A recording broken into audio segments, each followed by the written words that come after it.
Okay, is this on? It looks like it's on. Yep, we are on. Pretty different setup. Pretty different start to the stream, obviously. Well, what you're seeing right now, you'll get into that in a bit. Well, hello everyone, and welcome to another live stream from yours truly. This one is just gonna be like somewhat of a casual live stream. So, I mean, I don't have any like set stuff, for today. Not anything major. I mean, this stream we're pretty much doing what I was trying to do yesterday, which is pretty much like, trying to do give myself a little bit of variety here. So, cause I want to do something like this, after I was playing that Tomodachi Life Living the Dream game that I kind of played just recently. And I wanted to do something else after it, but the stream went on to be like 6 hours. So anyways, it's more of like a personal live stream, so nothing really much. And the audio quality is a bit different because I'm recording off of my laptop's microphone now. So bit of touch there, that's how you can tell.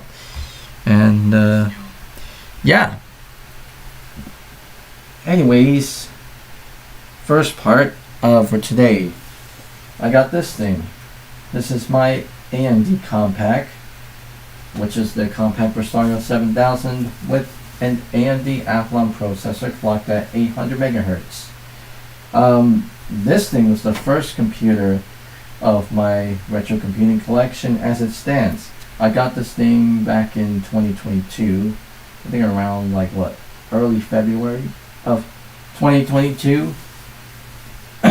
And I kind of had it as, just to kind of like relive the nostalgia of the first, reliving the nostalgia of the first computer that my family owned. That was a compact Versarion 7000. That was my first computer that I ever used. That was my childhood computer. And I kind of bought this just for that, but also to kind of celebrate my 20th birthday, which happened that year. But anyways, I'm gonna be doing something to this thing because I may have shown this in the previous live stream, but this big old thing right here, this tall thing that I couldn't get it all in one shot, is my custom build that I built back in December of 2025. And this thing it's been serving myself well for a little while. The one thing that I would like to kind of upgrade is the hard drive, obviously. Right now it's running at 160 gig, and the motherboard in this thing could take up hard drives bigger than 128 gigs. So I'm definitely going to be swapping out with a bigger capacity one, but I may as well leave the one I bought here, just for other purposes. But what we're going to be doing, well today, for the first part, is we're going to be swapping out the hard drives on this thing. So just recently I bought another hard drive, probably for it. The listing said that it was like a 160 gig, but I guess there was some sort of a mix-up for the good, because I actually got a you probably can't see it, it's a 200 gigabyte drive, so that's a plus. Well, I don't know how this drive actually works, so I'm gonna see if I can try to get this drive to go. I've not really tested it after it came delivered. So what am I gonna do? First things first, I gotta move this out of the way because I think I'm gonna be working from this table. Well, because why not? So I'll move these little things out of the way, put them right here, and I think I'm gonna have to unplug certain things off of this thing. So let me turn off the power, just clearing all the power residual residue off of the power supply after I turn it off. Yep, that seems to be good. So now I can unplug this thing safely. kind of a tall case, I would say, but not as tall as the the other ones that have like what 6 drive bays. This one has 5. Well, 6 5.25-inch drive bays. This one has 5, but still a tall case. And I have seen cases taller than this one online, by images. So.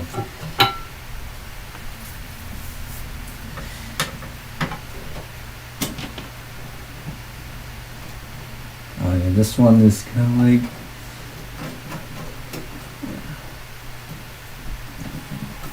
pulling this out.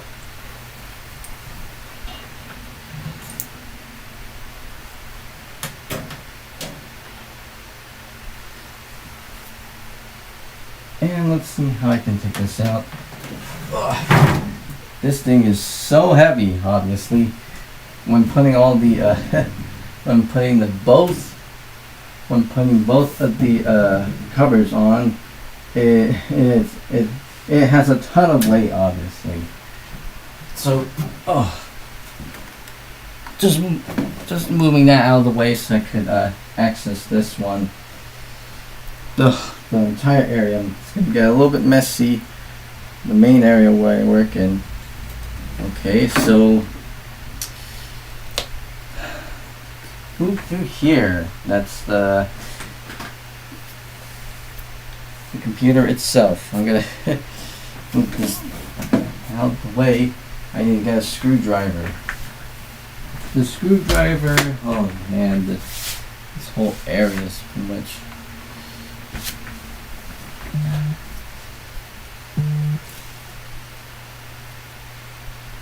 I need to get a screwdriver.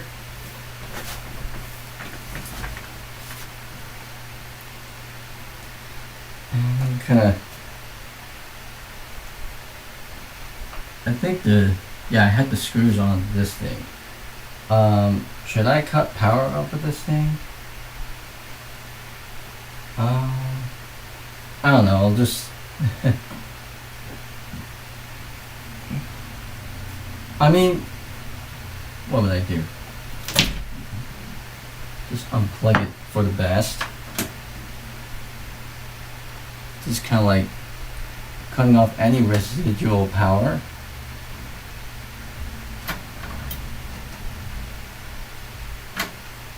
Alright, and I think I'm gonna have to move the keyboard out for a bit.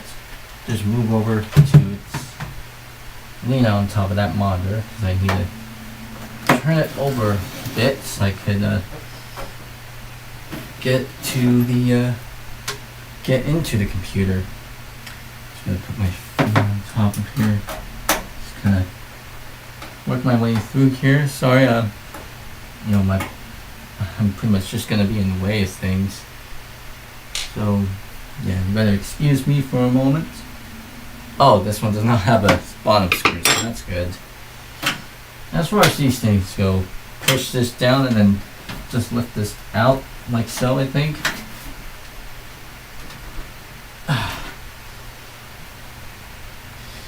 Yeah, excuse me for a moment. I wanted to move some stuff out.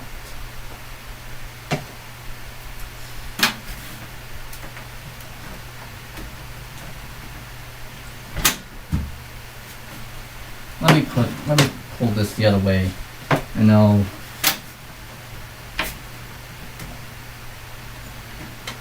That's one thing about this type of computer.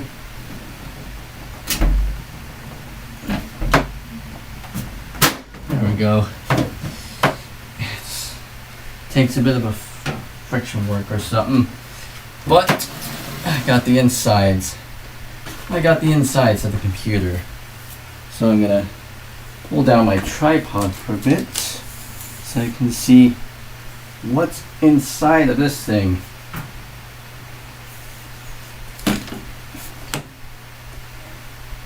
What we got here?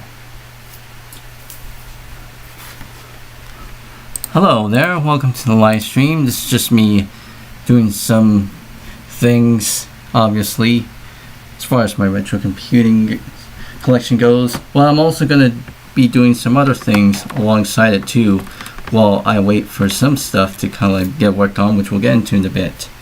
For now, I'm just gonna go through this. I have a hard drive replacement for this thing because I bought a hard drive for it. Right now, the main hard drive that's in this thing is like a 500 gig drive. It's so much for this thing, for this computer that originally shipped in the early 2000s. I think this thing, computers at this time kind of came with like a 20, 40, 60 gig drives back in the day. And this 500 gig drive is, you know, I mean, it's a bit too much in terms of capacity, because I mean, BIOS on this thing can only accept 128 gig, you know, drives, those types of capacities. So I'm just kind of like slowly ejecting this. That way I don't injure myself.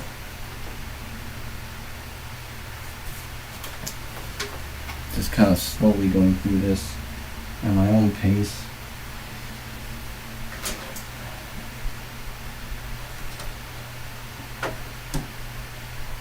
That's one.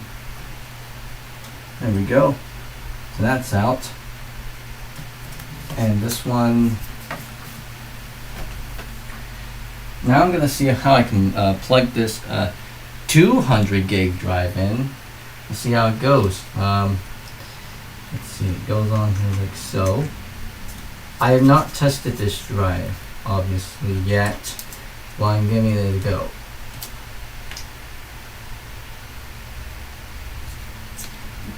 Now, like I said, this is just for temporary, because I'm not mounting it in properly. There we go. That should be in.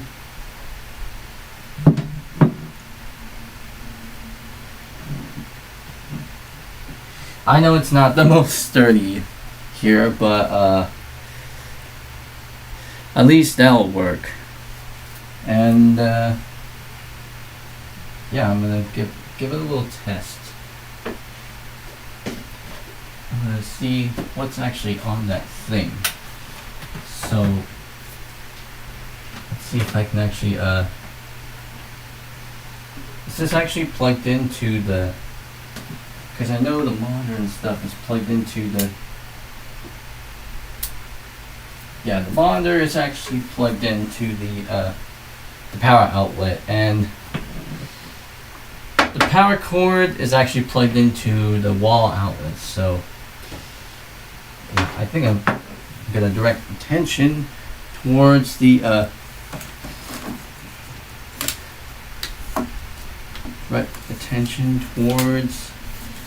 assuming I don't lose connection from this thing. I'm gonna put the the side panel over here where my custom build is. Walk over here, focus on the monitor here to see if we actually get anything. Just to see, get something. And I'm gonna take the power plug and I'm gonna give it a little smoke test. Here we go. Smoke test. Okay. That was just a little bit of a warm-up thing, but yeah, let's see if that drive works. Smoke test. Just do that. Oh, it seems like the drives work. I sure hope that's on. Is that on like cable select? Yeah, it's on cable select. I'm wondering if this drive actually works. Whoa.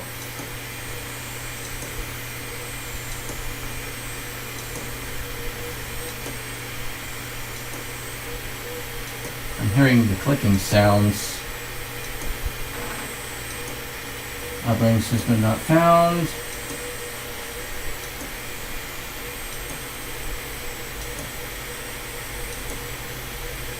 I'm hearing clicking sounds, so we'll see about that.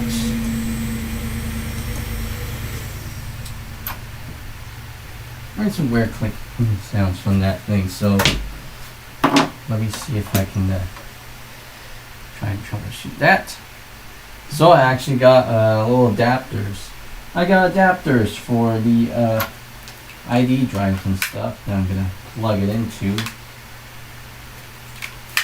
It's just, as far as these things go, this is not gonna be a professional stream by any means. It's not a professional stream by any means. I got ID stuff on here so I can use with my main computer or the other computer that I'm going to be using it in. So I'm going to be taking these out.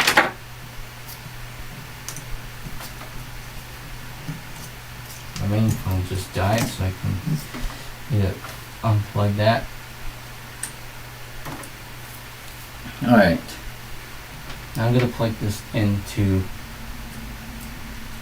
put these in, and then probably can't see it that well, but I'm trying to give it my best to see if I can get it all in one shot. Now I need to figure out where I can put this thing.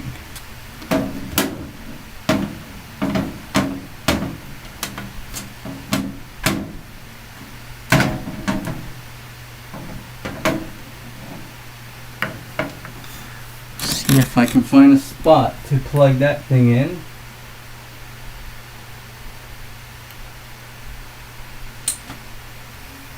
Oh, the drive's actually working. Plug that in, see if we actually get anything from this drive. Now, obviously, it is off screen. The drive is off screen, but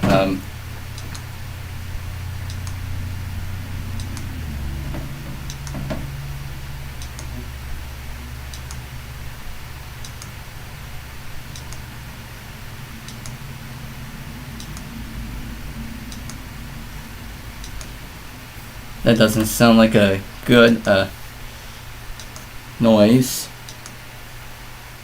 Oh, right now it's on cable select. Let me unplug it first. Let me change the jumper settings.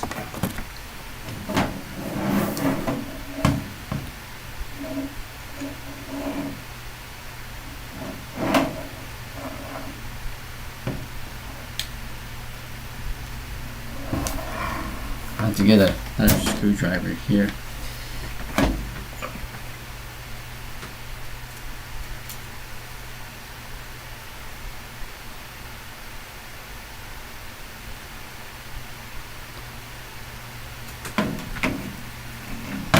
Hearing some clicking noises. It might not be good, but let's see. Trying to make sure I get this going as possible. Because I only have a few ID hard drives, and I'm not. There we go. Move that one out. And move it over to the master slot. There we go. So right now it's on, should be on master. Just from looking at it. Yep, it's on master. Now it should be inserting this in.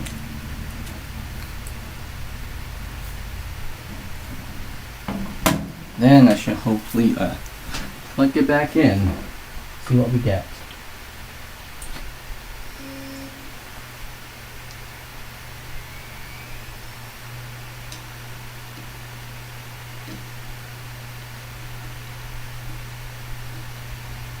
Okay, what's this?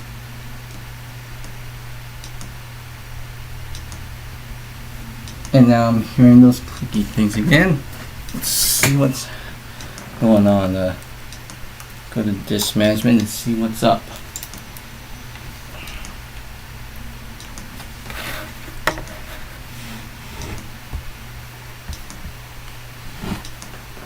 Sorry, the whole thing you're seeing all the time is just my disassembled thing.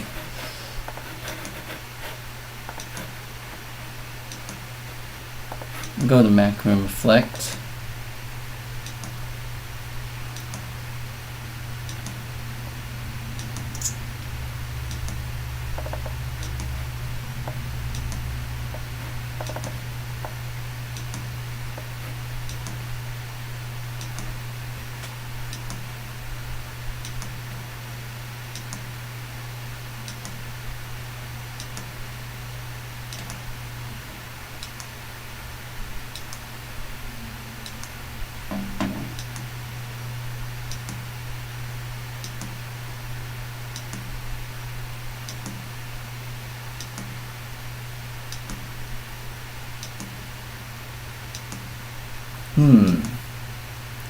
That really doesn't seem to be a nice sounding sound.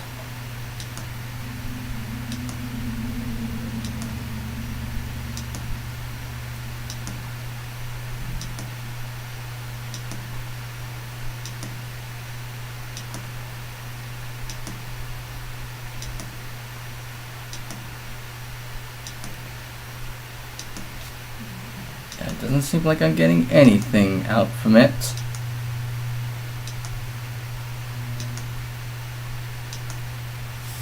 Nope. However, I will do something in the meantime. So it turns out that that 200 gig drive is actually dead. It seems like it's hearing some like repeating clicking noises, so the drive's probably not that good anymore. Oh, I may have bent the pins, some of them.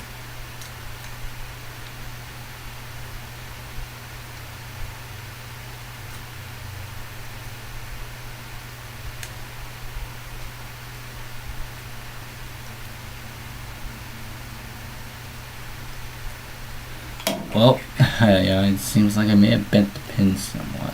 Whoops. So much for that. So much for that. I have one dead hard drive here. Just tested. However, not all is lost. I could still reuse that drive for some, but this AMD compact will be left without a working, system. So it's just pretty much just going to be like, this thing is pretty much just going to be like sitting dormant for a little while until it needs a new hard drive. Yeah, we'll do something here.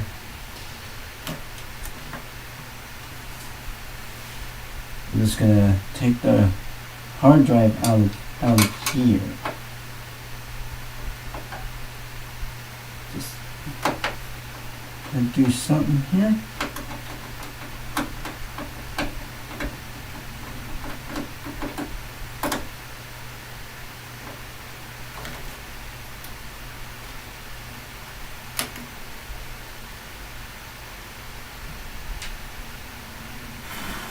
Okay, so I'm taking the hard drive caddy out of there as best as I can.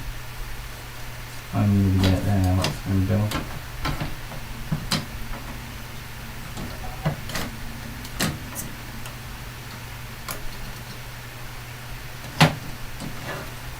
There we go. There's the hard drive out.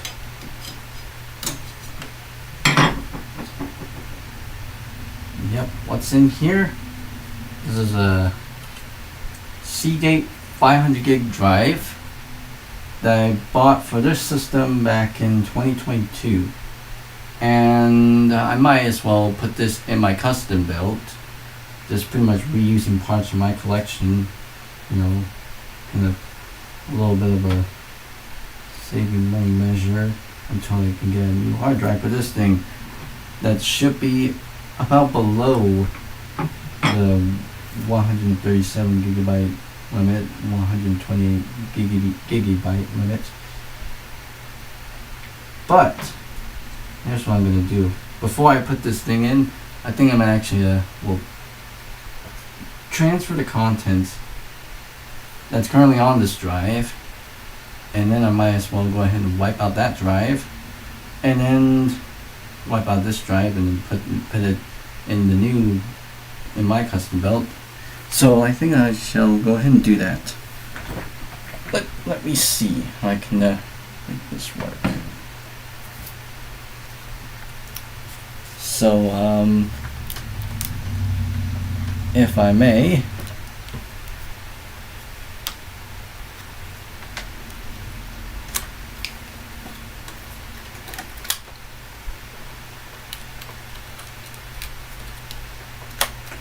just pretty much bring it over to the other side.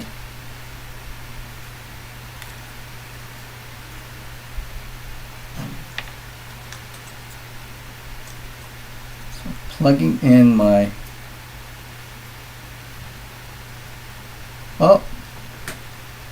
yeah, I think that's just setting up the mouse.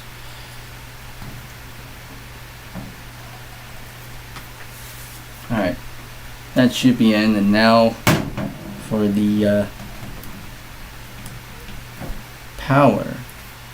And let us see what's in that other computer. See what's in that drive.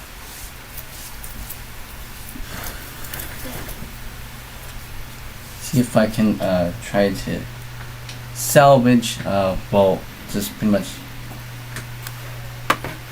Yeah, wow, I'm seeing all those partitions on the other computer. You guys can't see it, but I mean, it's pretty much off the screen. So, but hey, I'm seeing it. So, yep, I see the Windows 2000, Windows 98, Windows XP partitions on it, and I see 337. Yeah. I'm seeing 337.77 gigs unallocated, cause all these ones 64, 31. So let's go to calc. So that's like 64. 64 plus 32 plus 32, 128. So I actually all those partitions within that 128 gig accessible area space. You know, because the BIOS in for this system, this one can only accept partitions up to that up to that max. So I'm gonna go into the macro and refresh. And yeah, you guys can't see it, but I'm gonna go ahead and image the contents of this disk. Total selected. And yeah, I don't have any backup. I don't have any space for this thing, so I guess I'm just gonna go ahead and grab one of the other drives to see if it actually has any space. I have a feeling that it might not, though. But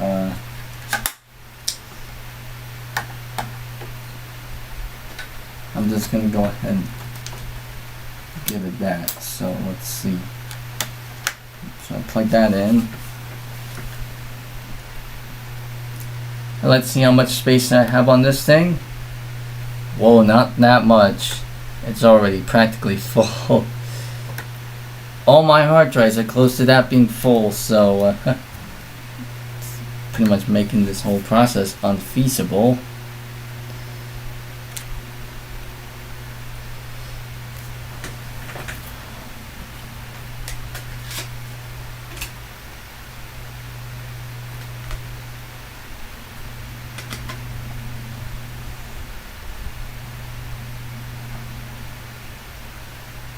Let's see if about the other drives. See how they hold up.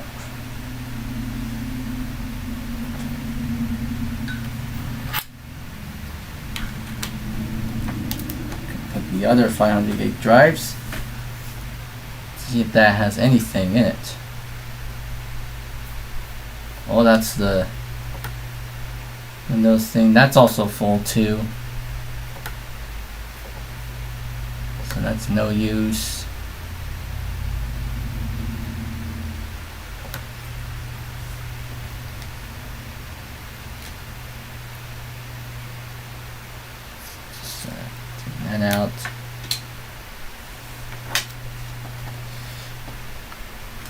Sorry, you guys, you're only seeing the compact here, and you're not seeing what I'm actually doing off screen, obviously.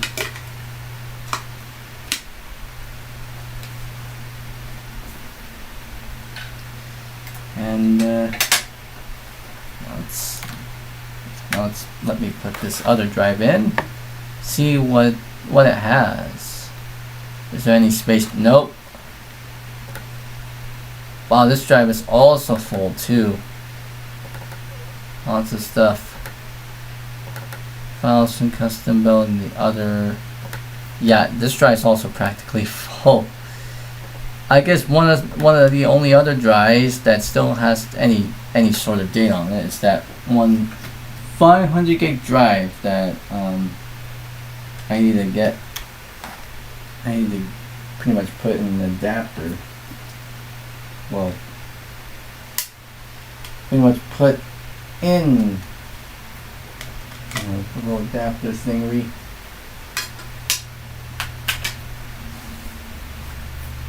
So, yeah, where did I put that thing? Oh, it's under here. Sorry you guys can't see any of this stuff that's happening, but, oh, there. Okay, so, does this actually reach? Yes, it does. So I'm gonna, right now that's on the off position. I'm gonna take out the one thing there. Let's put this. And then I'm gonna take the other, oh, that's as far as it'll go. So it cannot literally reach, because that's a short so,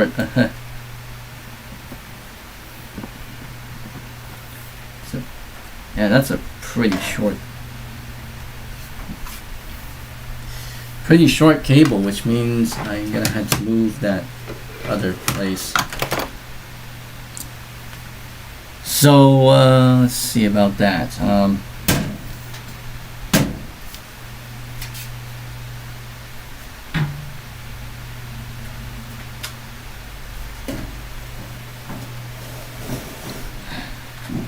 Let's see how I can reach this over without having this drive fall.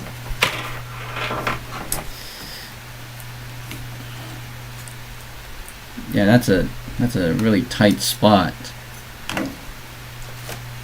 I don't know how this will be able to do itself.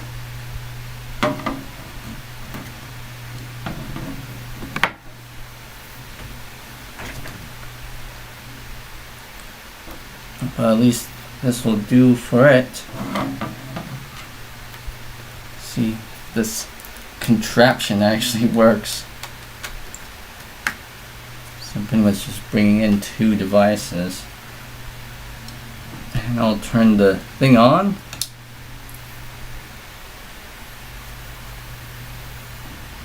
There we go.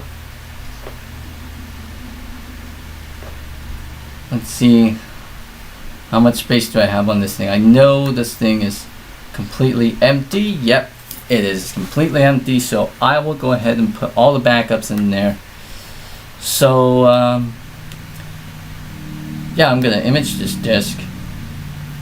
I'm gonna place it in local disk H. Local disk H, and that's where I'll place it in.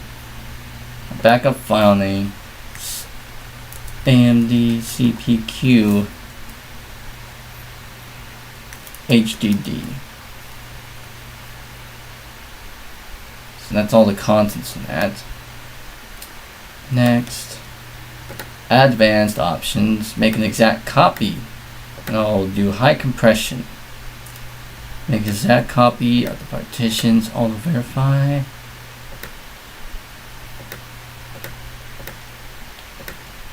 Yeah, compression level high, make an exact copy of the partitions. And then I'll hit finish.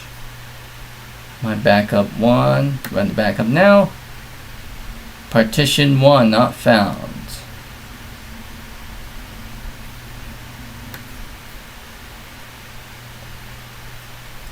Now let's see if this contraption actually works. Let's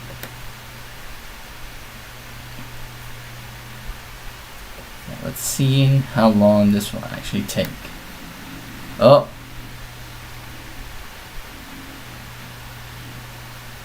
I can hear the other drive kind of seeking away.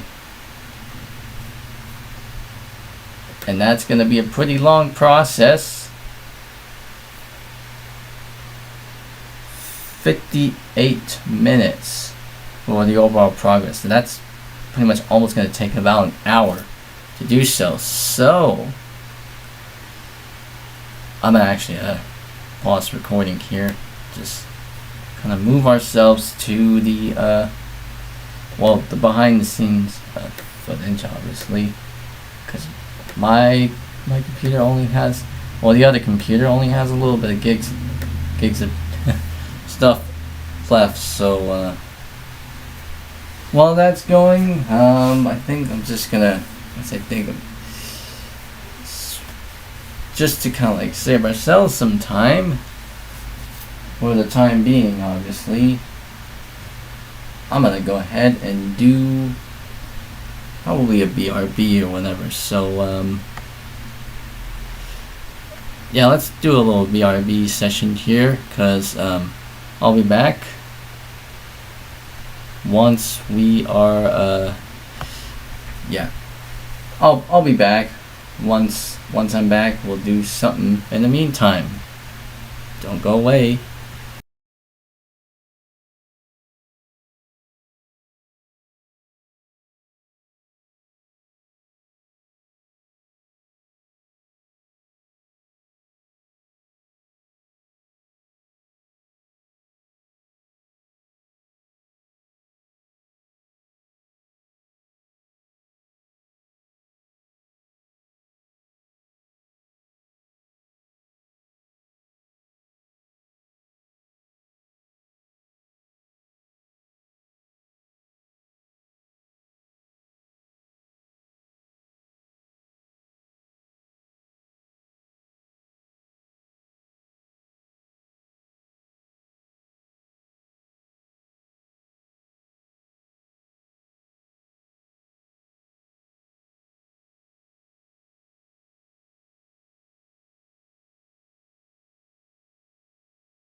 Guess what time it is? Well, you may know what time it is, obviously. Gonna turn on my switch here for the time being. So while that's all the retro computing stuff is doing its thing, 55 minutes. How about we do something in the meantime? That's right. It's me time, ladies and gentlemen. Let's see how I can go about with this one. Yet again. I know I've done a couple of Tomodachi Live playthroughs, like almost 3 times now. But better yet, this is a casual stream, so yeah, you may notice that I'm not putting this in the right, right positioning, but position my camera here for now.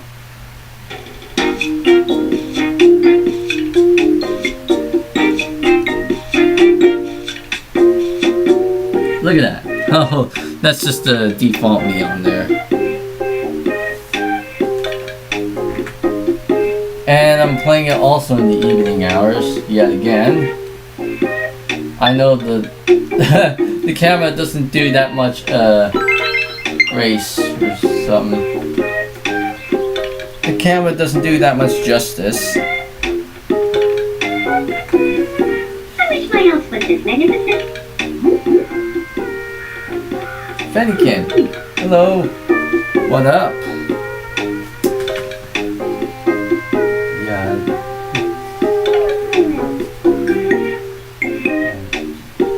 Pretty much this thing, and I'm gonna clips of me playing this game, obviously.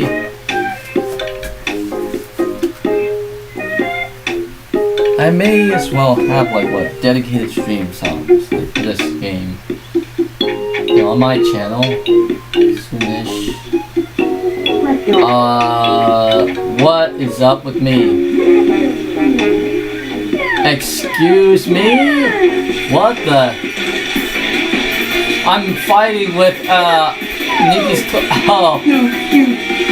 Look at me. I'm fighting with Ike from the from that one Shantae game. It's like what? Shantae have to be the hero. Ike is basically like a Nikki, obviously. Sing here. I'm fighting with them. And Dorarino, get out of there. We're having a fight.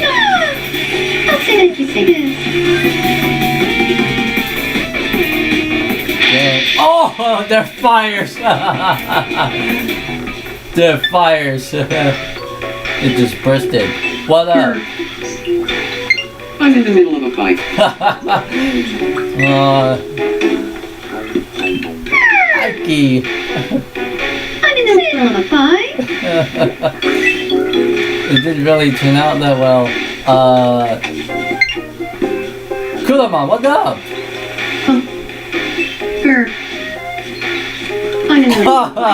Do I have a couple of Miis that are fighting with each other? I'm guessing this is probably Kudomon and Toraemon.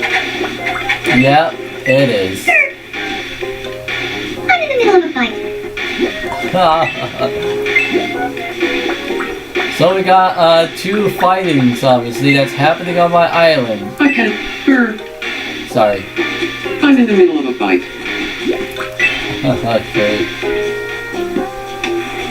Things have really not done well, but look at Ike at the far right. Johnny!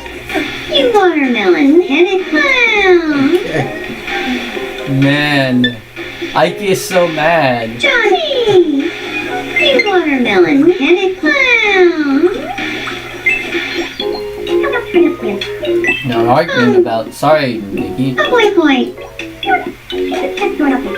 Seems like they're huge fans of Michael. Okay. That's the name of the celebrity I put, obviously. Goodymon seems to be watching Nikki closely. See how well he's doing. Besides, how much we have?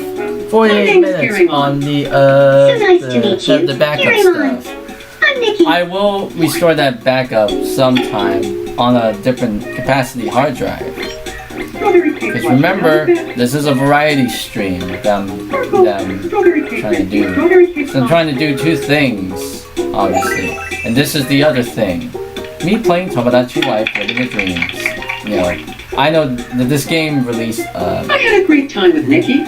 this game released like, about a week ago. And, yeah, really can't stop playing this. There's so much that I can do here. And besides, I'll go to the wishing fountain so I can collect some monies. But I will not put in more wishes yet. How much is there? $218.80. Ka-ching!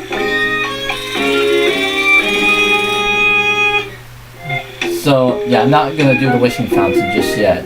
Oh, food mart. New items. A croissant, salad, milkshake, and apple crumble. I'll take all of each. Thank you very much. Wear clothing. There's new items. Store attendant outfit. Oh wait, store attendant outfit. Is that the one that's in the food mart? Well, Yes. please come again. So you can wear the clothing that from the food mart. $42 on that. Sage costume. Oh.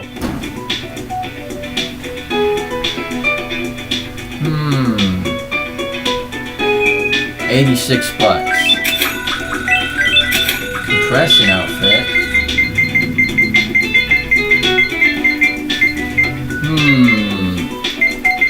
I'll just grab a blue one if that's the case. Mid-shower doorbell. Oh, so this is the type of clothing that the Mii's wear when they were taking back Kudo skirt. Okay, that seems like an interesting item. Crop pants. Go with the black one. Overalls. Oh yeah. Unfortunately, I don't have any other character that would be perfect for that. A dinosaur backpack. Okay. Oh. See how that would go. Two-tone tights. Sequin pumps. What's that? Tennis racket bag. A Japanese mesh cap. Gladiator helmet. Bandana. That's an option. Baggy strap long sleeve tee. Tweed. So that was under the daily specials today. And yeah. What's happening in today's Mii news?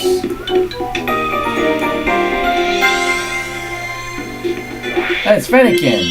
Hello, and welcome to the evening edition of Mii News. The third annual Johnny's Marathon was held today, and we have a full report. Following a 26.2 mile run around the island, the Johnny's Marathon is already a tough test. But organizers have found a way to make it even worse. This year's run was sponsored by a local spaghetti Aglio-olio producer. What the heck? What is that? Spaghetti Aglio-olio, whatever that I'll never is. consume some spaghetti Aglio-olio again, said winner Melloetta. This prize for winning, ironically, is a She year's supply can of float, spaghetti so Aglio-olio. she's probably cheating if she's in We asked presidents for their reactions. Say again. I wasn't listening. No comment. Bakoimon, no comment. Thanks for watching. I'm Fennekin, and this has been the 5 o'clock news. Well, there'll be a night edition. By the way, into the Mii news station I go, and I'll lock this. Hello, Espion. Oh, Evolution's house. What is the glaze sticking out? Glaceon. Hi. I want to be friends with Flareon. Okay. What should we talk about? Oh my goodness. All my lingo. My list of lingo. So we got, as far as the Pokemon related stuff, ice type moves, fire type moves, electric type moves, normal type moves, grass type moves, water type moves, and I guess that's it. Let's see how this goes. If not, then oh well. I'll go talk to him about fire-type moves. Let's go back over here and see, 42 minutes on that clock.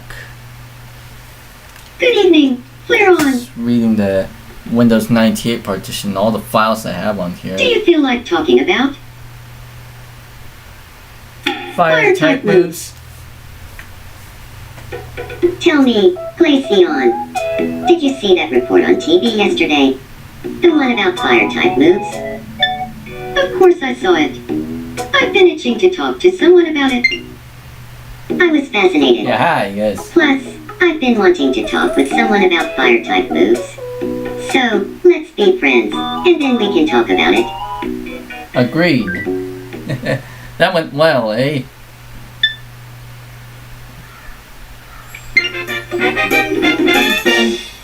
Yeah, it went great.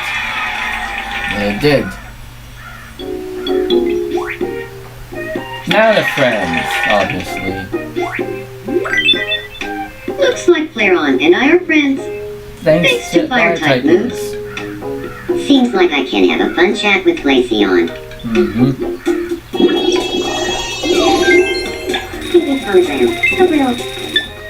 I wonder what's up with the other ones. Okay, let's see about me. What up, myself? If I felt like talking, I'd talk. I chat too, even when you're angry. I got into a fight with Ghost. I'm so mad. Got into a fight with Ghost Nikki. What happens if I hit such as... Oh wait, you two should make up. Not until I calm down. Can you help me with that? We'll see about that. I gotta talk to Ike, aka Ghost Nikki. What up? I'm still pretty angry. I can't calm down. Yeah, what? I got into a fight with Johnny. You got into a fight with me. I'm so mad. Such is life. Okay. I got into. I think both of you should make up, obviously, so that way we can still be friends with each other. Not until I calm down. Can you help me with that? Yeah, buddy, yeah. How about I get you some food?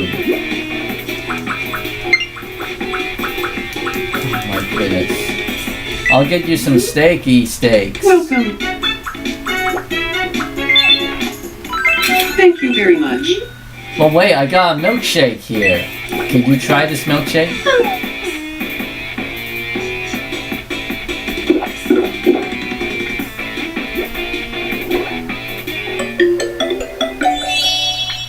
Well, she likes it.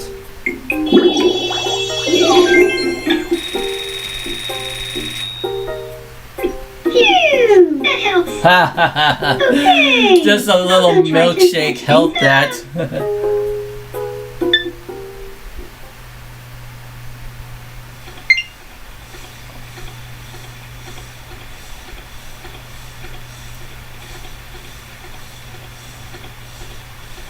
Sorry about before. Please make up myself, my virtual me. Oh no! I won't forgive you. Oh shoot.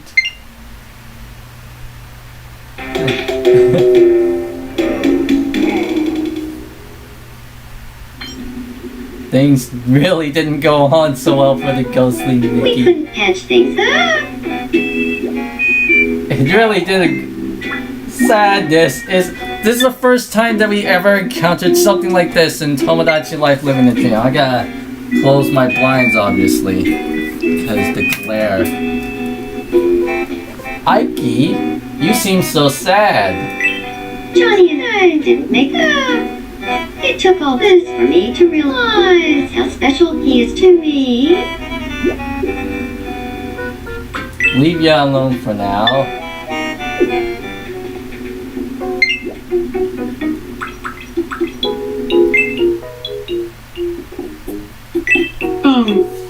You feeling better now? Hey, good evening. Hello. I can't believe I'm saying this, but I Now think he it's shifted SB over on. to SB.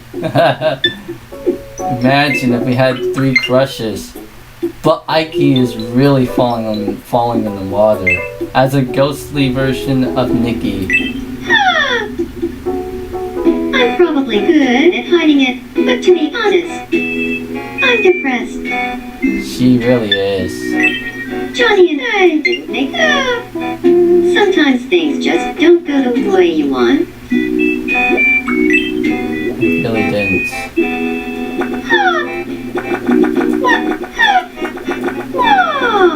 Just. Come on! Wait, what did I just do there? Come on. Come on! That was a first. Can't really pat him though. It might not work. What the?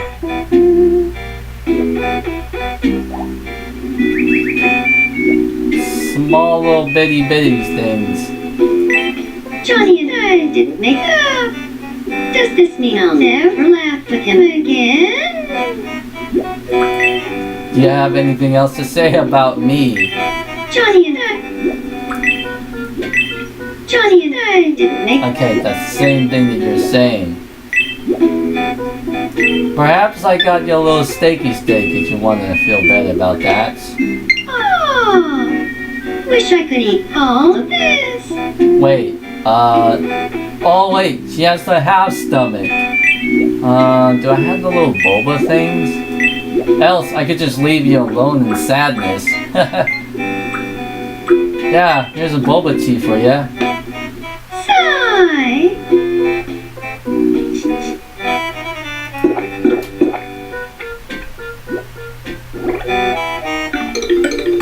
Oh, she liked that. She liked that boba tea.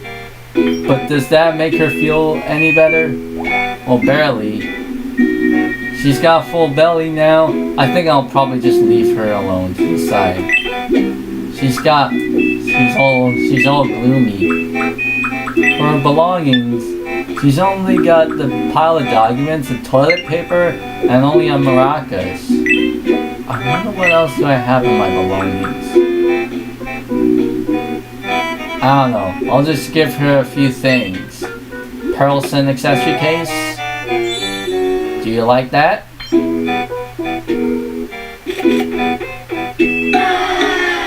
And that really didn't work well. It's not that. I'll just leave you alone to be, Ghost Nikki.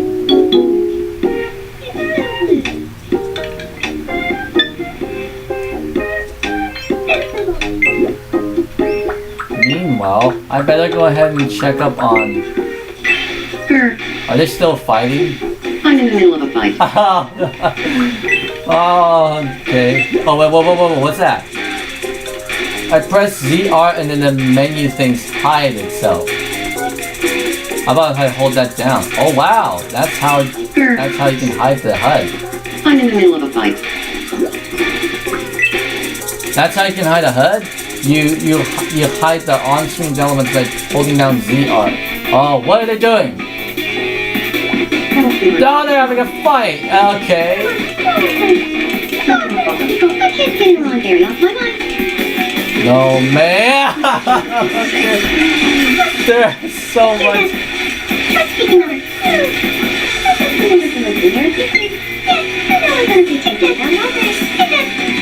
I'll catch this stuff all day. Okay. Can the 2 team members of Erogaradora's team catch a break? Kuromon, the team captain, and then the speedy little cat catcher, Toyamon on the team. Can they really catch a break? Are they the fools? And Snivey's back, Chaspin's back.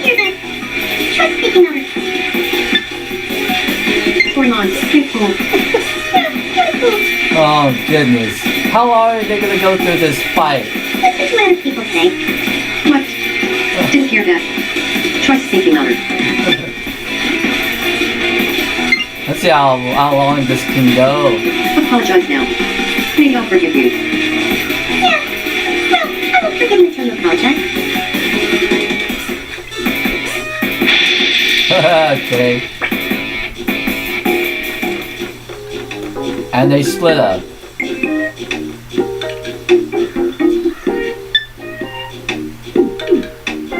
They're so angry now. Oh! What's Nora Bianco doing in front of Oshawott? She's doing the maracas in front of the sleeping Oshawott. What's his dream? Oh, this one. Oh, goodness. Oh!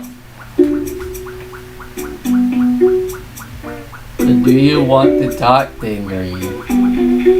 Here comes the big ol' snivy. Did you want to talk?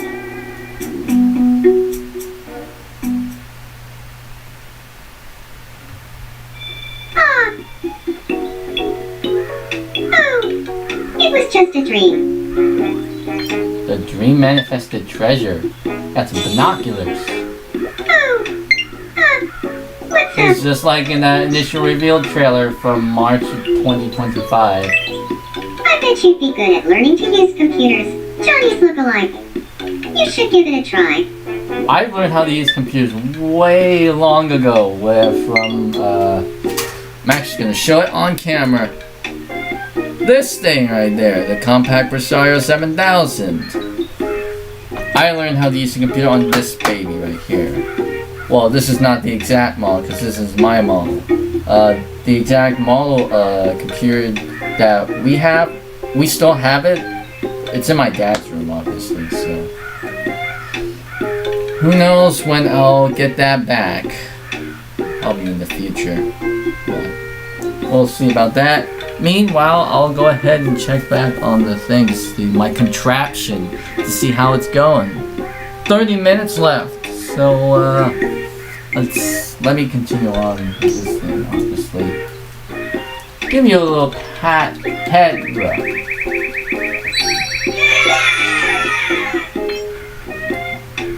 You like that patting, eh?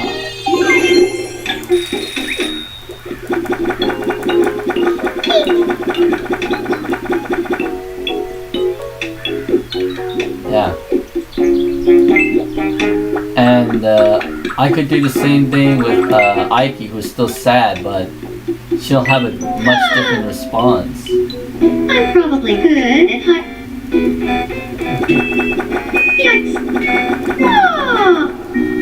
Oh! Come on! Yeah, she's not really feeling well about herself.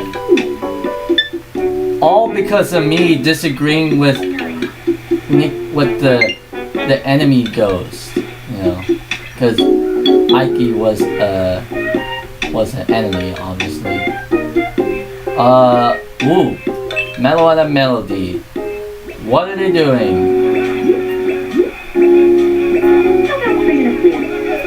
They're watching something.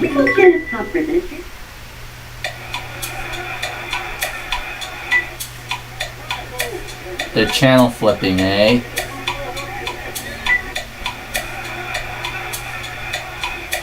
Ha! Channel flipping for the win. Okay. Oh!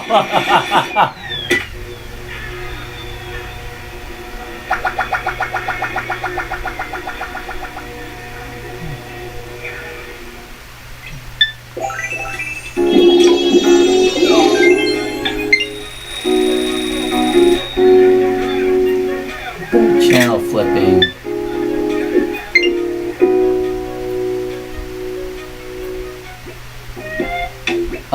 What's up? Red shirt. Do you have a moment? Yeah. I would just love it if there were a flower planter right here. We'll see about that, eh? 3 minutes? Oh wow, went to 3 minutes, obviously. I think it's saved the Windows 98 partition, now it's up to the Windows 2000 partition. Well, that's a big improvement. Definitely.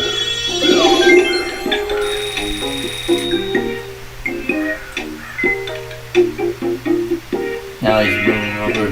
What is happening? Kotaro is frozen and can't move. Looks like I ought to help him.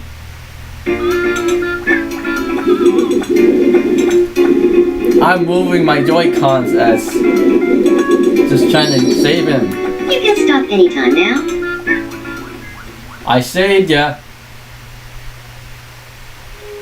When I imagined a world in which the only pastime was eating dorayaki and melons, I panicked so much I couldn't move a muscle. The only pastime was just everyone eating dorayaki and melon breads. And those are Doraemon and Dorami's thing. Doraemon likes dorayakis and Dorami likes melon breads.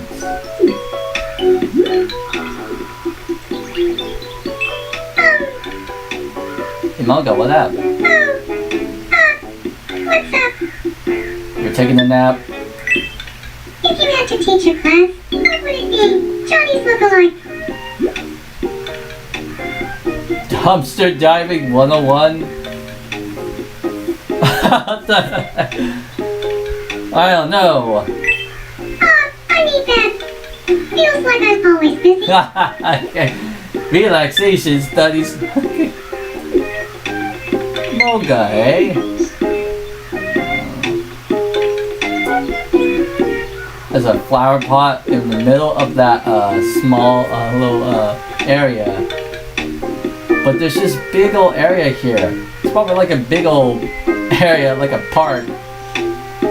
And this island is pretty much unique. If only if it was like morning hours or noontime, it would look better. But this is the Unikitty Island, obviously, because it's colored like Unikitty's head, which I do have herself. It's modeled after her head.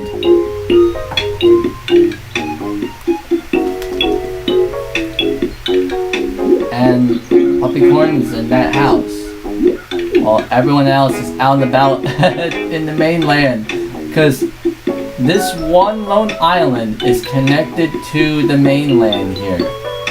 Even this one small island containing the one lone house of Doranicha. What up? Yeah, I love the sea.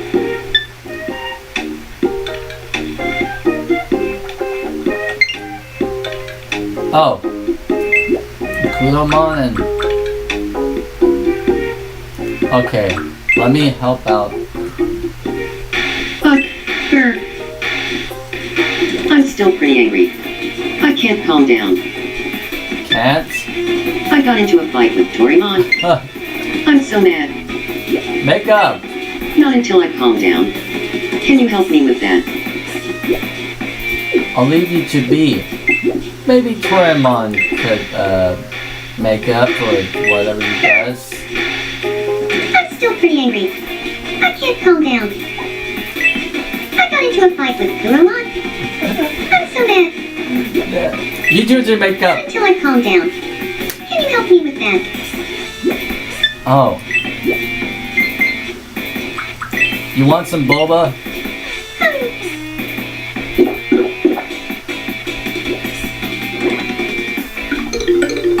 And he likes it. Now he feels better. But will... Oh my goodness.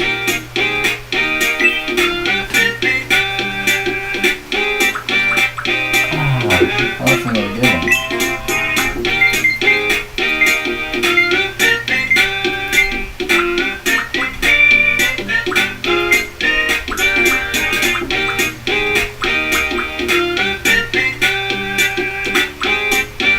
Their eyes are always closed.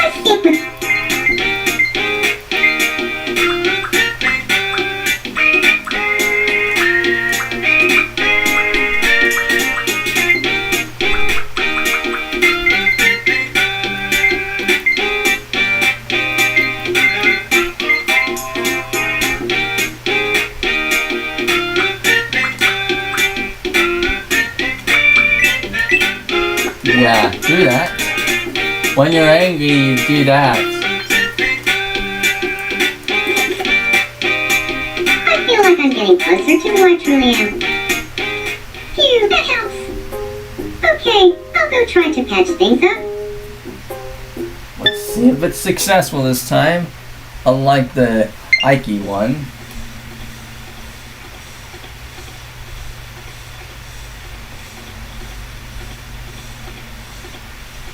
Sorry about before.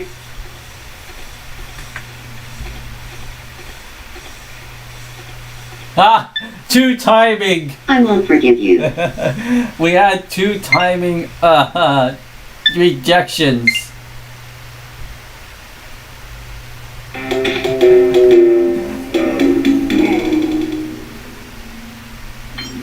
That didn't go so well for Tomodachi. We couldn't patch things up.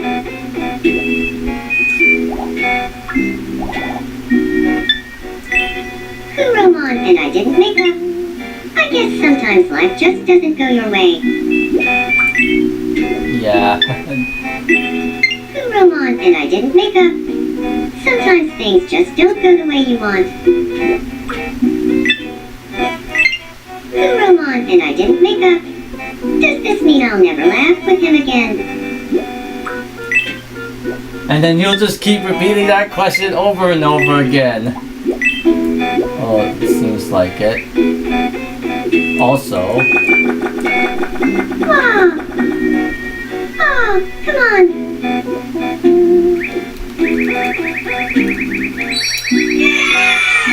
That didn't really went so well. It only made a little bit of that. Well, the gloomy glooms shall meet up with each other in an unlikely encounter.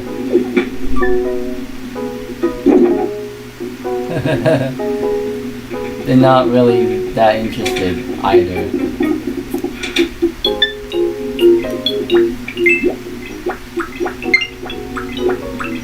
I'll wait until Tomodachi goes home. Or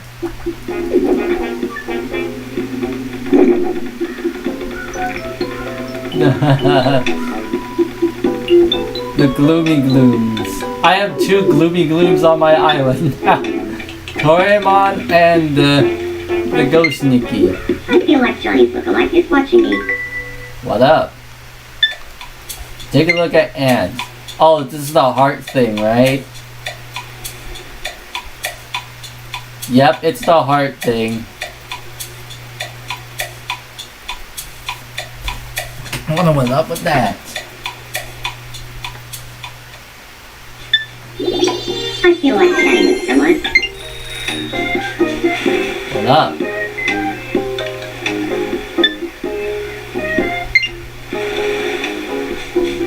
What up, Jolty?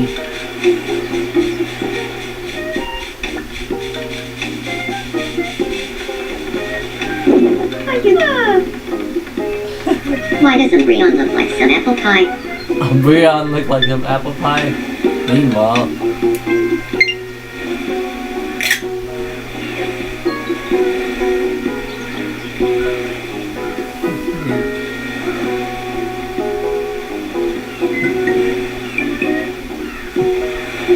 Ike the Savage. It's hard to make up after a fight.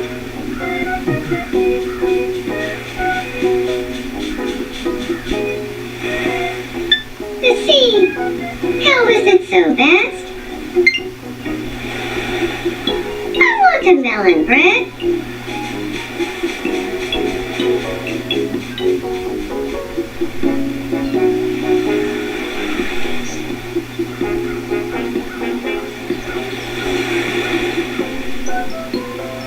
It's hard to make up after a fight.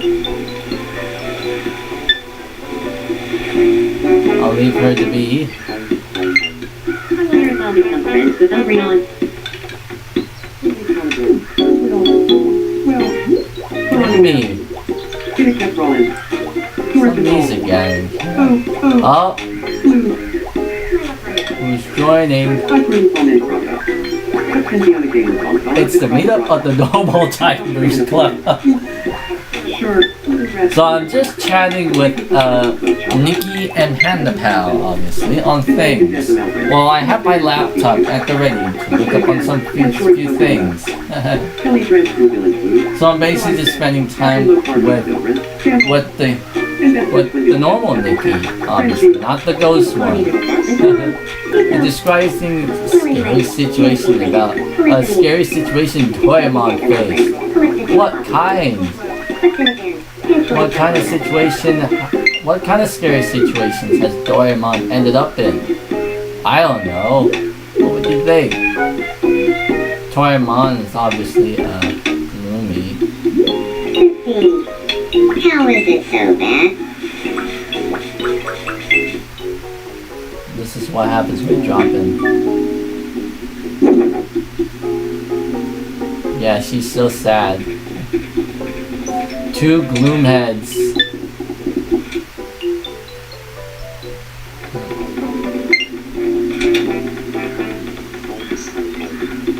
The gloomy. She's actually walking normally instead of floating, which is rare of her type.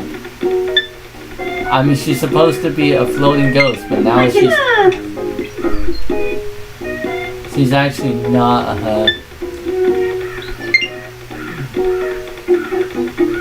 She's actually not a ghost for some reason.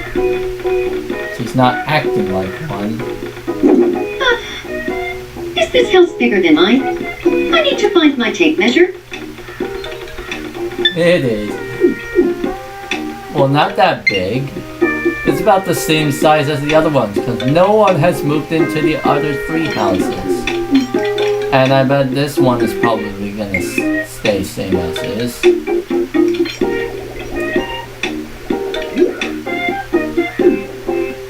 Meanwhile, I'll check up on the other residents. Kuramon, what up? Huh. Good evening. Yeah? I really want to patch things up with Torimon. Definitely. Tell them why things went wrong between the two of you. You know, as team members of the Entogadoras, they should really make themselves up. So that way they won't cause any problems with the team. I'll go talk to him right now. This is the first time I'm gonna be doing this. First time I've seen this.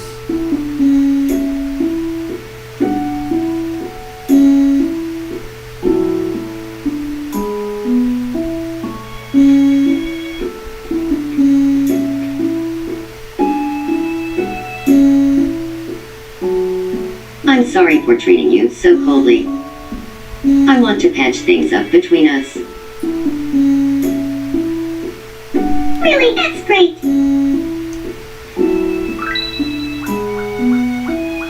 And the two of them made up with each other. Now they're teammates again.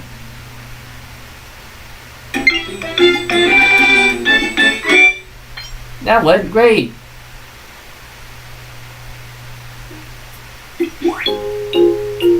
And they're back. Yay! We were able to patch things up. Thanks for your help. You're welcome. Well, they're officially teammates again. Entogadoras for the win. Because that's the team that Kuramon and Doraemon play. Meanwhile, I'm just hanging around. Are we singing two completely different songs? And Kev's actually home, inspecting a stopwatch. Now, obviously in real life, Kev is actually at work at this time around. He won't be home until tonight, so, oh, hey. Good evening, Johnny. What is it that you want me to talk about? Are you want to be friends? Do you feel like talking about What is it that you want me to talk about? cooking? Cooking, whoa! Sure, but tell Something me, that I would try to do in real life. how much do you know about cooking? How appropriate is this? Like, so much. I study the cooking rule book every night before bed. That is so appropriate. Well, that's some serious dedication. Kev is a cook. But you know, And- I've always wanted to give pro cooking a shot. Maybe one day we can do it together. You know, now I'm starting to see some parallels. Kev talk about cooking to me, obviously. Well, in this game, obviously. And, you know, my brother is actually a chef now. He's working as a chef at the moment, as his main job, obviously. But yeah, that's interesting that my virtual brother in here is talking about cooking to my virtual self. Interesting. And oh, take a look at that. Well, you're not taking a look at that, but I'm seeing on the other screen, image completed successfully in 44 minutes and 55 seconds. Wow, that didn't really take about an hour, almost.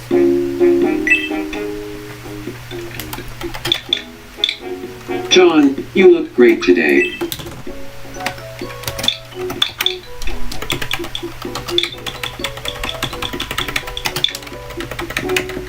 Oh, there we go. Good evening, Kev. Nice. I knew cooking would bring John and me together. Makes sense. Kev and I have the same taste and hobbies, so no wonder we hit it off. I got some basic cooking skills, obviously. I am exhausted. But who knows when I'll pursue cooking in real life.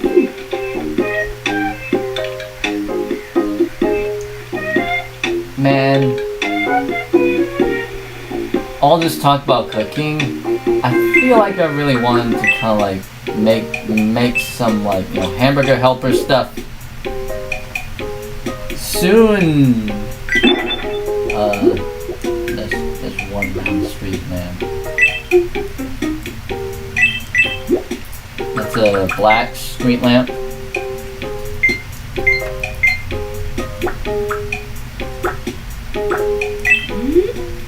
That sounds like a little fire alarm. Thank you very much. Yeah, a smoke alarm probably went off.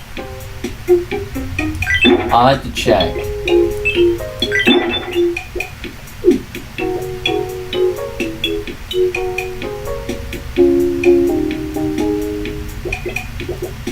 Yep.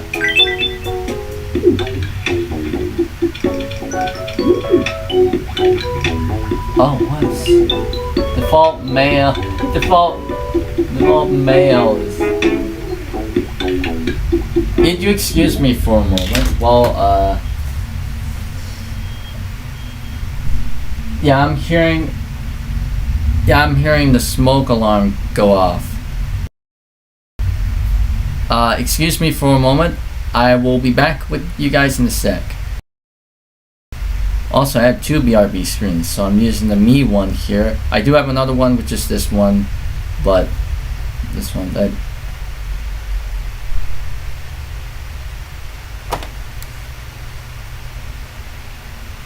I don't think I can hear the smoke alarm anymore, but yeah, I don't think I can hear it anymore. So yeah, but otherwise the transfer is done. Image completed successfully in 44 minutes and 55 seconds. So I'll close that out. XML validation disk partition 1 not found. What the heck is that? Oh, that was the other one. Okay, yes. Yeah, that one works. So, let me go ahead and double check. Yep, that took up some space. The disk image, that is now almost close to about like 100 gigs. It's 93.9 gigs. So let me double check to see all the partitions in here. Yep, it is. So I guess it's about time that I shall go ahead and wipe out that drive. But just for fun, I'll probably insert that drive into my custom build just for the sake of it, to see if it'll actually load up that drive, which I'm not too sure about that. So I'll go ahead and unplug everything in there. So unplug all the little stuff in there. So basically unplug my contraption. So I'll turn off the SATA drive. Unplug the contraption. Put it on the floor somewhere. And then I'll put it back somewhere. And then I'll unplug. Oh, this thing is still running. Unplug that.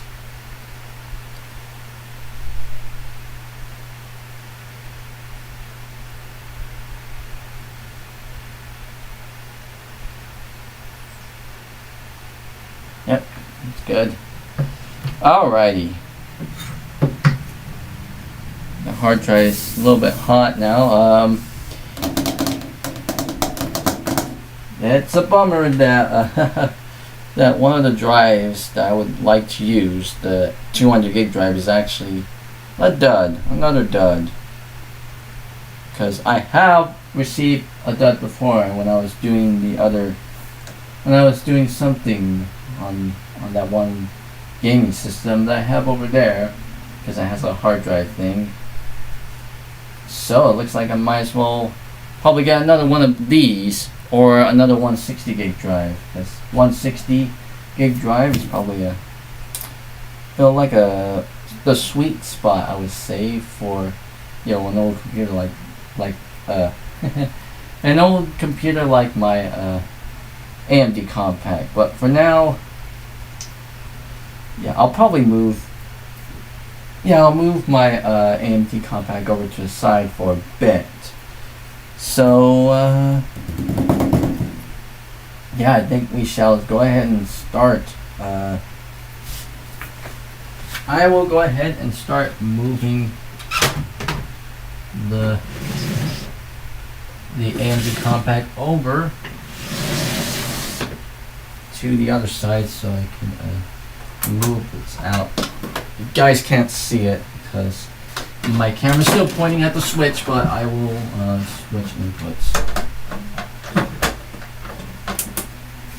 In fact, since we're done now, I'm actually going to go ahead and save this first. So I basically kind of played this for a little bit just to kind of like kill some time in waiting for my little hard drive contraptions to complete, the transfers and stuff. So that already went. So that went well. Wait for the little title screen thing to pop up, obviously.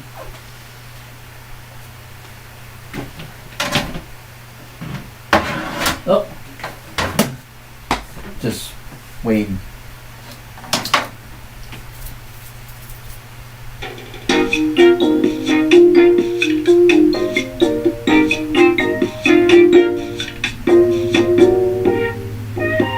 Ayoko Ema on the title screen. Welcome to Johnny's Island.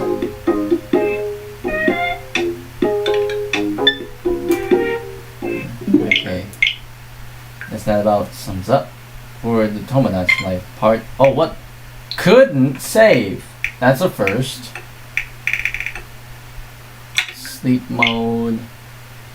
I think it probably came up with that because I closed out the application as it was saving. Well. So that was the one part to stream down. So now for probably the rest of the stream, I'll go ahead and bring the custom build into this area here.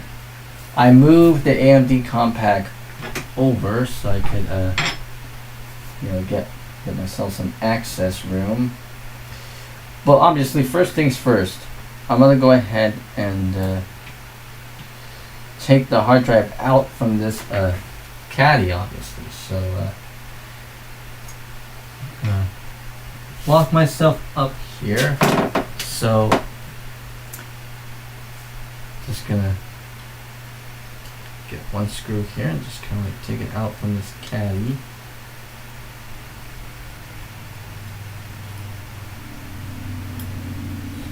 Carefully take it out from there so that way I don't drop the screw as I'm doing it. There it goes. And now the drive shall come out like so. Pretty sure I'm getting this all on camera. There's a there's some little hooks on the one side, so I kind of take it out like this. Something like this. Yep, there we go. Yeah, as you can see there's hooks on this thing. This is pretty much like a caddy bracket designed for the Compact Presario 5000, 7000 series. And here's the drive. By itself, this is a 500 gig Seagate hard drive. Just kind of dusting that off, so. Yep. So now I have the caddy here in place. I'm actually gonna keep some of this off to the side, so I think just for the sake of it, I'm gonna put this dead drive into the caddy just for the time being, because I don't have a working drive to replace it with. So I'm just gonna put the dead drive in it because it'll still go in there, but I will swap it out with a working one soonish once I get the money and the chance. So, I think it's okay. So as far as this one goes, I put it in the little hole things. Just kind of like get on there. Yep. That should be on there. And all I need to do is get a screw down here to kind of like seal it in.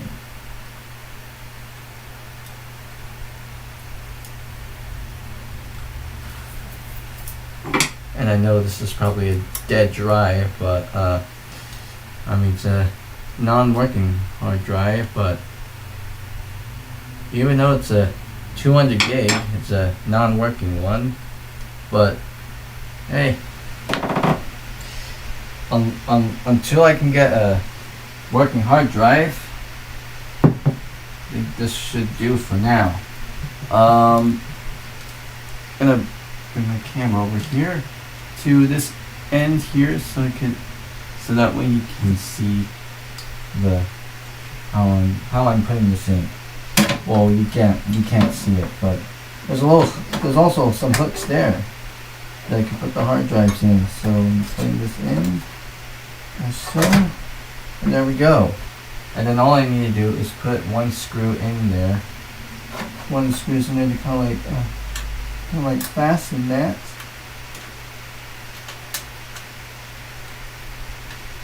Just kind of like put a screw in there. Just kind of like do a little bit of a hand tightening process. And then I use my screwdriver to kind of help with that process. Kind of like take it in.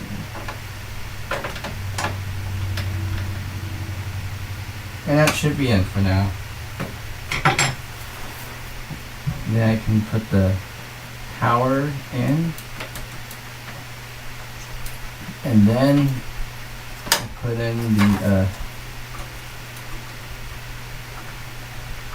how I screwed up the pins on this thing, but oh well.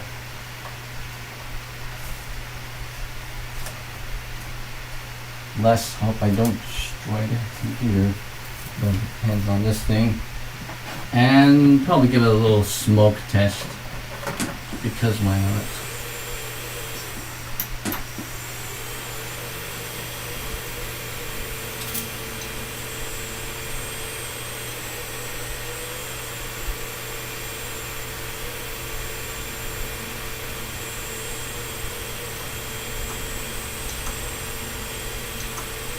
Yeah, clicking really bad, which is never a good sign. move this thing out of the way so we can put this keyboard on top.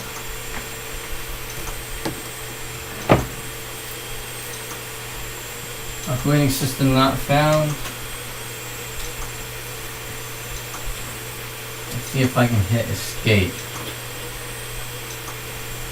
Press F10 to enter setup. So I'm entering setup, and yeah, I don't see a hard drive in there. The hard drive is just really clicking.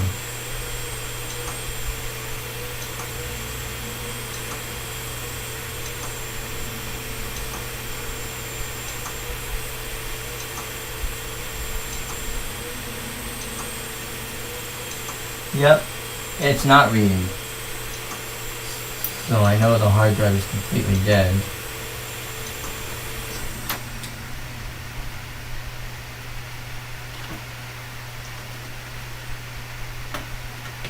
And yeah,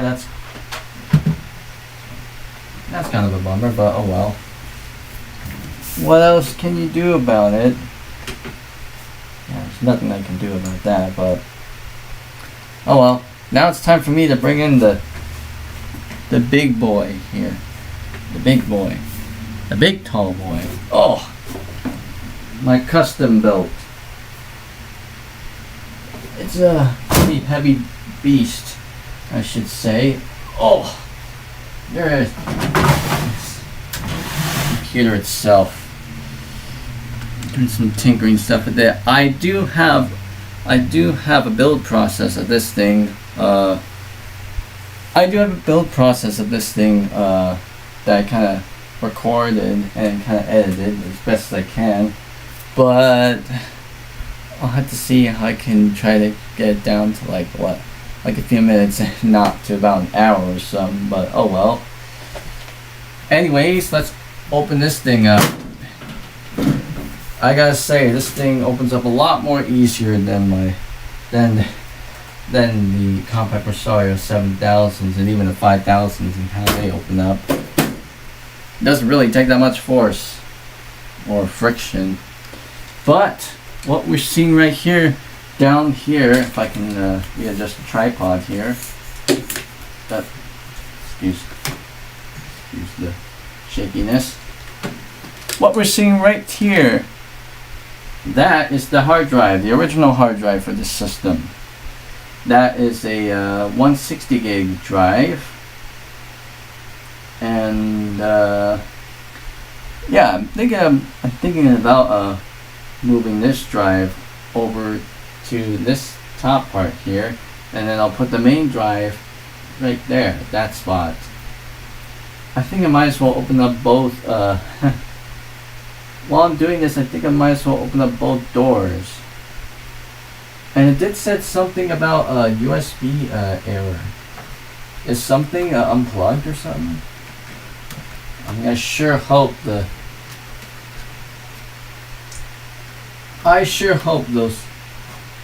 things are still holding up. Obviously, I'm not too sure, but yeah, as far as this one goes.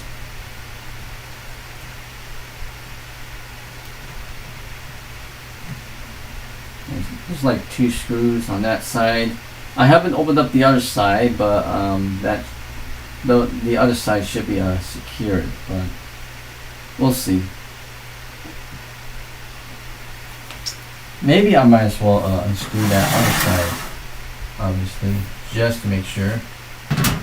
So sorry about that, guys. I'm gonna go over to the other side so I can unscrew the screws on this side. So gonna also move these rolls so I can keep track of the screws.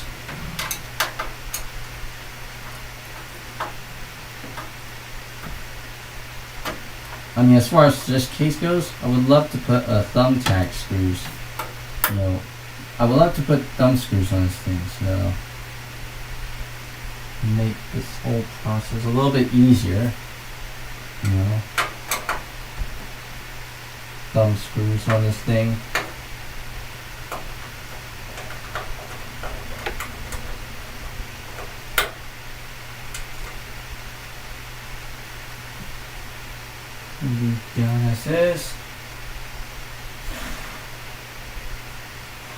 Just to make sure I don't get any of those like those.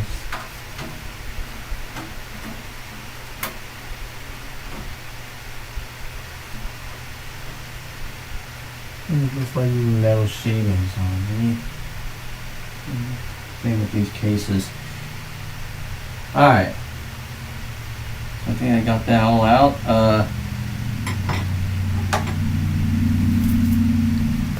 I got that all out. Let's see how I can do about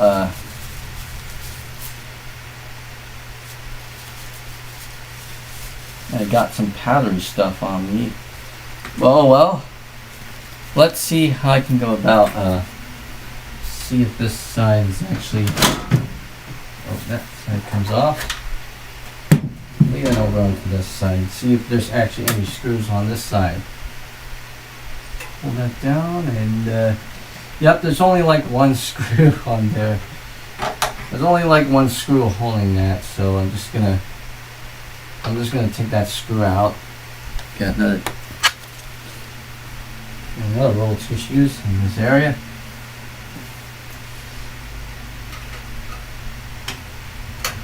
So I got another set. So it's only like three. There's only like what? Three screws holding this hard drive together. I'm gonna get a combination of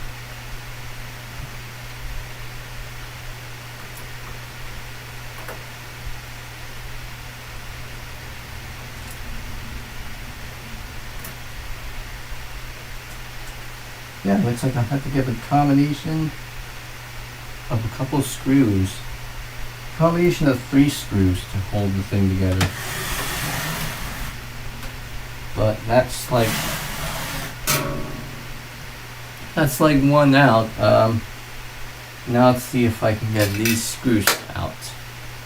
So see if I can work this in through.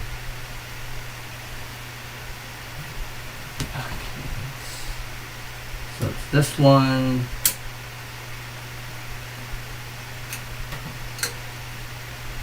So I may use the screws that came with this case, obviously. So taking this one out.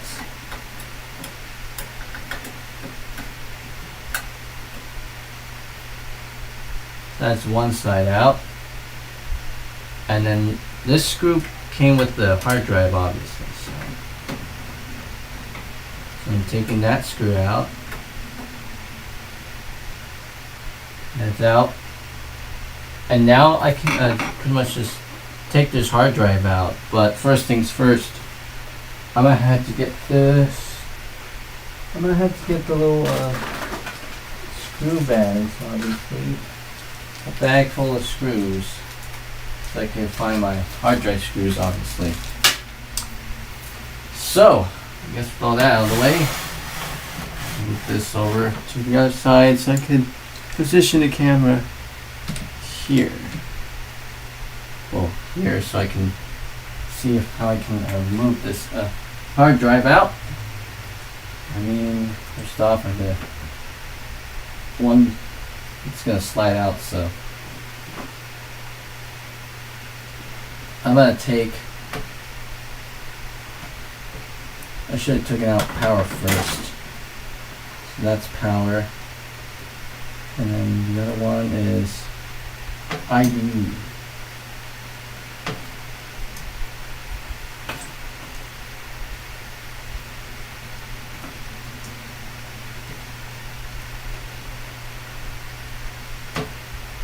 So there goes the ID cable. And now I'm more than welcome to remove this drive. You know, as best as I can. Without falling and crashing. Just move these wires out of the way.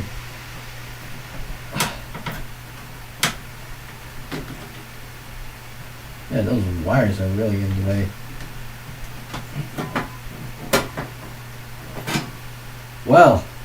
with that out of the way, I guess it's about time that I should reset my contraption, but I need to move it into a different spot now. So yeah. Because the one contraption, yeah, it's a bit too far, so I think I'm gonna have to like set up a contraption like on the other side. So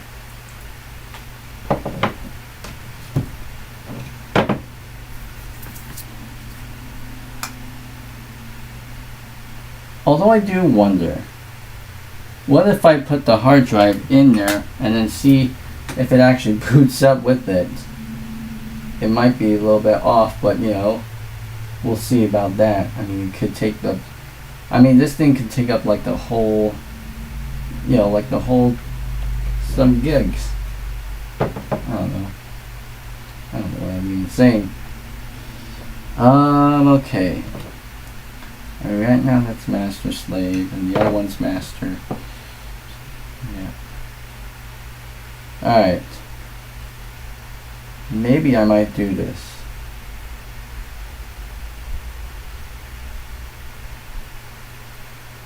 Yeah, maybe I shall do this. So, I think I'm going to go ahead and insert this in first. This one, the 500 gig, first off foremost. See if I can try to get it in there as best as I can. And let's see if I can mount the other hard drive in it. So,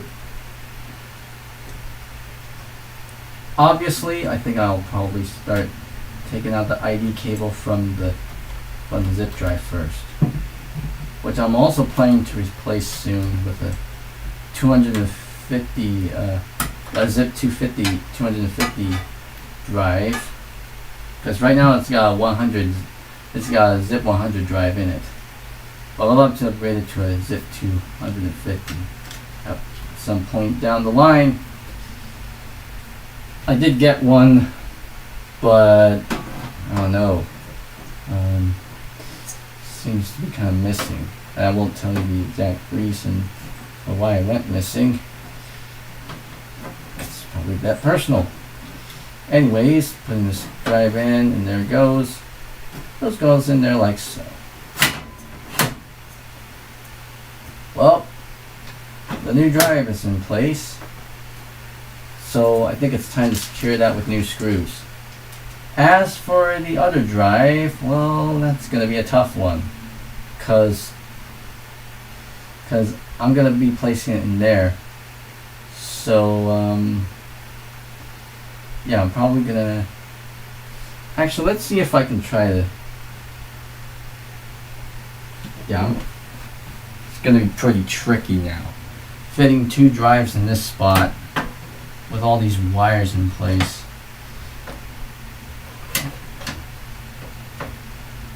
See if I can try to get this in here.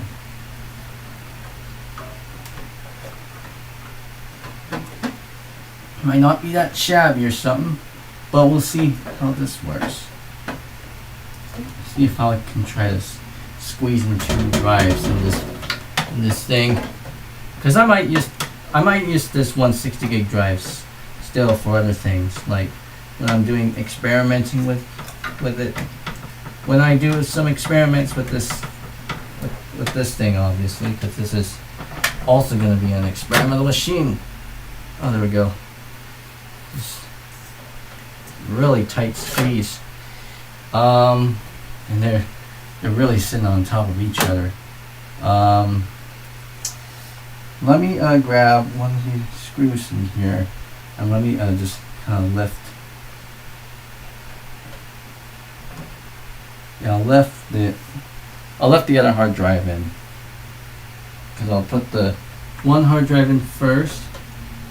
So just lift that up, and get the screw in there.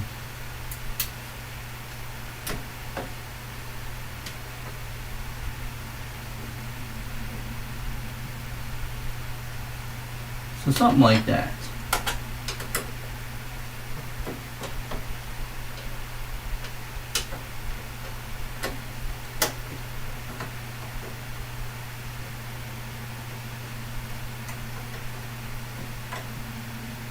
Okay, so I got that one there. One screw is in place, and then I'll put the other screw in.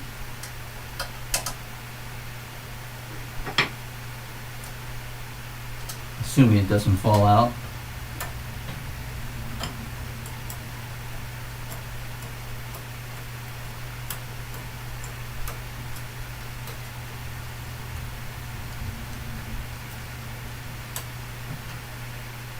There we go. And then I will go ahead and go on to the other side to fit in that last screw. And as for the new drive, I will be fitting in new screws. New screw specific to it. So, yeah, excuse me for a moment. I gotta fit in the other screw. Now, one last screw.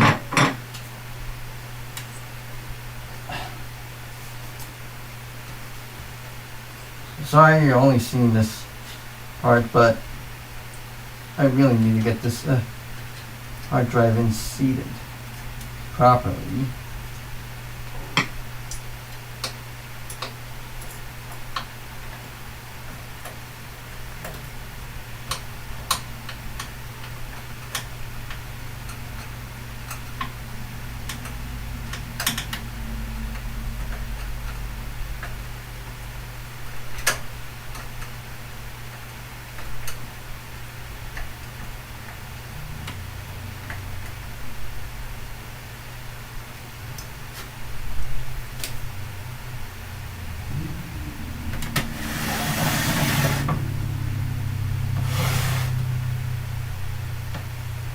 Alright, now the two drives are officially in place. And I have the bottom drive in there, in the ready. So, I guess probably for that one last little extra measure of security, I'm gonna put in the other screw.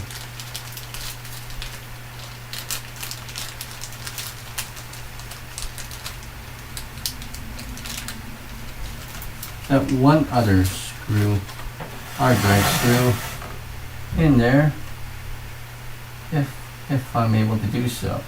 Just trying to get squeezed in together.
Alright, now the topmost hard drive is fully secured in.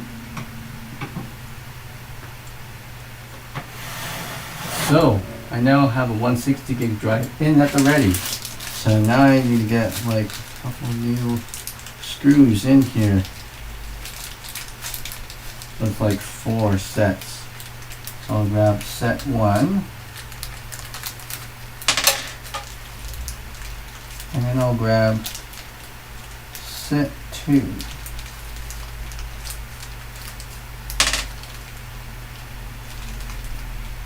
And then set 3. Yeah, probably just set 3 because the other screws, the other screw hole's probably blocking it. So I'll start with this one, so I can screw that in. Okay, we're back here. Just doing little things. Yeah, I'm doing this live. Oh, I dropped the screw.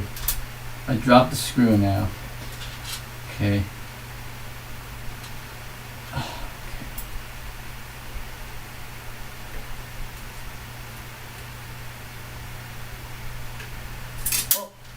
dropped it again. Yep, I'm tinkering with this live. Alright. Lift it up so I can properly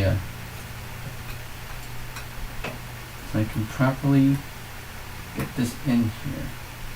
Sorry if my hand's in the way. Alright, now I need to get the other one in. Alright, lift that up.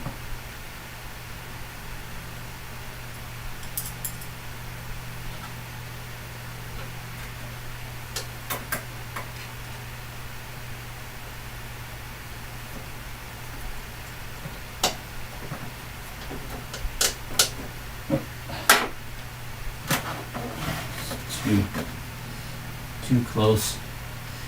Let me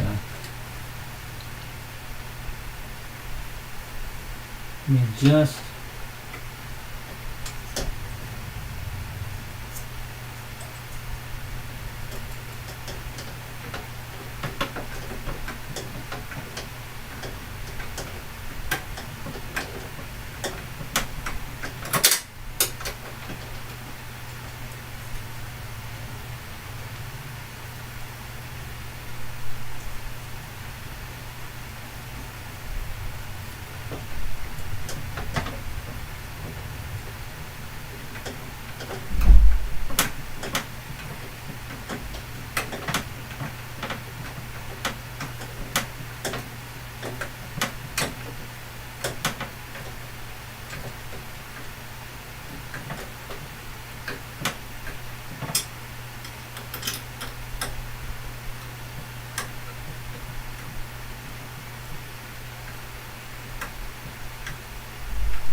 Okay, I really don't want to over tighten those, but alright, now the last screw.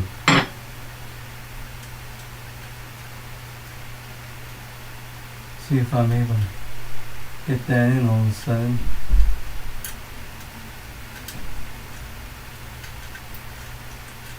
Come on. Yeah, that screw's like at an angle now.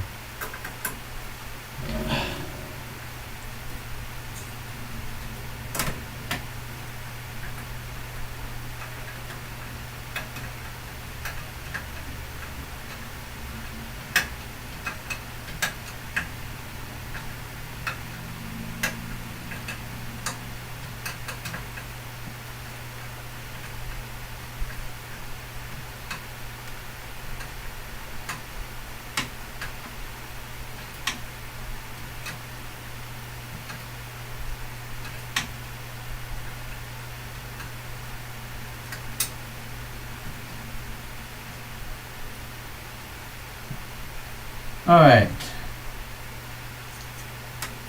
I think that's pretty much all secured. So it only takes like what? Well, for that one, it only takes like 3 screws and such to kind of like get in here. And with all this in place, I think it's about time it should be our bead.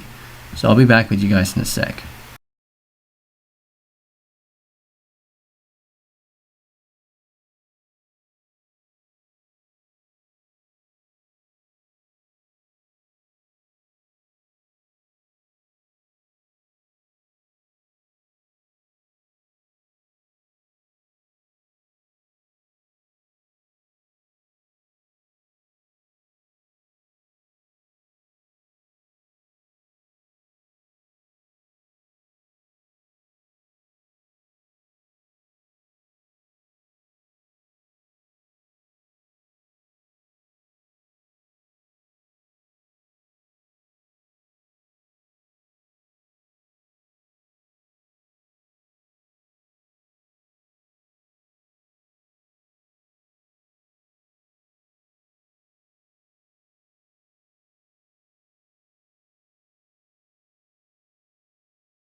And we're back, and looking back at the Tomodachi Life Living the Dream, footage, that I took from this camera. Obviously, I realized that it was kind of out of focus, but oh well. Back to this thing. This custom built of mine. So as of yet, I have 2 hard drives now. However, yeah, I'm gonna do something now. First most, I'm gonna go ahead and plug in.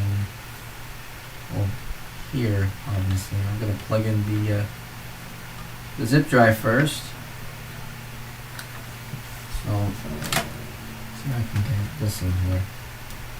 Sorry, my head's gonna be in the way. Oh, now that I have a second hard drive in there, I gotta bend this now. Bend this into I wanted it to be now, so I can reach the other. See if I can actually get in there. There we go. That's in. This is an 80 wire IDE cable. Now let's see how the bottom one goes. Yep, that goes in just fine. And this one's obviously master. Now if I wanted to do the data transfer between these 2 drives, as I may plan on doing so in a moment, I'm gonna have to switch out the jumpers. Alright, so now that's that drive in. So I think it's about time that we shall do a little bit of a testy test here. First and foremost, I gotta move this tissue paper out of the way. Move this bag of screws down there, and now I'm gonna go ahead and plug in, the peripherals in here. First most, we got the sound driver stuff. You guys aren't seeing it, but I am plugging things in. So I got sound, I got video, and then I got the mic that I'm not using. So I plug it in the other spot. And then I have the plug for the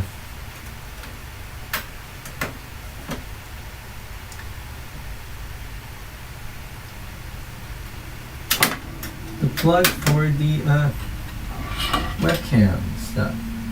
And then I had the plug for the computer itself. It's really reaching over there, so I'm a little bit tight, and plugging in the mouse.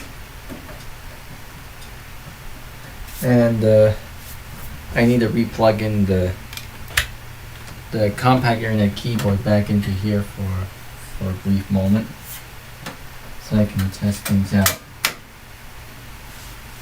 And I think I may as well unplug. I'll go ahead and unplug the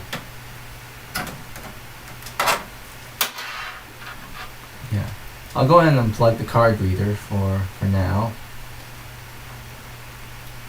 It might not be used. Alright. And so that's everything all set and ready to go. So I think it's about time that we shall go ahead and switch to this setup right here, which I'll go ahead and turn on the monitor, the speakers, and I'll set up the tripod.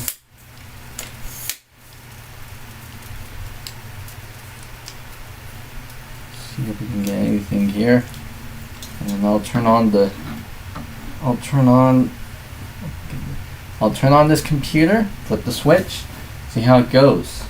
Smoke test. Whoa, the drive's working.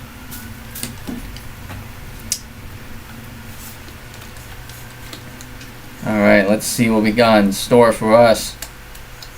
Intel desktop boards. Pentium 4. Yep. Oh, yep. It's saying the USB device not initialized.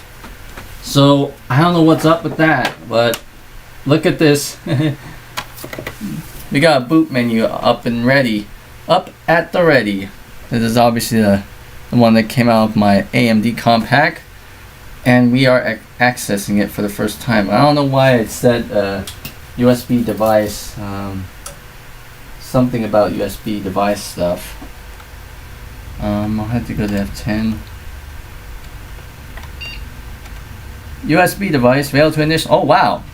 Hitting F10 selects the boot device, and exit. Okay, that's a long beep. Escape to enter setup, pretty much. F2. Error, USB device failed to initialize. What kind of USB device is in there? Something's gone wrong with it. Yep. There's the hard drive that I have in here, and I had the iOmega zip drive. But what USB device is it? What USB device is causing a failure? Is it the? Yeah, I don't know what's up with this hardware. I don't know, but something I could probably figure out myself. Either way, let's try going into Windows 98 here. See if we can try to boot from this. See if we can try to boot from this install Windows. Whoa! Oh wow! Insufficient memory to initialize Windows. Wow! That's because we are running on, yes, remember, because I had this hard drive running on like the gig. I had this running on like the gig or something. That's the first time I ever seen this come up. So remember that this computer, I think I upgraded it to like what? I think I upgraded to about like a gig or something. But, okay. I gotta reset.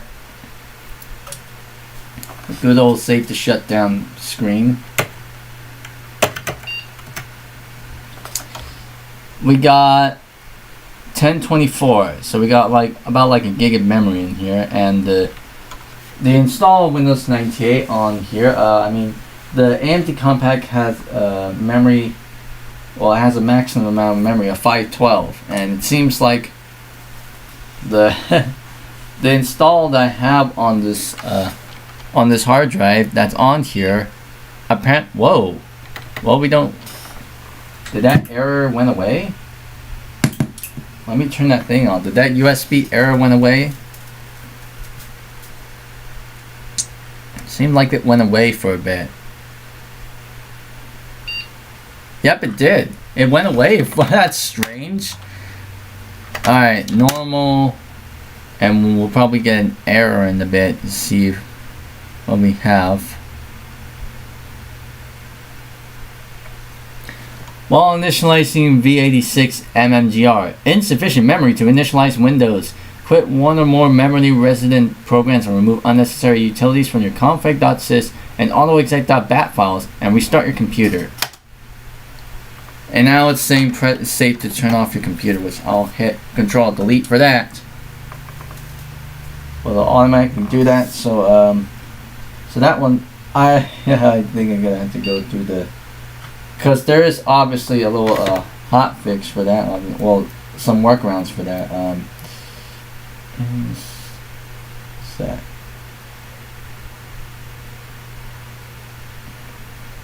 Is it under? I'm trying to find that, obviously. Yeah.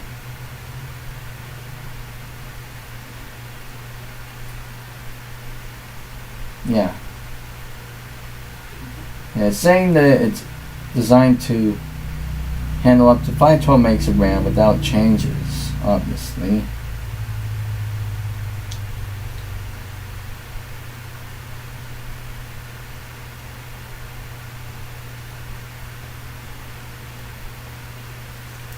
So it's like an out of memory error message with large amounts of RAM, obviously.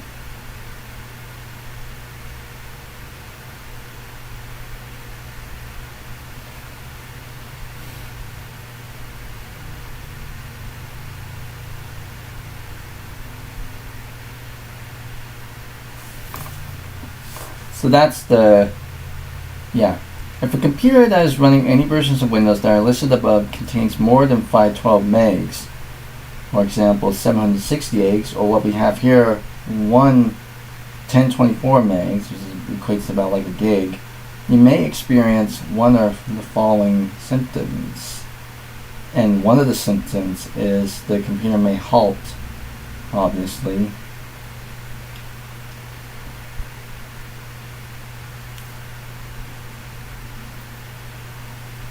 Insufficient, yeah. The computer may stop, hang while Windows is starting, or halt and display the following error message. Insufficient memory to initialize Windows, that's what we cause. So yeah, the V-cache thing. So we had to, yeah. So in order to counter that, we had to use the max file cache setting in system.99 to reduce the maximum amount of memory that the V-cache is to 512. So that's what we'll probably do. That's the it's related to the V-cache stuff. V-cache is limited internally to a maximum cache size of 800 megs. So let's go into Windows 2000 here and see if that works. And I'm wondering if this install, okay, that didn't work. Inaccessible boot device. Well, I mean, we are still booting off of this drive, obviously, and Windows XP or Windows 2002, will that give us the same error message? Yes, it does. Well, the drive can't possibly be booted in for some reason, even though it is set to master. So I think the yeah, the OneDrive is set to like what, slave or something. So I guess that's that. That's something. So yeah, looks like I'll have to probably take a look at what's happening here and see if I can try to troubleshoot things.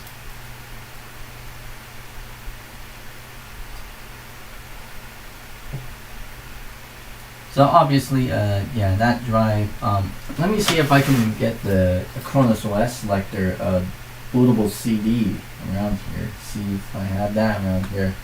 Because I do have a diskette for it. Here's a diskette, but I think this is probably dead, so I'm gonna insert it in just for the heck of it.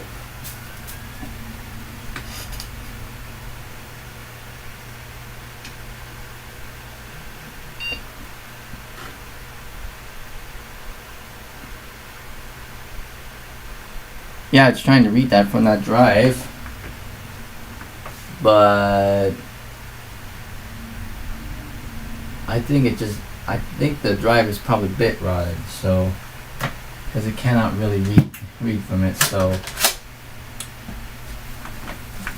I've encountered it's probably gone through some humidity changes and stuff that kind of yeah, it kind of deteriorated.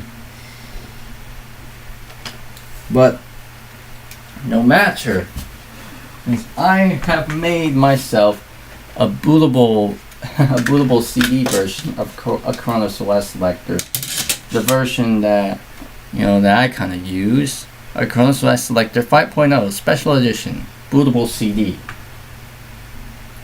It's kind of easy for me to make bootable CDs like these, so I'm just going to insert it into the CD drive or the DVD drive, perhaps, on my computer, and let's see how I can access that. Now let me go ahead and reset, and I'm going to hit F10 to access the boot menu. F10.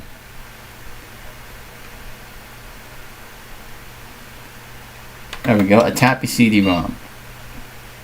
There we go. There we go. It's going through the disk. Yep, it works.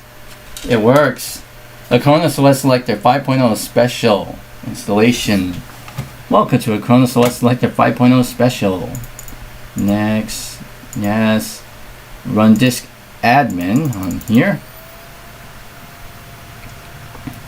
It loads faster, obviously. Yes, you can see it does detect the actual partitions, and it also does detect the additional free space that we have on here, because this motherboard supports I think it supports 48-bit logical block addressing, 48-bit LBA addressing and stuff. That's why it's able to read hard drives bigger than 128 gigs. So yeah, that's the one thing about this thing. Obviously, this build of mine, this custom build of mine, is pretty much, in terms of the hardware in here, it's pretty much like newer than my two compact Presario 7000 systems. Now, yeah. But yeah, we got this free space here. Now let me see if I can go ahead and shut this thing on down. Well, let me take out the CD first. Take out the Kronos OS CD. Put that back in. Shut the computer off. Turn the computer off. Leave the residue. Get the power residual residue out.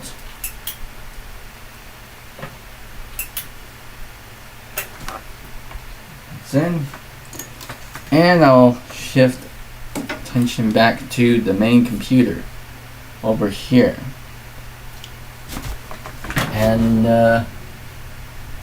yeah, let me see how I can go about with this thing. So I'm gonna unplug the power source off of this thing. So I'm gonna shift back towards this thing right here, the bottommost drive. So I'm gonna take the ID cable off of this zip drive as best I can. Go. And now I'm gonna put it down here. And before I do that, this is obviously set to master. I should probably set this to slave. And I think on the, well, you don't have it. I think I might as well put this on cable select, because I have an 80 wire cable. If I can get my light source, where are my light sources? I think I'll use my iPhone 8's light source to help me out with this process.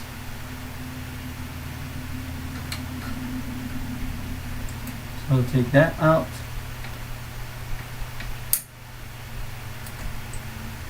And I'll put that in to the cable select part. There we go.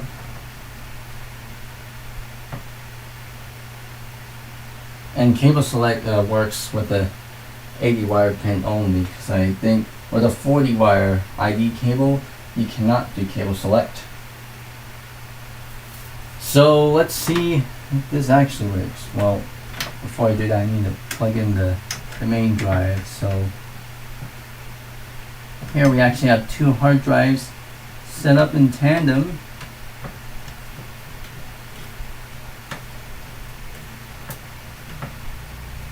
Although this was temporary, so it's temporary. So now I think I might as well just plug in this USB thing back in. That's for the card reader, because I'm not getting those cryptic errors now. If I'm able to get in there. There we go. That's it now. Alright, now flip the switch. Smoke test.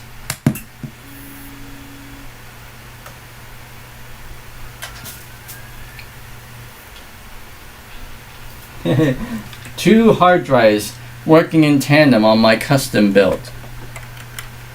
Let's see which hard drive it boots into. it boots into the main 160 gig drive. Nice. I'm gonna hit the physical reset button. That's one thing about this custom build. It has an integrated reset button. And where's our hard drives? Yep, both hard drives on there. And the Western Digital Caviar drive is at the top, while the Seagate drive is at the bottom. So there we go. That's how we're doing stuff here. And obviously I will keep use of the 160 gig drive for my experiments and stuff. So that way I won't lose anything on the 500 gig drive. Because I'm aiming to use the 500 gig drive that I took out from my AMD compact into this thing as the main drive. While I keep the 160 gig drive that I bought for this thing as like more of like an experimental drive. So discard all the changes. We'll exit discarding changes. And I'm just going to go through all the OSs I have on here just because why not? So that way you can detect the other drive if it needs to.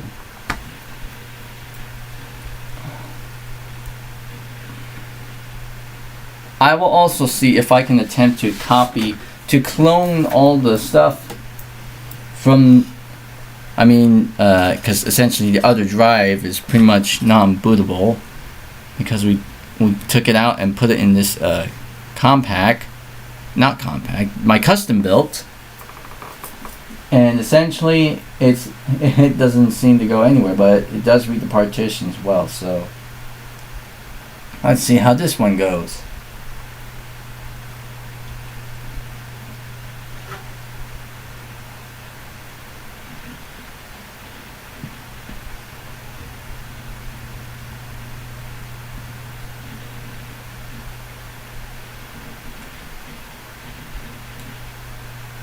And there's my background, obviously.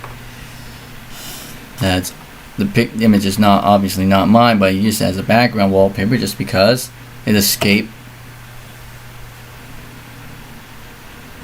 Windows has updated. I can't adjust the brightness settings on this thing, obviously. So guess we're just gonna have to like look at this like exposure, like this exposure type base or something, because I obviously can't I can't decrease the brightness or the exposure. Well, I can zoom in. That says Windows has updated your clock as a result of daylight savings time. Please verify that your new clock settings are correct. So yeah, I can still zoom in with the camera, but I can't do exposure. Or can I? Nope, I can't.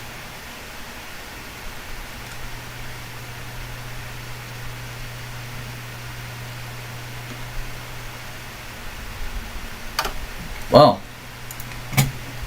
what's the time now? Oh, it's 9:50. Oh wow, the clock is really off. Right now it's 6:57. I still need to fix the clock soon, so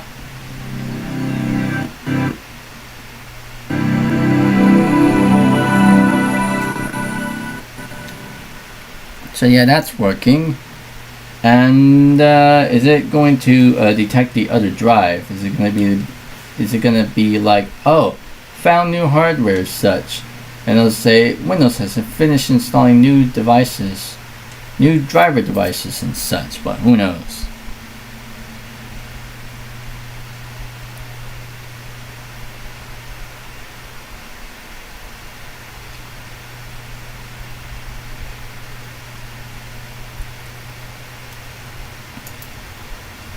Let's go to my computer and we'll see if we can try to access the other 98 drive.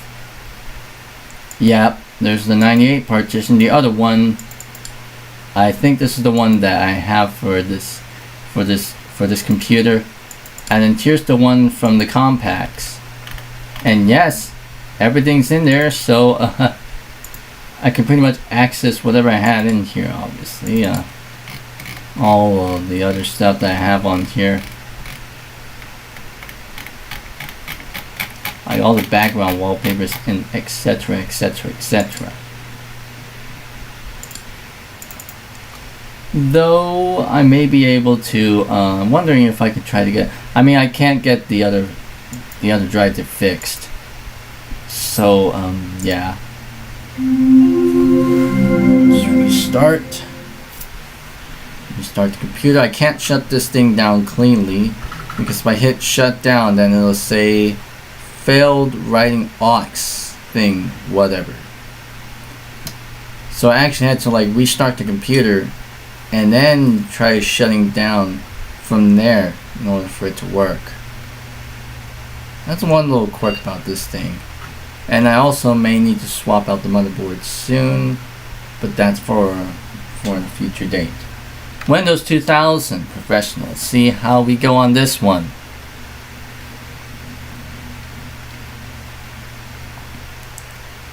And there's Windows 2000 Professional boot screen.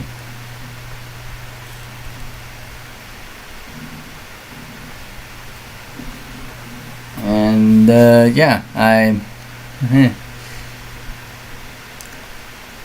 like the style of boot screen, obviously.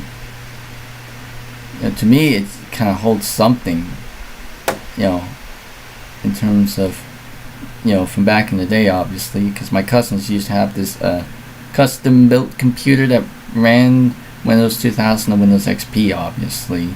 And that's how I kind of first came across Windows 2000. Don't mind the weird strobiness on this thing. Press Control Alt Delete to begin.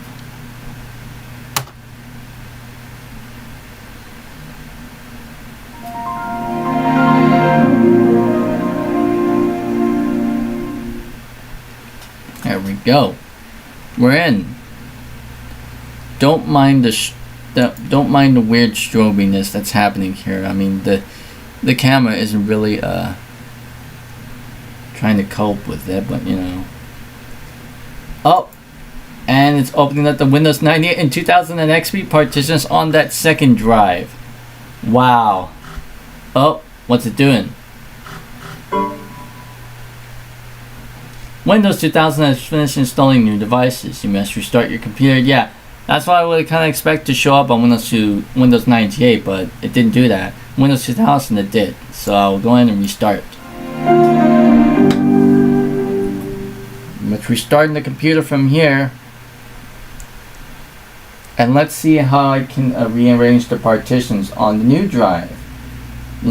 Just to kind of like take advantage of the additional space. See how I can do about that. Let's see.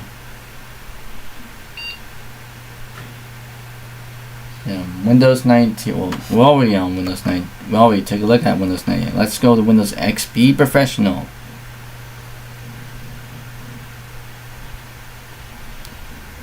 Got the bog standard Windows XP boot screen since Service Pack 2, where you don't have the branding underneath the Windows XP logo, and the progress bar is always blue, and there's no copyright years. Let's see what we have in store for this one.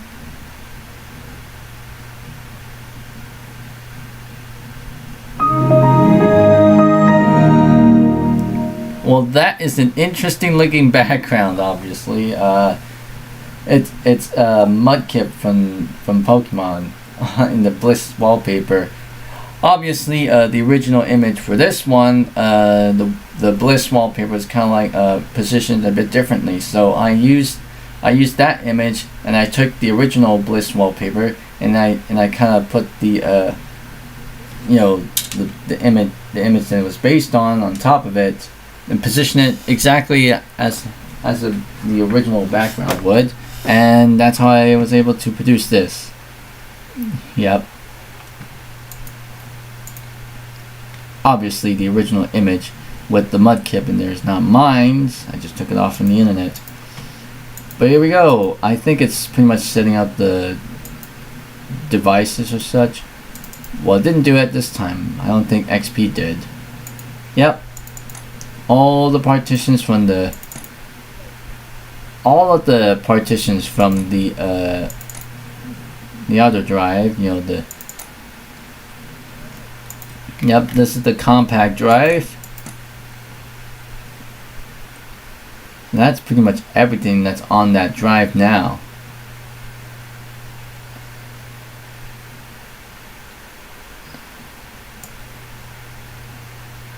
And since I have this, do I have Macroom Reflect on here? Does that run on? Do I have Macroom Reflect on here? Does that run on this thing? I don't think I have Macroom Reflect on here, even though this is well, this is Windows. This is Service Pack 3. That's the name of the computer, by the way. I probably talked about it in my rebranding video from earlier this month, at the start of this month, because you can take a look at the the OEM info and stuff and such.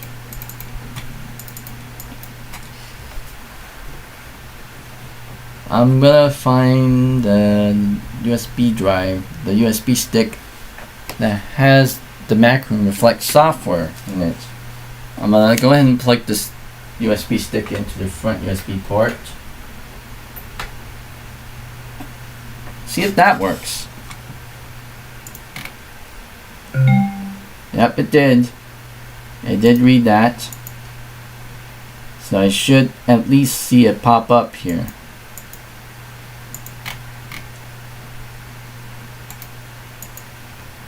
I'm just hitting refresh.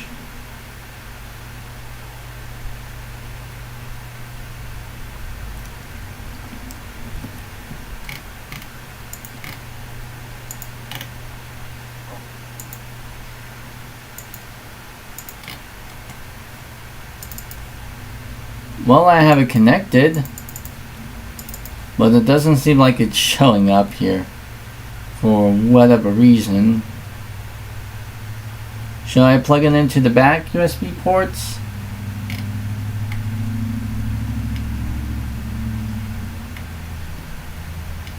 Yeah, it doesn't seem like it's oh, there it is. That just took a long while to pop up.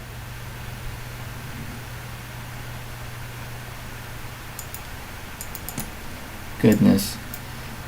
Alright. I think it's under this one. And then the Macroom Reflect program should be there. Oh. No, I don't want that. Macroom Reflect. There it is. And I'll go Macroom Reflect 8. And then I'll go for this one right here. And let's see if this actually works under this thing. Which, this computer...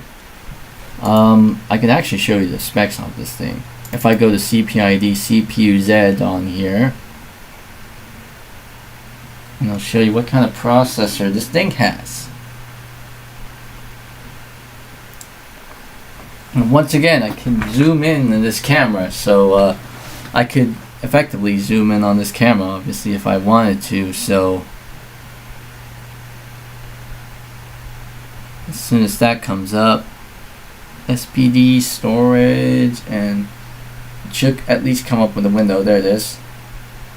So what we have on here, well, we have an Intel Pentium 4 processor, Northwood cord, brand 99 with the socket 478 micro PGA package and socket. And yeah, specification: Intel Pentium 4 CPU clocked at 2.66 gigahertz. Family F, Model 2, Stepping 9. Extended Family, Family F. Extended Model 2, Revision D1, with MMX SSE and SSE2 instructions. The core speed is 666 point whatever megahertz. So it's basically 266 gigahertz. 2.66 gigahertz. Now, I heard that this board can take a Pentium, well, 3.06 gigahertz hyper-threading Intel Pentium 4, which that seems rare, but that'll probably be for another date, for a later date when I get that chance. That's essentially like a northward hyper-threading CPU that I would love to get for this machine in the future, if I ever get across to acquiring one. The board is a D845 PESV. Obviously, when I bought this thing, the listing said it was like a GEBV2, but this one's actually a PESV because it doesn't have like integrated onboard video. So the BIOS is dated from October 20th, 2002. Supports AGP version 3, the graphics interface. We're taking DDR memory, so unlike the compacts, the two compacts that I had that had SD-RAM memory, we have DDR SD-RAM memory. So yeah, single data rate versus dual data rate, and we have 1024 megabytes that equates to 1 gig of memory. Yeah. PC 2700, so 166 megahertz.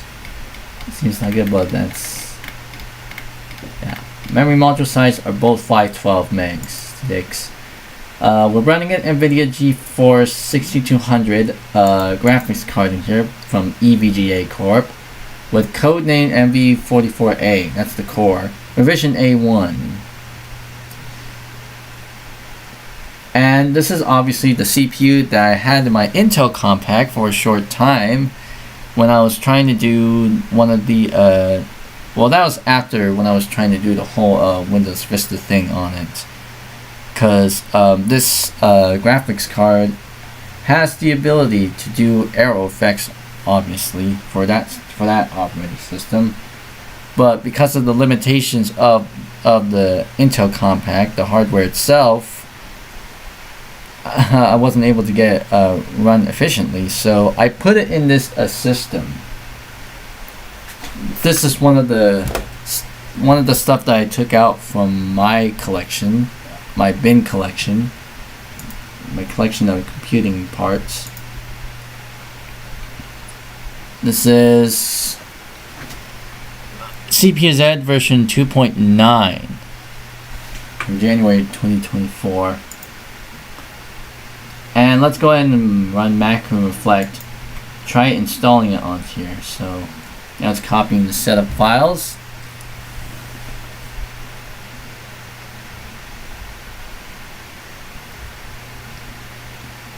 And yeah, obviously the CPU that's in here, it's a single core, obviously, and the CPU doesn't actually get that hot, not like the Prescott ones, where those are infamously known for their inefficient heat transfers. Well, but you know,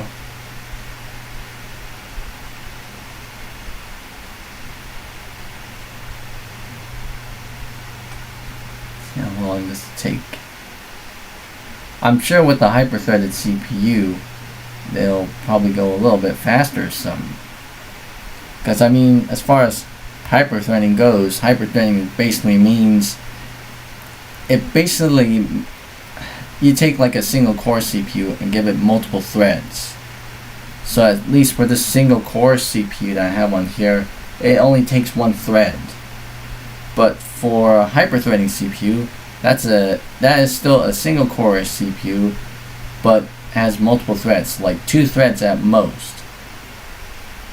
And that pretty much makes any operating system think that it's using 2 cores, even though it's running a single core with only 2 threads. With 2 threads, obviously, instead of 1 thread. Alright, I think that should be going. Oh, the Logitech software update. Check now, and then I'll press the next time. Check for updates automatically without. Yeah, you know, this computer, I mean with the modem thing in there, you know, I have the wireless LAN adapter for this thing. I can actually take this thing, because I have Service Pack 3 on here. XP Service Pack 3 supports WPA2 connections. I am actually able to get this thing hooked up onto the internet, obviously. You know, might not be as usable as it was back then, but you know, it still works. It can still go online, you know. Just, yeah. Welcome to the Macro Reflect Free Setup Wizard. And I'm wondering to see how this will run. I accept.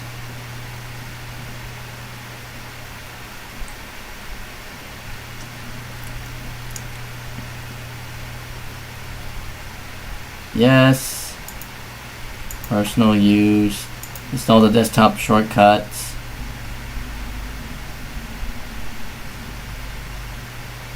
Install. Alrighty. Now let's see how this will go.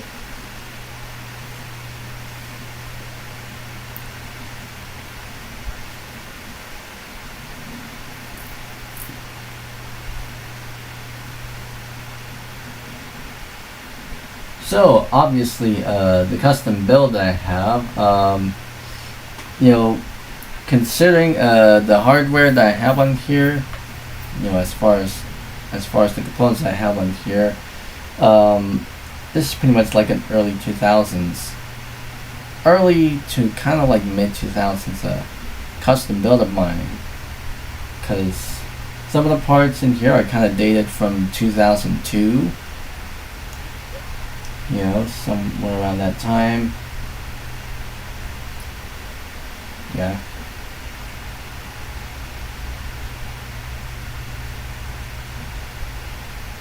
See how long this will take.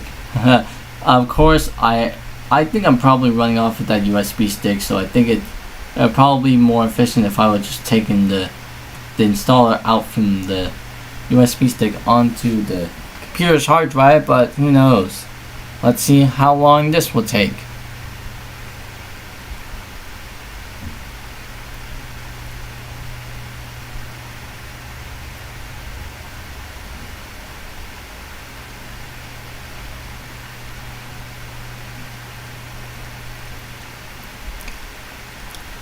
And because I'm planning to use the 160 gig drive for experiments, since I'm leaving it in there, I will be able to do some like like OS experiments on there. So I may be able to finally like experience some OSs that I never, Windows OSs mainly, you know, that I never seem to use or know of, but I never tried it. But you know, especially for real hardware, obviously. So like if you excuse me, yeah, I'm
And I'm back, ladies and gentlemen.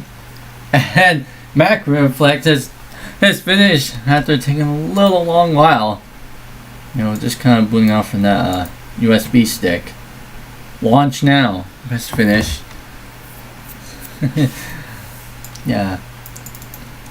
Because this CPU is only a single-threaded. It's a single. It's a single-core, single-threaded CPU. So. Those tasks are probably going to take a little bit longer to process than a hyper-threaded one, which is like a single core, 2 threads. There's a single core, 1 thread. Now, I think the board when I bought it also had a 2.0 gigahertz heading for Northwood. We're closing the blinds here because sun's actually setting, but evening hours. How long have we been running this thing?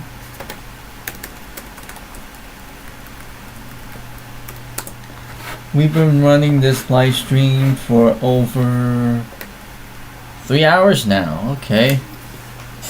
Yeah, we've been running this thing for almost 3 hours now.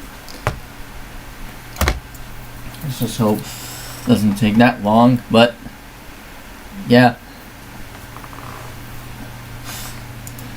Yeah, let's see if we can get, before we do that, let me see if I can eject that drive. Also, because, yeah, where is it? I think it's right here. I have a card reader in here, and I want to know if that still works. Whoa, that took a long while. That is so slow. But, you know, would have been a lot faster, obviously. I mean, I have, well, I don't know, yeah, I'll eject this one. Eject.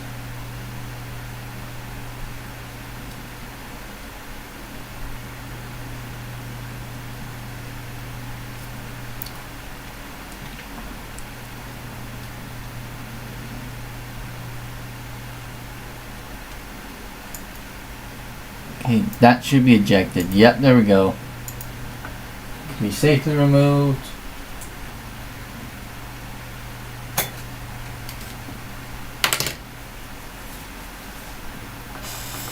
And yeah, I had to refresh this thing.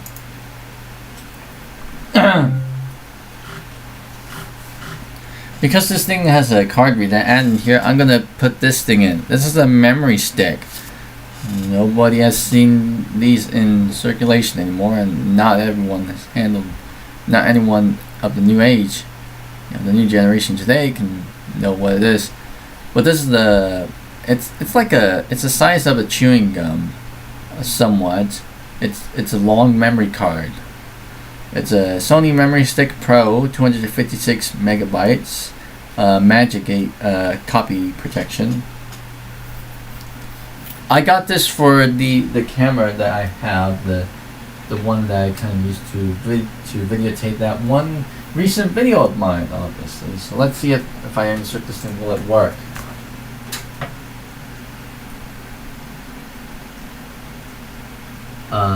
Does it?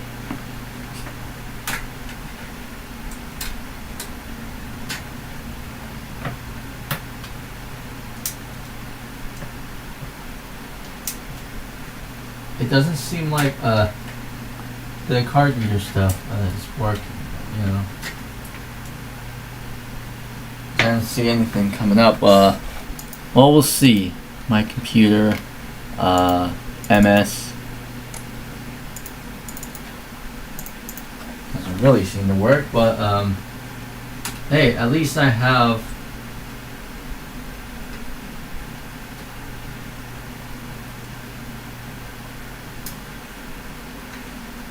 At least I do have the yeah, at least I do have 2 USB ports in the front. That way I won't have to like plug in like any USB thumb drives in the back. But hey, there's the compact drive, and then there's my main drive. which I'll go ahead and disk management MSC.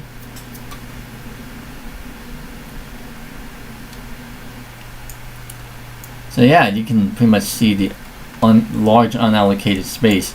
And since I can't access any of these drives, it'll probably be a good time to kind of like move or clone this whole drive over, if that's the case. So select the disk to clone to this one.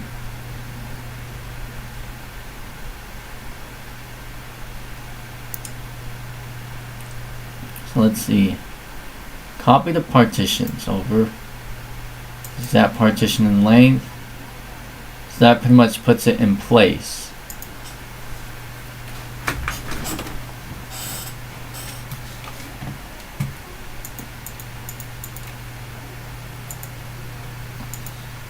So first off, I'll pretty much erase the disk, and now start going ahead and start adding these partitions in. So copy the first one, the exact partition length. I will modify it to be 60, because at the moment it's like what, 49. I'll make it to 60 gig. A 60 gig partition. Oh, 68. 0. So we have a 60 gig partition there, and then I'll go ahead and drag and drop this one there. Then I'll go ahead and make that a 60 gig partition too, and then I'll drag and drop this one, and I'll also make that a 60 gig partition.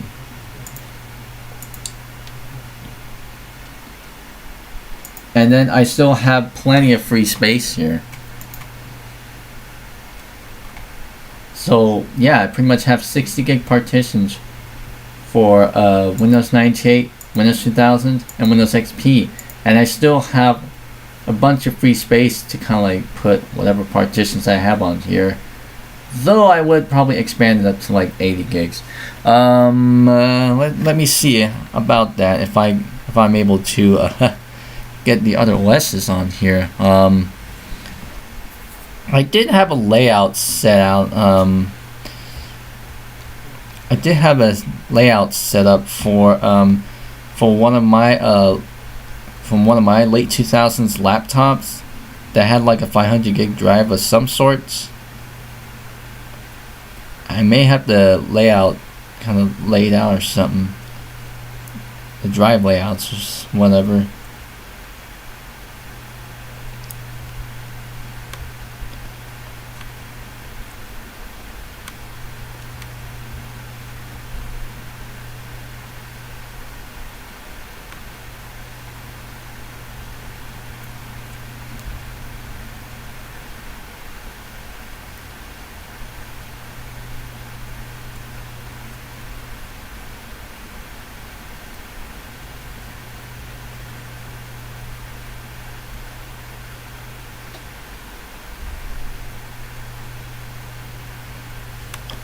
Let me see it, because I have a bunch of programs.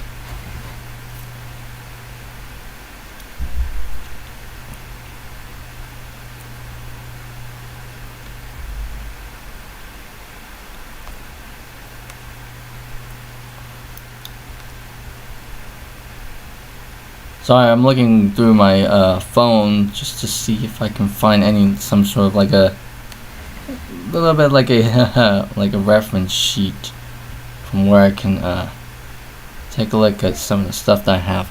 Excuse me for a moment.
And I'm back, ladies and gentlemen. I had to take care of some things. Okay. Yeah, I couldn't find the image. I couldn't find the image on my phone. I probably must have taken it out. But yeah, I think I'll have to go by and do something like this or some. Oh wait. I think I may have something.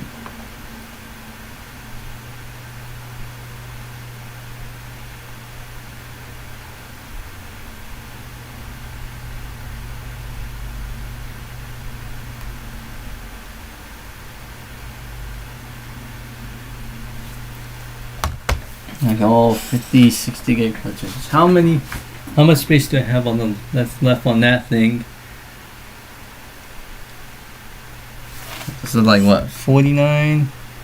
Yeah, those are all 50 gig partitions. And I've increased it to 60.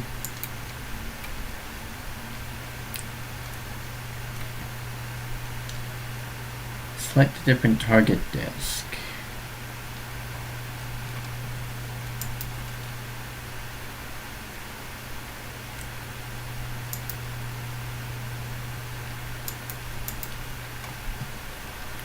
How about I make this 80 gig?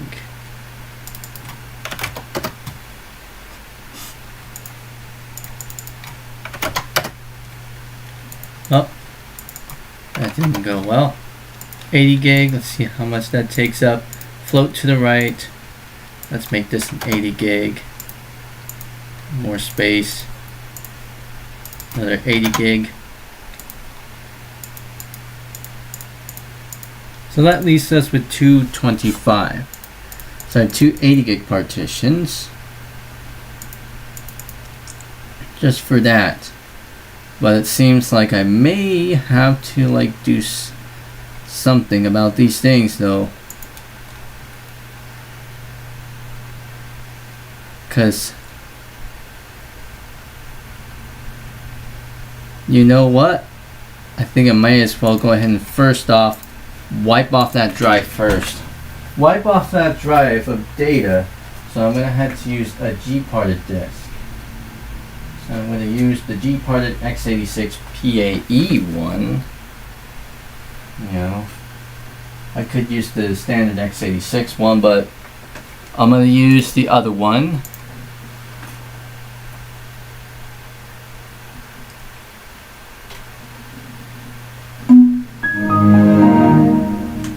Insert the one drive, and then there I will go ahead and hit F10 as soon as the BIOS screen comes up, so that way we can go to the boot menu of some sorts. There we go, a tappy CD-ROM, and there we go, we're going into the G-parted stuff. Let's go to VGA with large font and into RAM. So that's how we're going to be doing it. VGA with large font and into RAM. And G-parted is actually based on Debian, which is a Linux distro. So this is pretty much, it's essentially like a version of Linux, but for you know, disk partitioning and stuff. So essentially this is really the only version of Linux that I've used, and it's this one. And you can see it's spitting out errors, but it's able to copy everything, the file system, to the RAM, obviously. So I will be able to take that disk out once it loads up.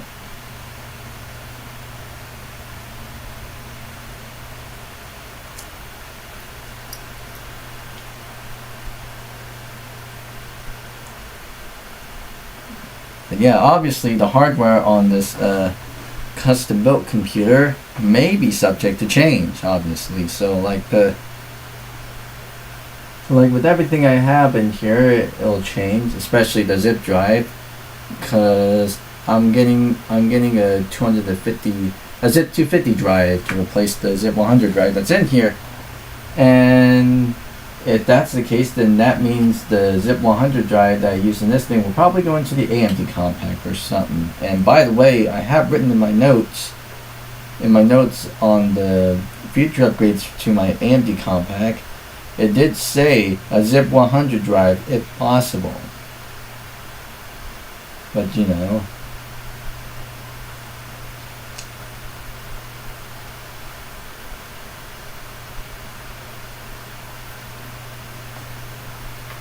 And this motherboard in this thing it has onboard LAN. Yeah, it has onboard LAN, but I think it only takes like 10/100.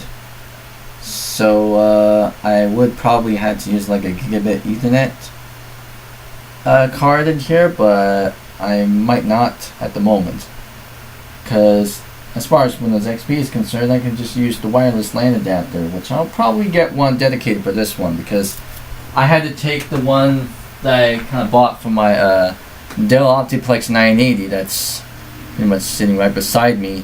That's this one right here. This is a TP-Link branded one. It works pretty well.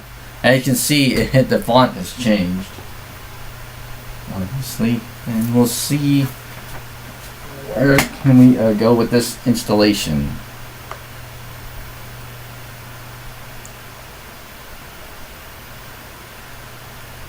With only 27 views, obviously, like I said, it's just a casual stream, nothing too special, other than just me tinkering around with my with my retrocomputing collection, my AMD compact and my custom build, but also sprinkling some little bit of like playtime on my Tomodachi Live Living the Dream stuff.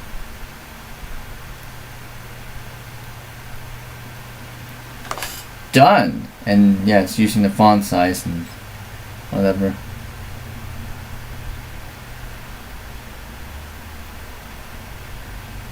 The key map records. Okay, the key map. Don't touch key map. None. So just hit enter on all of those, because nothing really too special. So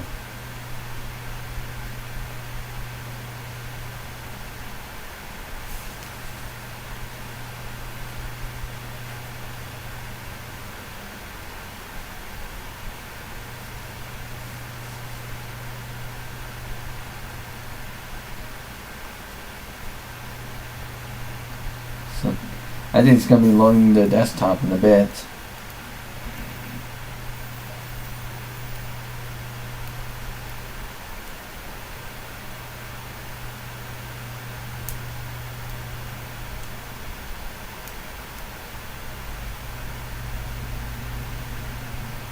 Well, we got a cursor on there.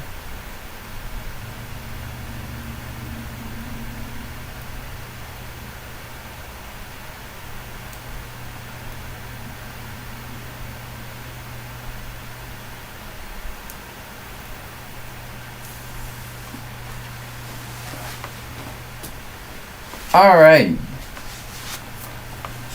we're at the desktop, and should we see our drives coming up?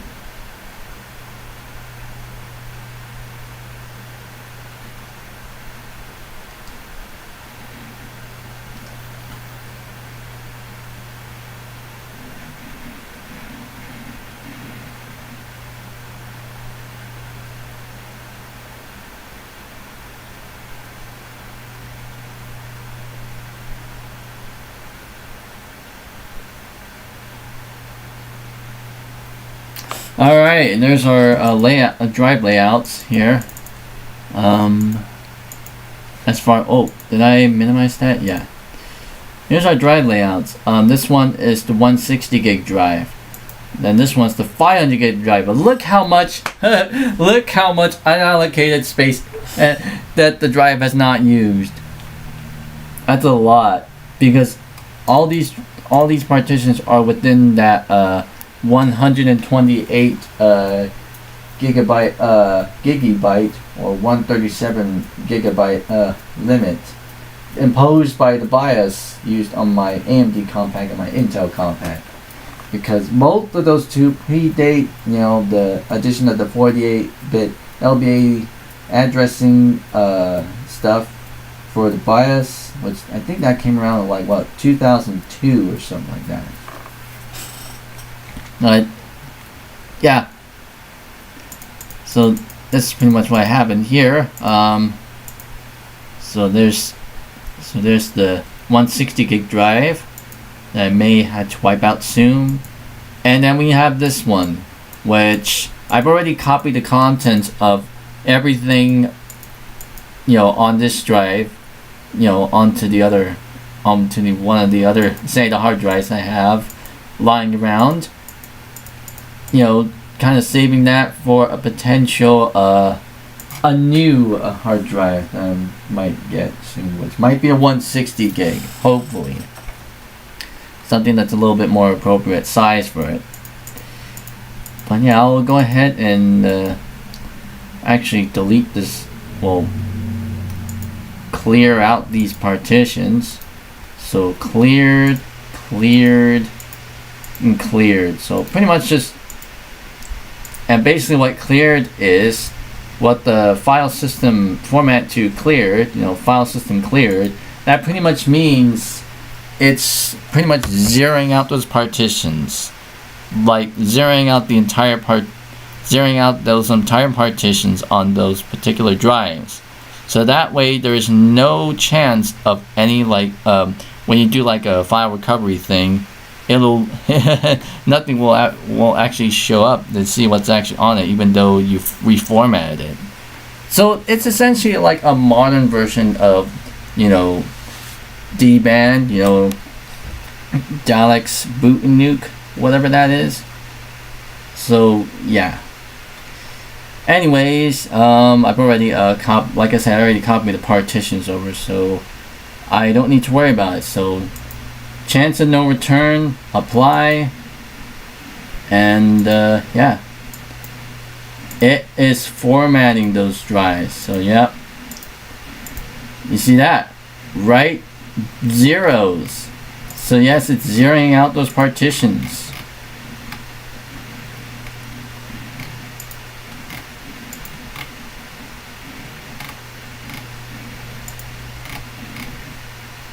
Yep, there it goes. You see that? Right zeros, obviously. So it's essentially zeroing out those drives. Well, zeroing out those partitions. So when we refresh, everything is pretty much cleared. It's reading that drive, and yep, those partitions have been cleared out. So I will go ahead and delete those partitions. And I will go ahead and make a cleared partition, whatever that is. Nope, not that one. New cleared partition. Because if we select unformatted, then that pretty much means it'll probably like format, but then leave it unformatted. Essentially not zeroing out the drive. But if you select cleared, then that pretty much means it's going to zero out the drive. So just put a label on there just because. Zero, well, that's not going to work. So now I'm pretty much zeroing out the entire drive now, just for security reasons and privacy reasons. You know, we don't want anything to kind of leak out if we do data recovery software on that. But yeah, that was pretty quick. So yeah, everything's all cleared out.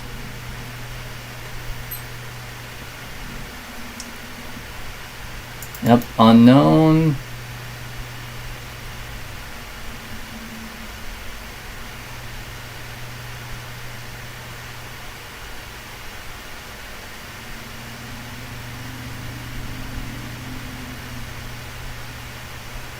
Delete. You must delete that partition. It's simple enough.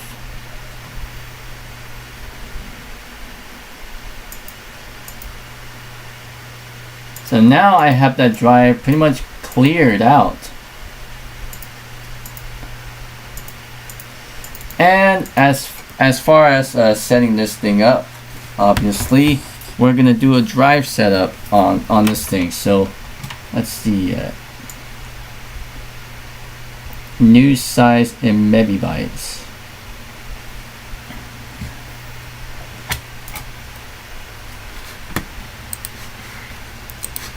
So let's see how we're gonna do it from like what, the gigabytes to megabytes. So let's see, 1 gigabyte, so 64, 80 gigabyte, 81,920.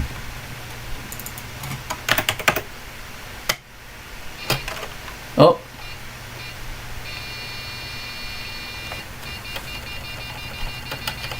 listen to that low pitched beep sound. Oh, there we go. 81,920. And that will be formatted to NTFS. So now we have an 80 gig partition. And this one, I'll go ahead and format it as NTFS with the same 81920 partition.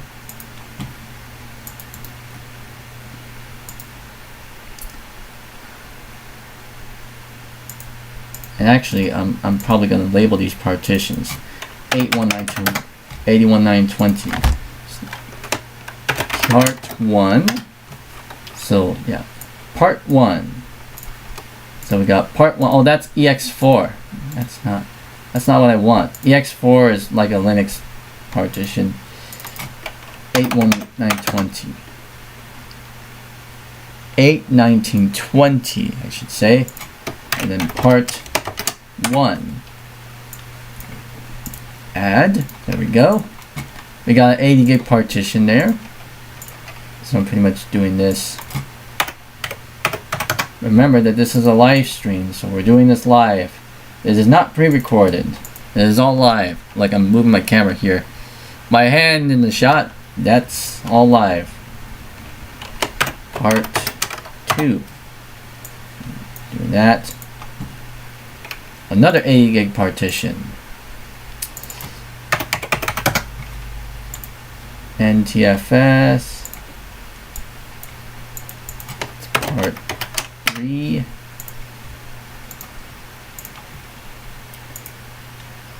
NTFS part 4, and that will be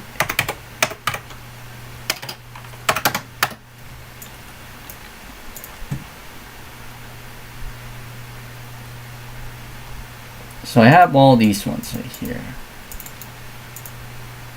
It is not possible to create more than 4 primary partitions. If you want more partitions, you should first create an extended partition. Oh, okay, so in order to make use of the full drive, so yeah, let's go ahead and make those other partitions now. Extended partition. So let's see. Within that extended partition, part 4E, E part 1. And there we go. We have an extended partition.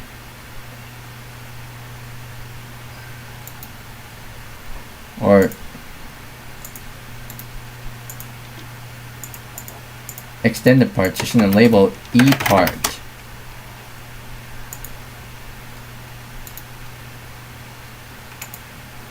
And then I'll name this logical partition as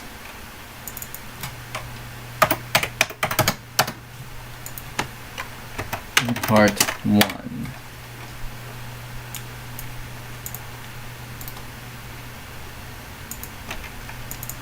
E part 2, also in TFS.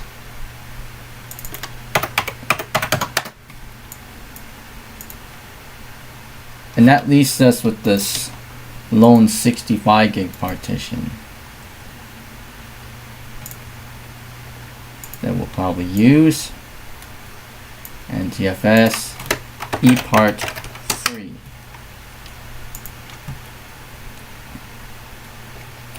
So this is pretty much everything that we have in here. Part 1, Part 2, Part 3, E part 1, E part 2, E part 3. So this is pretty much the setup that we're pretty much doing here. They're all 80 gig partitions, so kind of plenty of space for what I need to do. So we'll apply all the operations here. We'll apply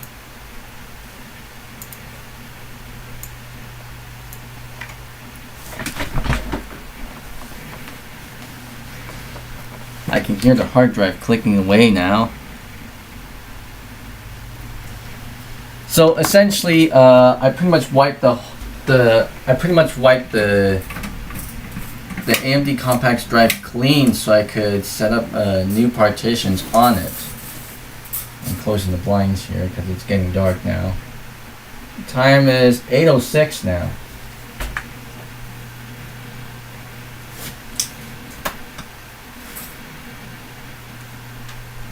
How many hours have we been running this live stream?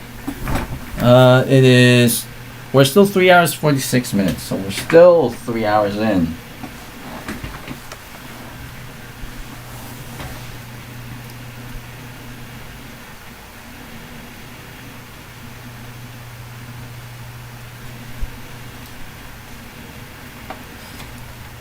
Yeah, I can hear that hard drive clicking away here.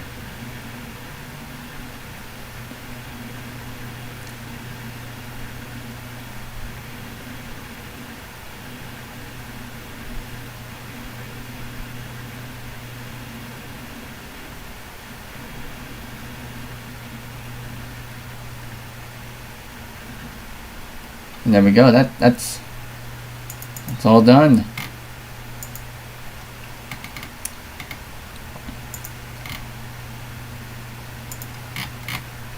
I mean, as far as creating new partitions, it pretty much just zeroes out anything that's on it, and then creates a new partition. Whatever. We'll close that out. And let's see all our partitions here.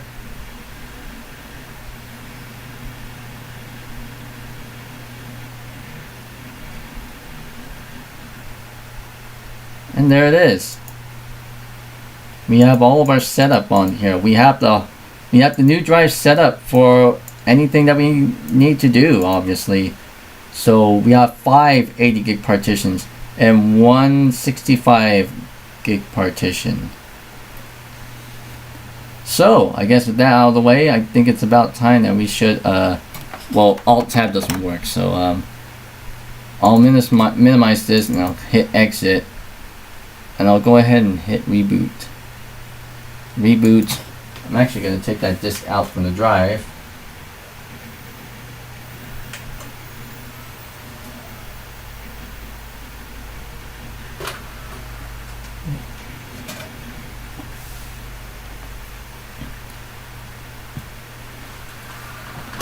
That yep, that closed itself automatically back into here. So USB device failed to initialize. Okay, so we got that problem again.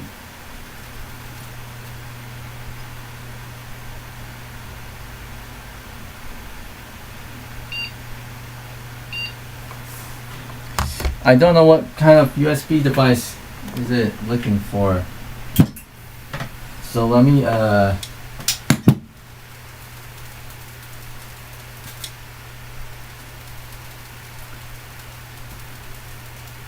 that might be the card reader something once again. So let me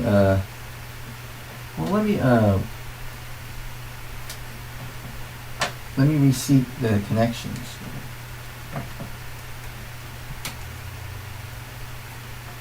And I'll take out the card reader just in case.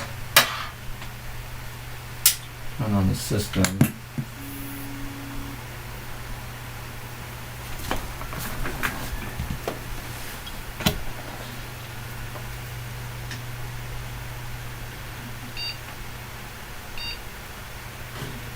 Okay, I don't know what's happening there, but I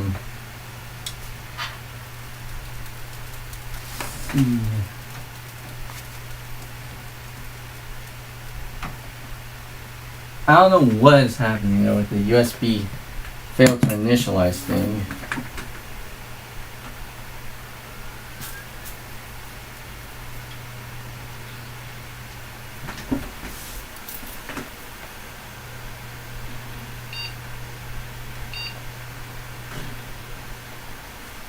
Okay, I don't know what was up with that error. USB device failed to initialize. I don't know what that was. I don't know if that's like the card reader or something like that. I'm not too sure, but oh well. Back to Windows 98 and let's see. Well, it pretty much can't see all those partitions, obviously, because they're all NTFS. I'm wondering if we're booting into Windows 2000 or Windows XP, it'll probably see those partitions, obviously. So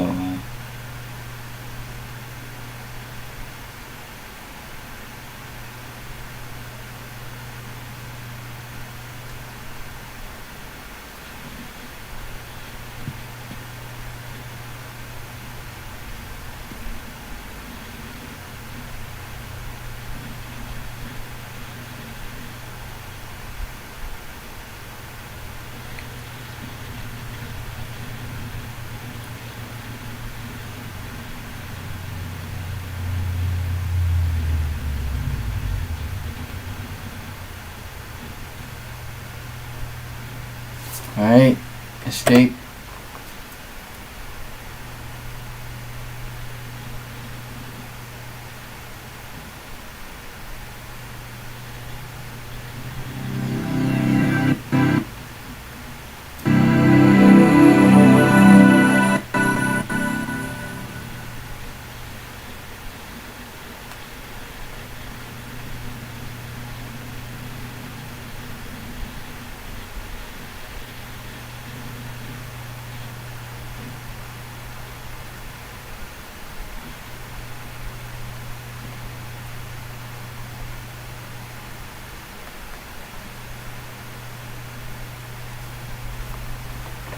Windows 98 booting up as usual.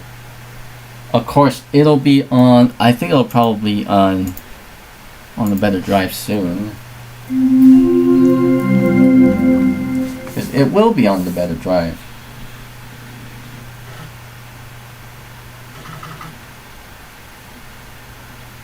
Because right now the OS is still running on the old drive.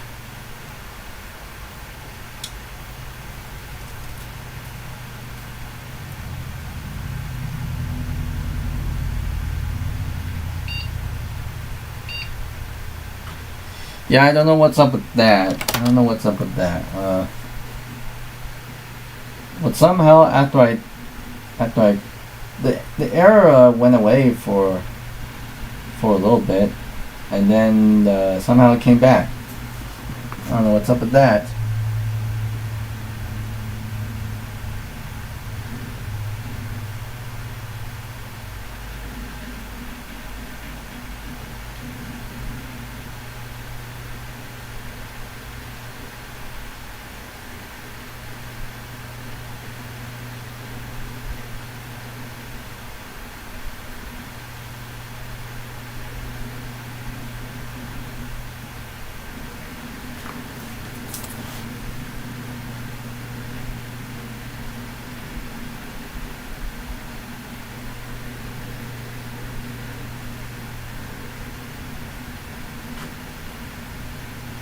Alright, Control delete.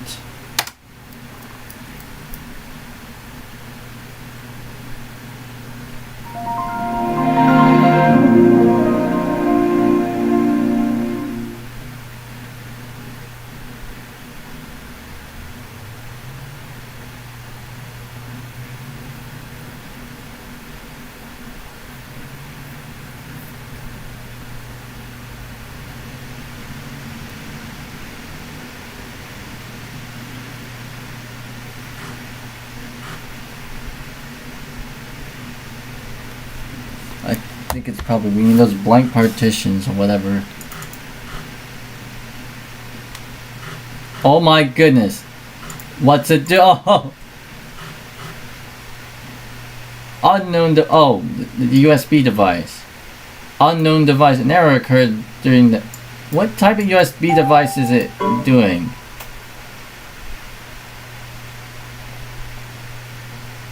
A USB device. Is it, I don't know, what was that? Is it probably those front USB ports or something like that? I'm not too sure.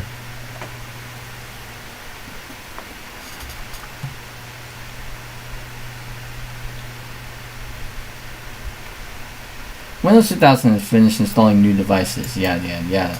Okay. Restart. Unknown device. Unknown USB device. I don't know what that unknown USB device is. I mean, the only USB devices I hooked up to it are the compact internet keyboard and the Logitech webcam stuff.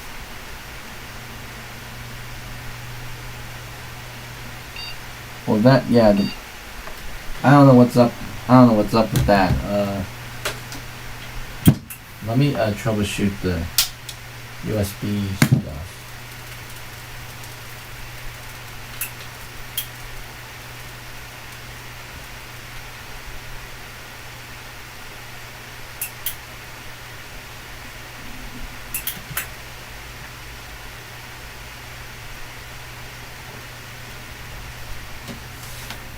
Let me plug. That's just those wire balls. Ignore those. Unplug and replug.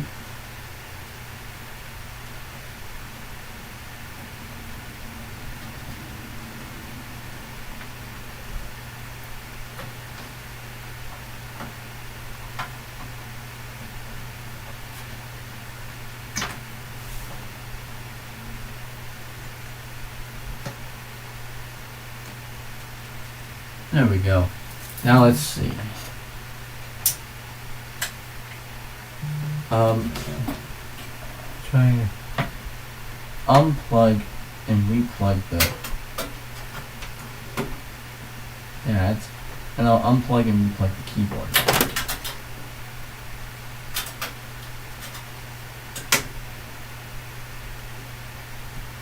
All right. Now let's see.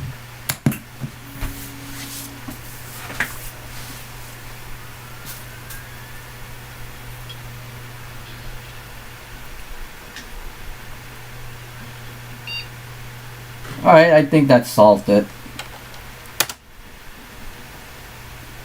Guess something was causing it.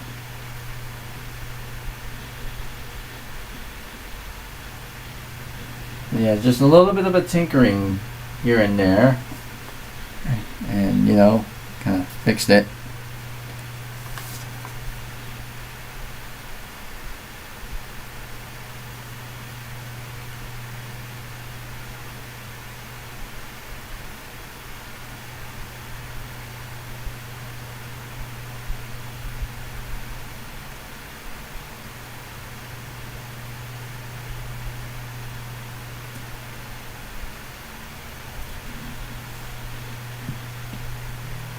Now, obviously, if I do plug in the mic into this computer sound card, the actual sound card, I'll hear a very loud whining sound. I think that's probably coming from the microphone off of this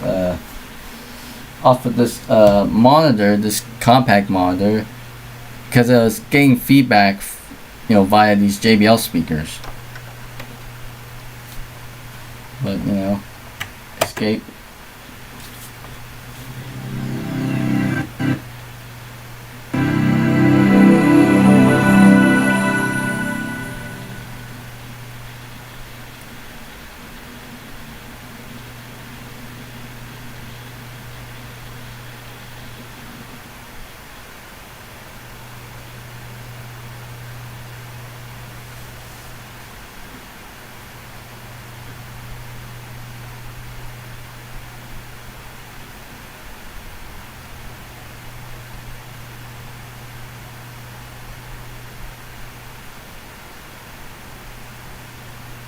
Yeah, that hard drive is kind of like clicking away on yeah, from what I'm looking, there's also yeah, it seems like there is a place where I could mount a fan here, like an indoor fan, like one of those like intake fans, like one of those small intake fans. I could probably install one of those if I wanted to, but I would have to make some space, obviously. For that to work in here,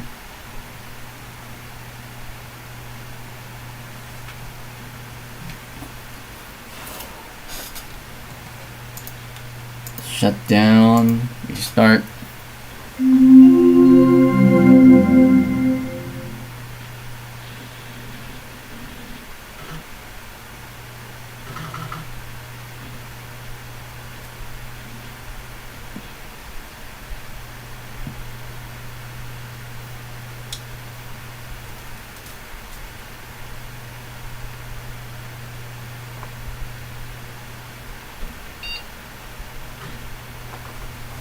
Yep.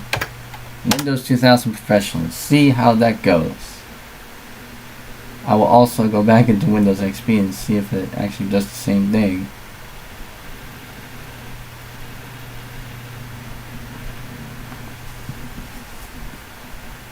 I can hear those. I can hear the stuff happening on my computer as it's loading some things in.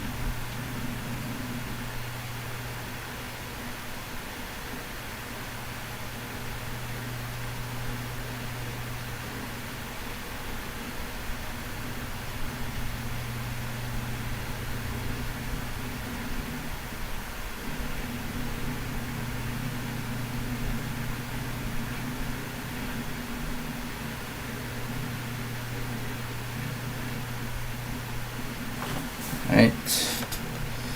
Control Delete. Enter.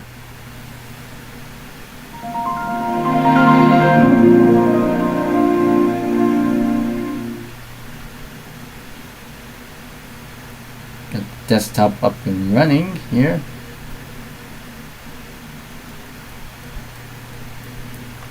Yeah, everything should be ready to go. I'm gonna go to let's see, disk management. See if that comes up. See, we got the additional partitions.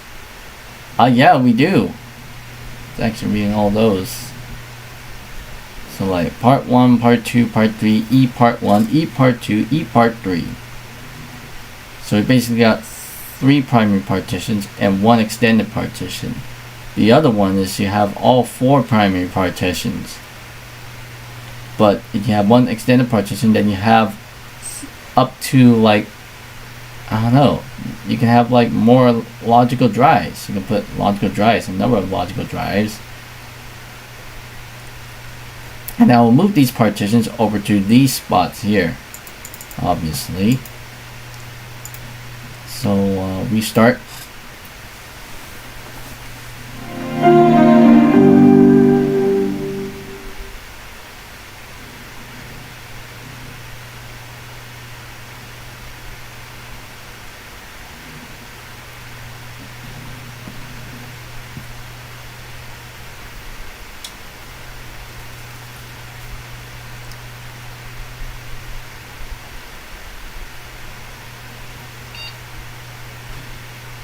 Alright, now the Windows XP. See what we have in store for that.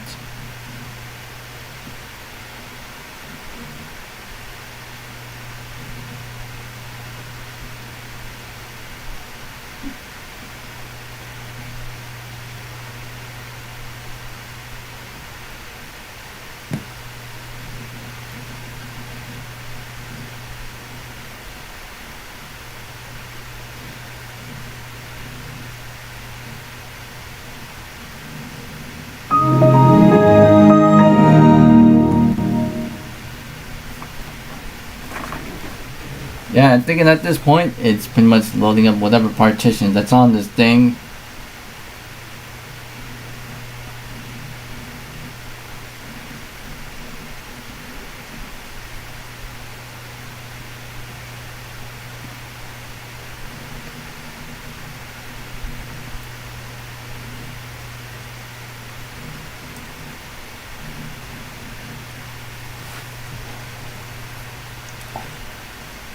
Found new hardware. Your new hardware is installed but might not work properly until you reboot. And I bet that window is going to come up that say, Windows has finished installing new devices. Yep, there it is. Alright, I'll restart.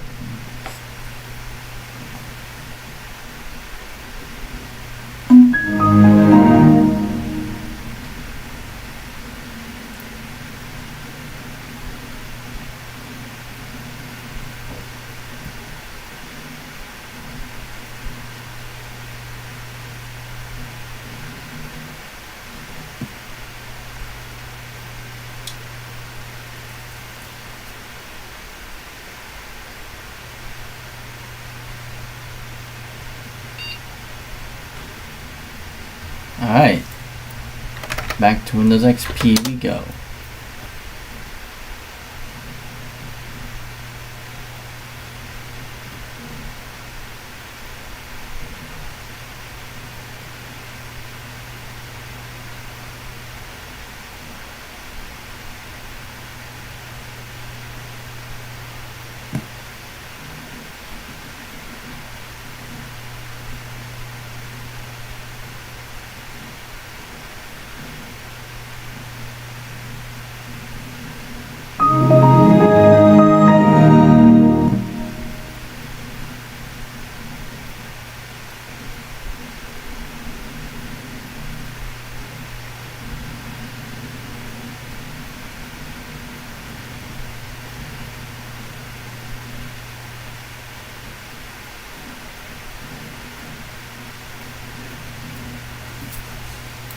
Yeah, that seemed to work.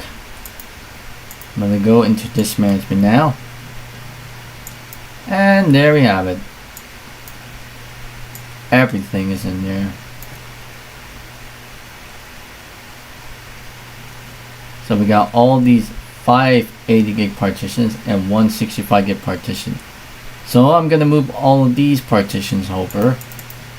So by using macro reflect, let's see how long this will take. Analyzing all these partitions obviously. So I basically prepped that 500 gig drive to use with this machine obviously.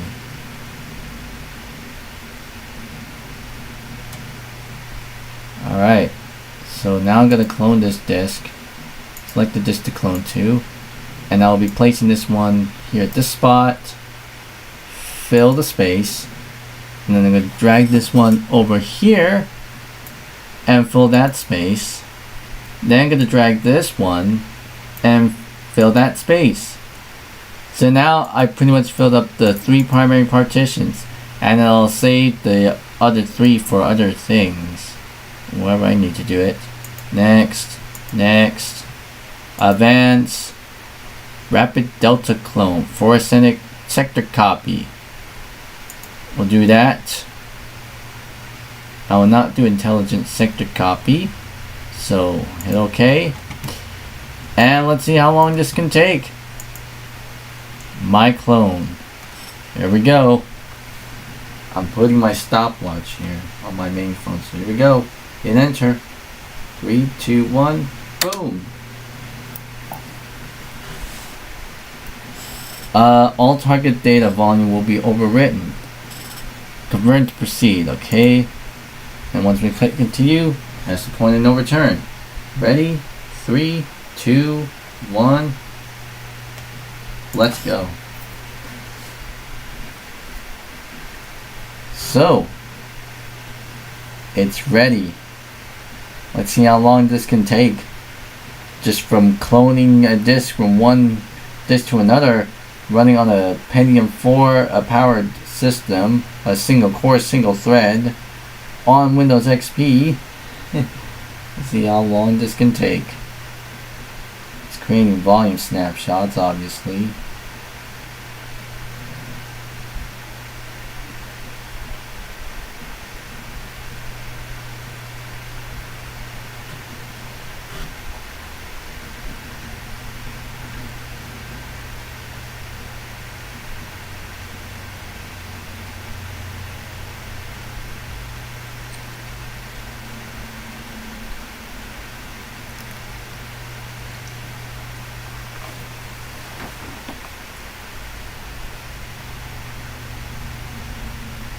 Obviously, this is gonna take a long while, obviously.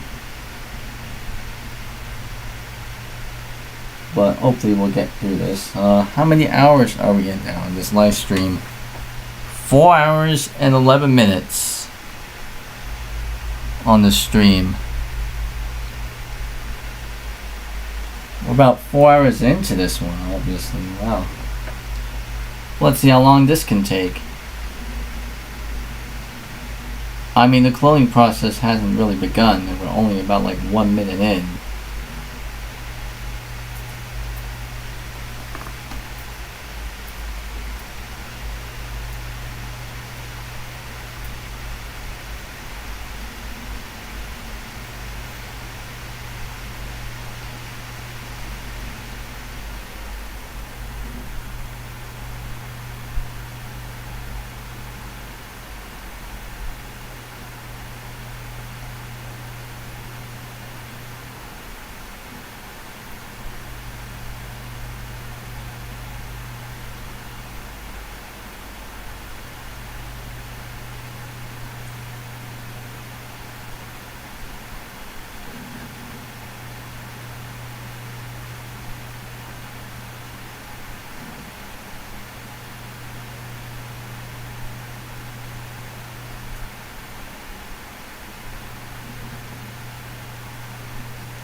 There we go. About almost 3 minutes in, the cloning actually started.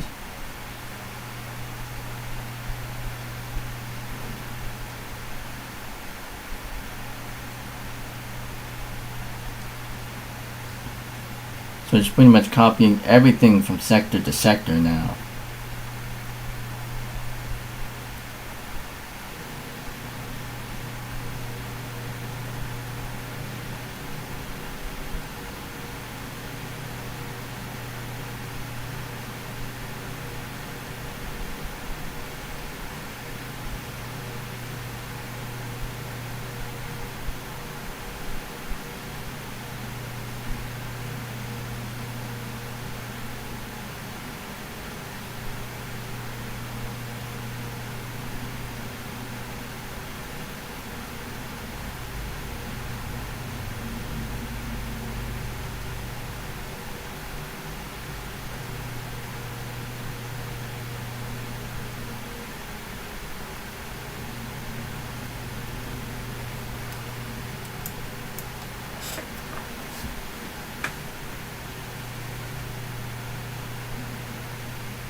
Yeah, as you can tell, it's really taking longer now.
Yeah, you can really tell how long this is going to take.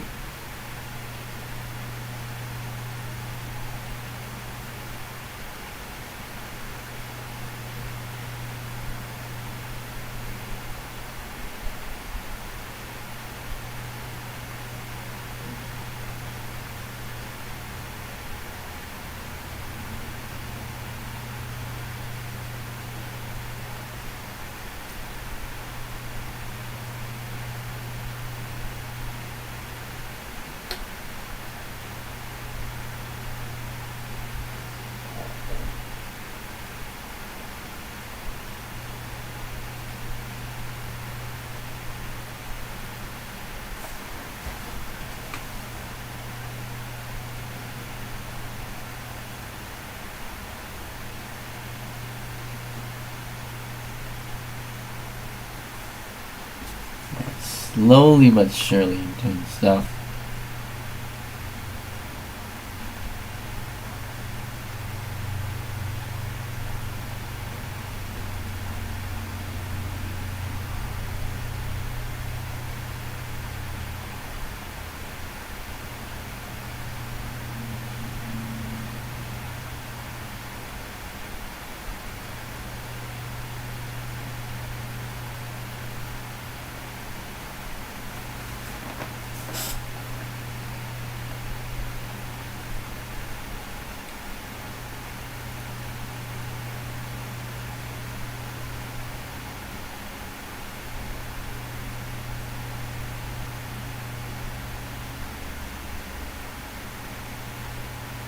Let me see what happens when I hit Control Delete. See if the progress. CPU usage is maxed out at 100%, with the page file usage being 511.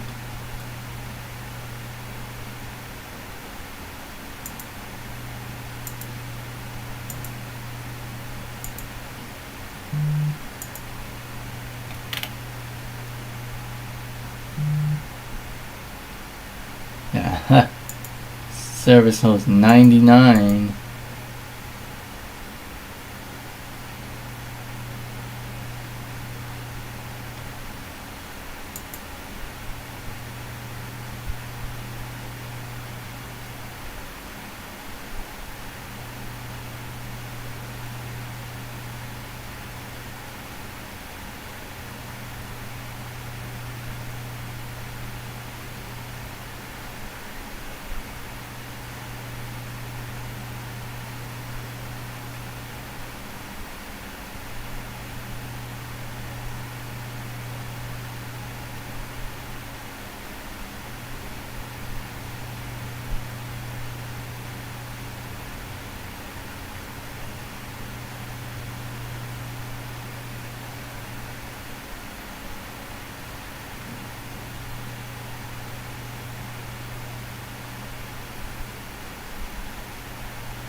Yeah, you can really see it's kind of lagging behind here. If anything, I would probably bring out my rig. I would probably bring out my contraption and just kind of do it the other way. But we'll see. Obviously, this is still running live. 10 minutes in, and it's still not going.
Those hard drives, it seems like they're not doing anything. I don't hear them anything, any seeking sounds or something.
Wow, 1% on the current progress. That's really, really slow. And we're only 13 minutes in. It's probably going to take more than like, what, 3 hours or something. Maybe even about like a day or something for it to fully finish. Who knows? It's a very slow process because I chose the fluorescent sector copy.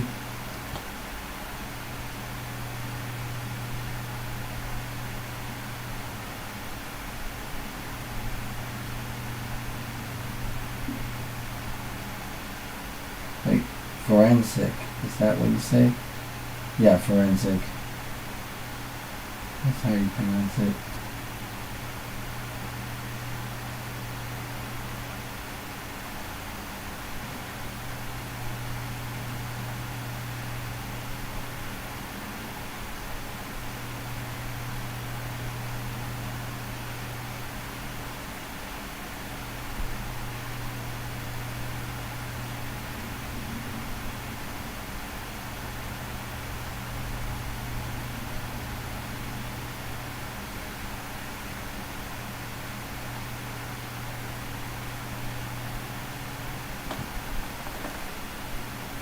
And it's slowly but surely getting there.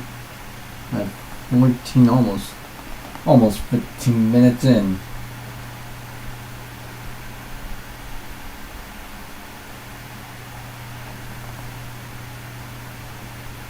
We are still on that 98 partition on there.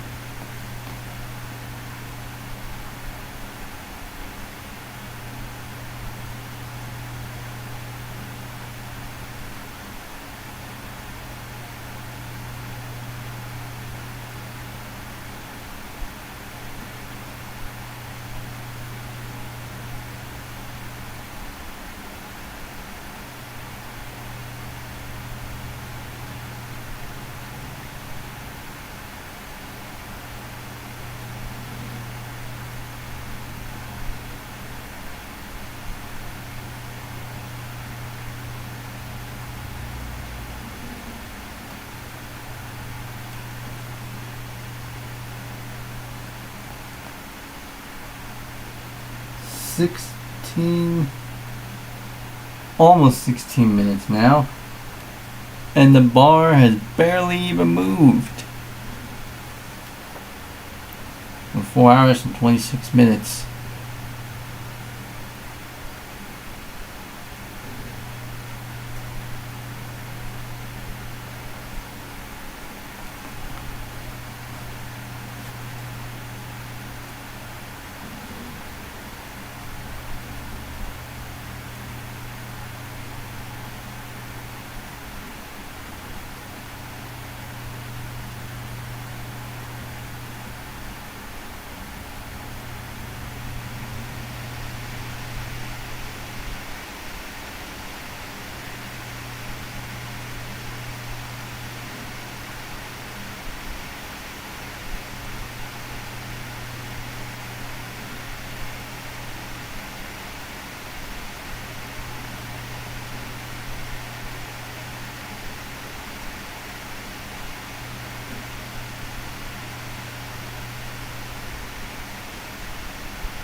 Current progress is still at 1%.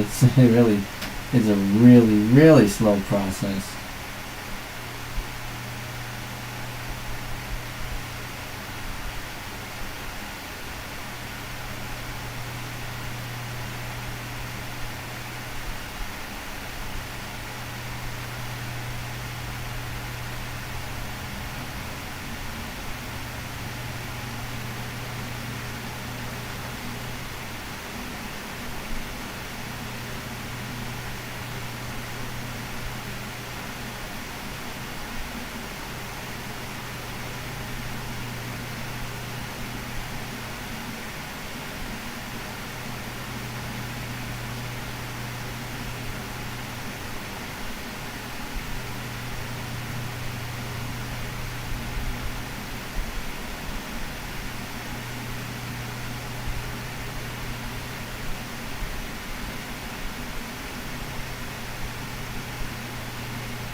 We're still at 1%.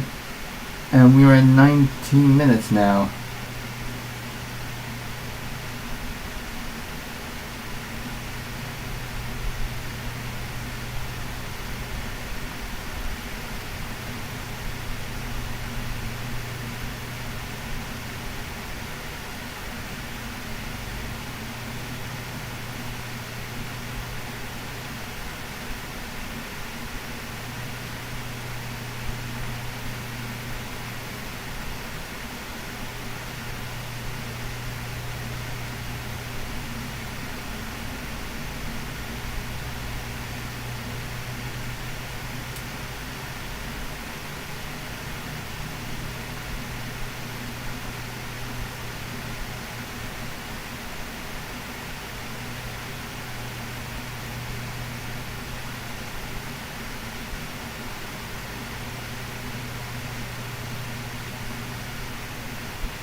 Oh, screensaver mode. One process. 3% now. It just moved up to 3 in 22 minutes. Well, what are we gonna do here to kind of kill some time? Oh.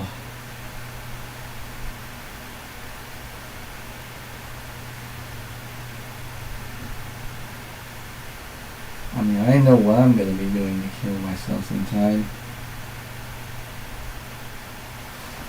Is that 4%? Yeah, it's, I think it's going on a bit fast. Slightly. So now it's at 4% for the current progress. Now it's 5%. See, 2%. So it's going by a bit slowly but surely it's going to get there. I still have the stopwatch running, so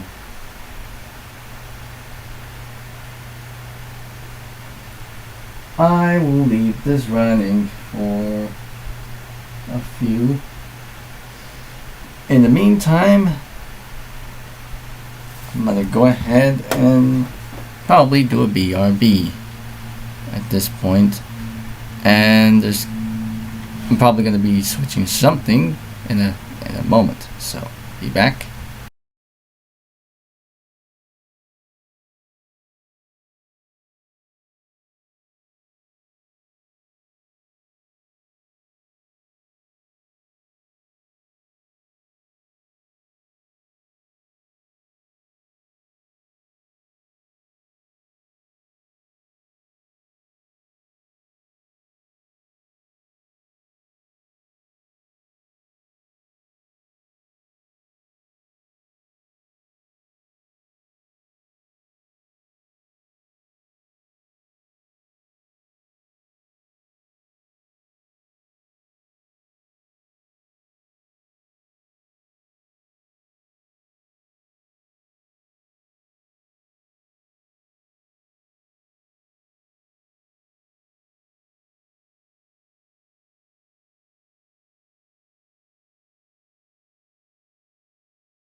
Hello everyone, just dropping by to say that well, we're still 45%, 36%, but the Windows 98 stuff has been copied over. So I'm actually I think at this time I'm pretty much just eating my dinner or something. So just dropping by here to just say that we are still like halfway, almost about halfway there, almost about like what, 46-50%, but I'll be back, you know, I'll probably be back, whatever that is, but yeah, because I might eat my dinner or something. So I'll be back in a few moments. I'll be back after a little while, so stay tuned.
Hello, just dropping by here to give you a quick update. We're at 62% on the Windows 2000, 87% on that one, so I'll catch you guys in a bit.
Alright, I'm back.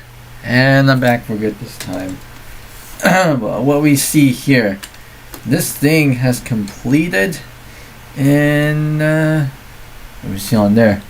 2 hours and 17 minutes and 10 seconds. That's how long it took on this Pentium 4 based machine. A single core, single threaded CPU with 2 ID hard drives in tandem, and it successfully did the job in 2 hours. Definitely a lot longer than it took to actually do an intelligent sector copy, or just making like a, I don't know, was that like a disk image of some sorts? I don't know, whatever they called. Clone completed in 2 hours and 17 minutes and 10 seconds, and I actually had the stopwatch running, and it's on 2 hours 23 minutes and 10 seconds. Alright, I'll stop that and I'll reset it. Alright. So, what does that mean? Well, I know what I'm going to do with this one, because I've already put the partitions on it. Let's see how I can go about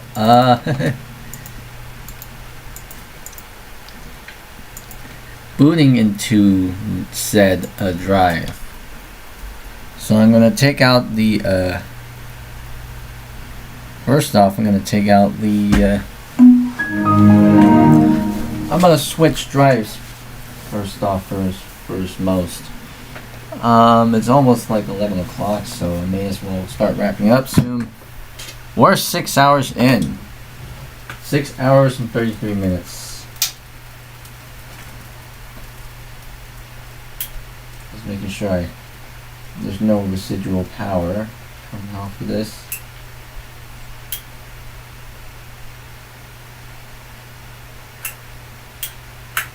Yep. Alrighty.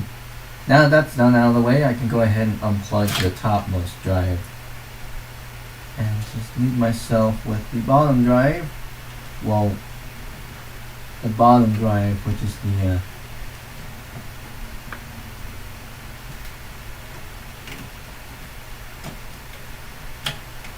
bottommost drive, which has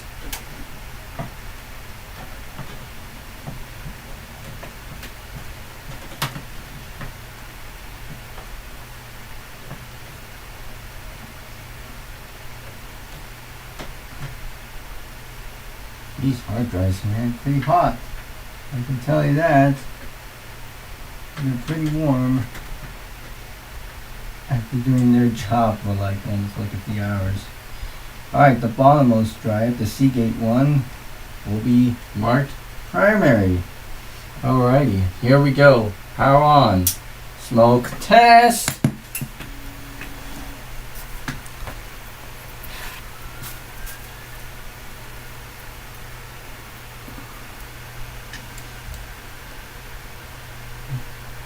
Just a camera here. Oh, reboot and select proper boot device, or insert boot media and select the boot. Oh, well, I know for sure this is the correct thing. So do I gotta have to reset the? Let's see, F2. I mean, we are on the correct drive, so I'm guessing the MBR stuff is probably not in the right position.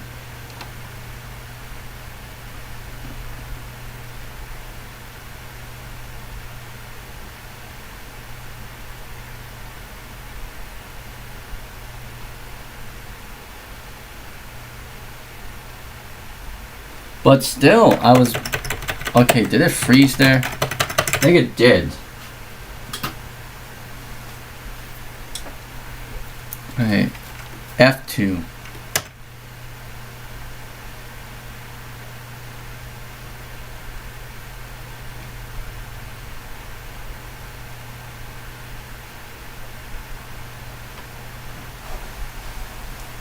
Oh, come on. Oh, what's it doing? Oh, that's probably why. I know what the cause is. I forgot one of the jumpers because I set the bottom drive to be on cable select. No wonder why it's okay. Okay, so yeah, I forgot to change the jumper on that one. My mistake. So I'll change that jumper. Oh, I need a light source again. Yeah, I forgot I had the jumper set to cable select on that one. So as long as I get that. Okay, wow. There we go.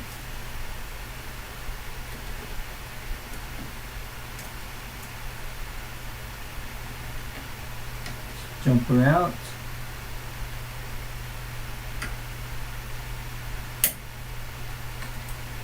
And put it in the master slot. There we go. Now that's in place. So now that's in the correct slot. So that should be in the correct slot. Now I'm going to power the system on. Smoke test. Okay. Now let's see how this works. Now let's see if it works.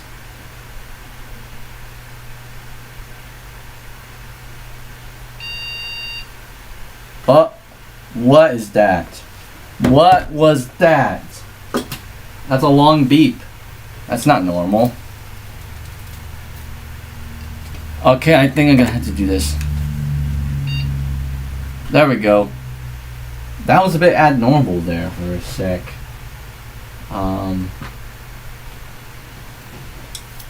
Okay. Oh, sorry, 11 o'clock now. My stopwatch. All right, let's see if any of these operating systems work. First off, Windows 98 Second Edition. Does this work? Oh, it is non-bootable because it is not well optimized for the expanded space. So that's why it's unable to boot. So I'm gonna have to go ahead and reinstall that operating system again and just put a new one in its place. But I think it's just pretty simple enough, easy enough to just kind of like do a drop-in replacement. And Windows 2000. Just wanted to see if this. Yep, it's 11 o'clock now. Now I want to see if this Windows 2000 install works. Hopefully without it breaking.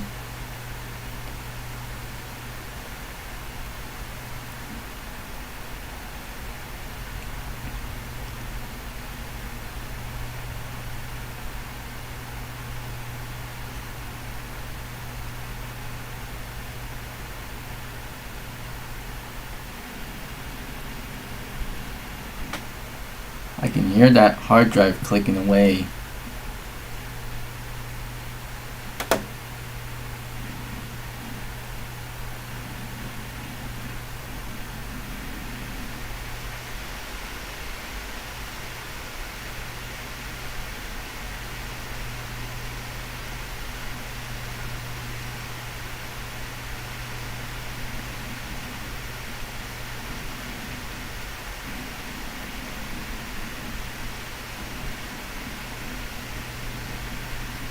Oh, and it seems like it's missing those. I think when we probably resized those partitions, yeah, everything seems to be kind of messed up here. So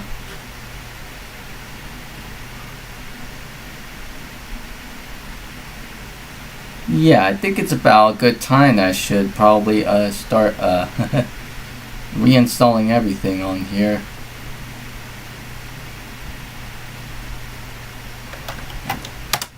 Do that.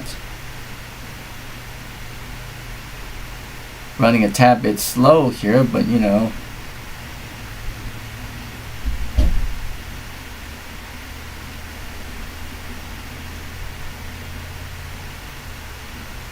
Oh, what is this?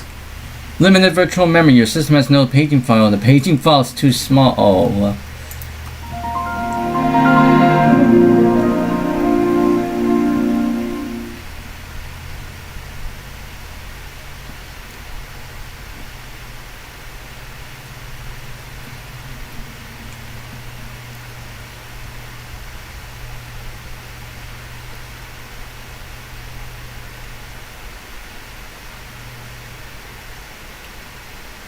Okay, so Windows 2000 is having issues. You know, when I moved everything over to the drive. So I guess it is about time that I should probably do a full format. Oh, it's logging off. It's logging ourselves off.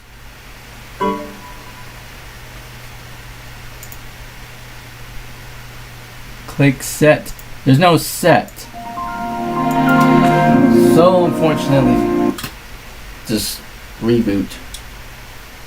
So let's check Windows XP to see what happens there. You know, obviously I could at least just do a complete backup of whatever I had on the, whatever I had on those partitions. Because I definitely want to save whatever that's on it. Especially the...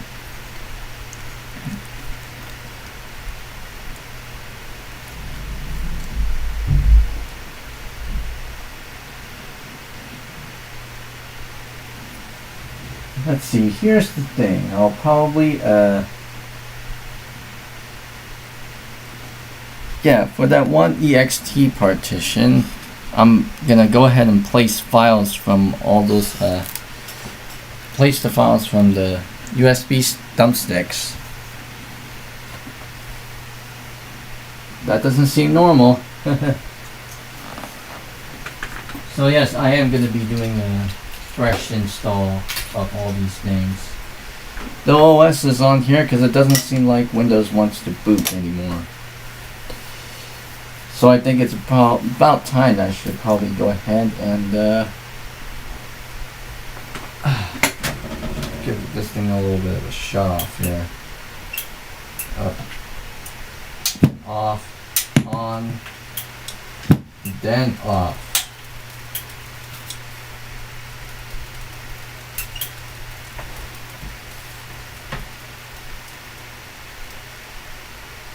So, here's what I'm gonna do. I'm gonna unplug,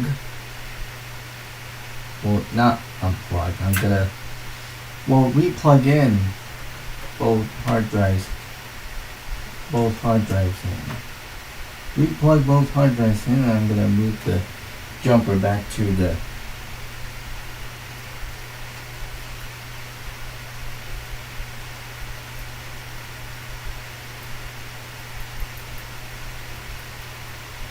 I'm gonna move the jumper back to this cable select position. If I get the light again, obviously.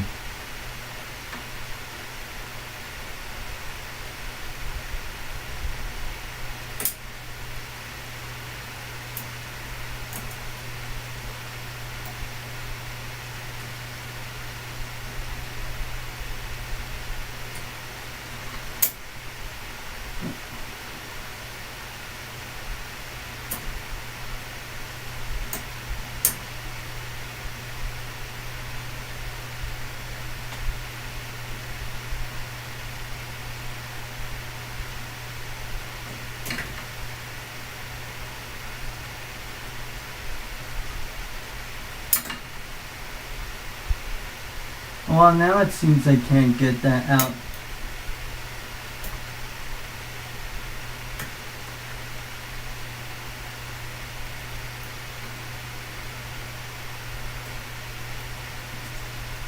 There we go. Got it out. Now I'm going to put it into the cable select. The cable select jumper. If I can try to get on there without it falling. Oh! It fell.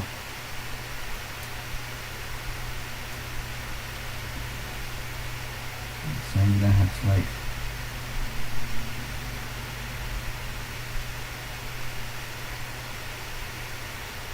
put on there like so.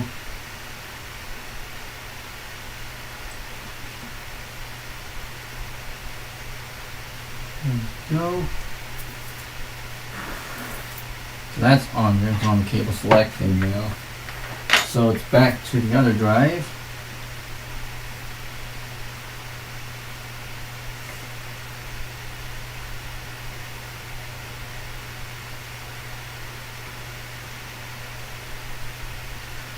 So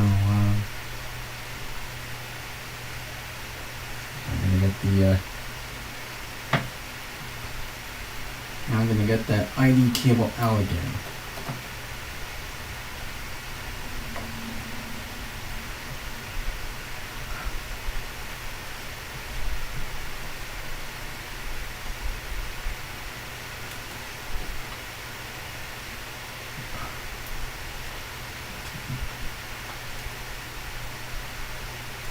Should probably take out the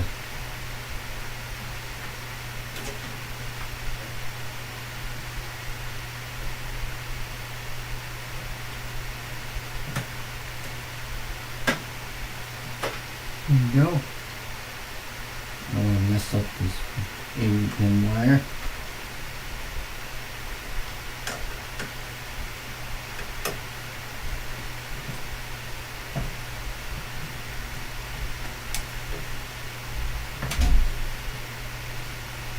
Alright, so that's in again.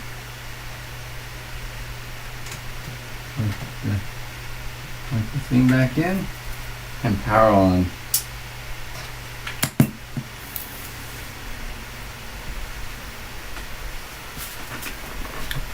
So yes, it seems like I can't boot into the other drive properly, even though I copied all the contents over.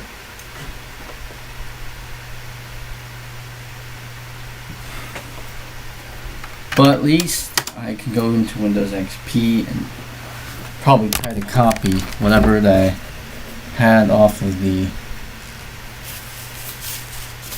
well, pretty much just copy whatever I had on the two drives to that one 65 gig partition on there.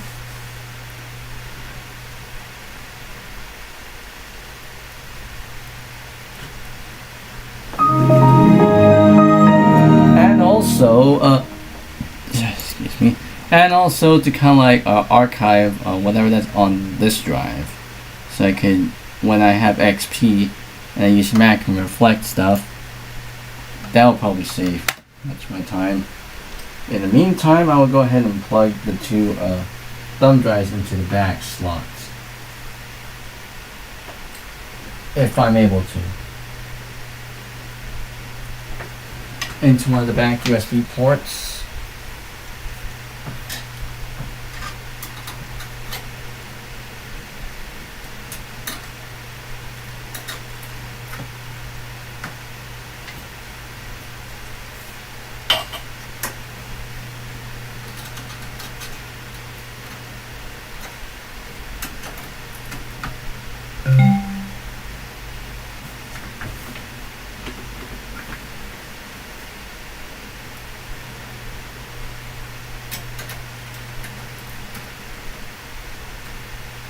Well, there's one from the back. I think I'm gonna plug the one in the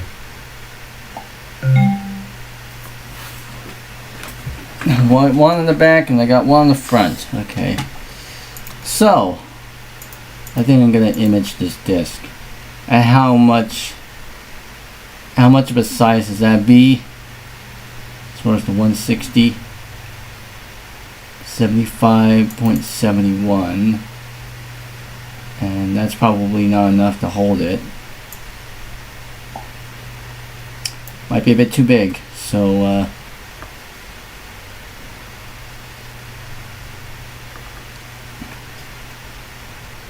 yeah, as far as the 98 partition goes, I really don't want to lose anything on there. All the files and stuff.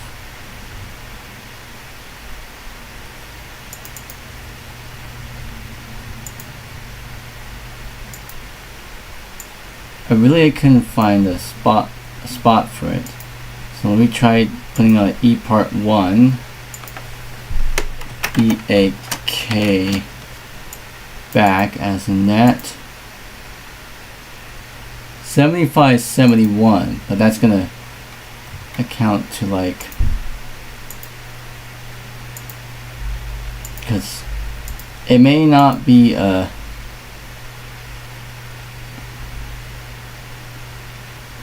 may not work as well.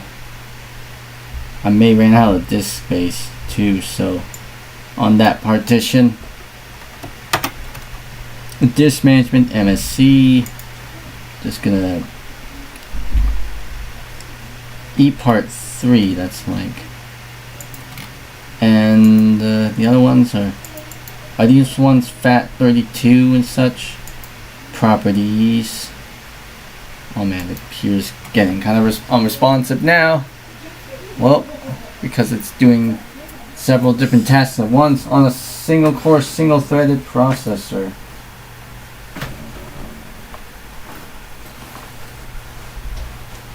Oh, sorry.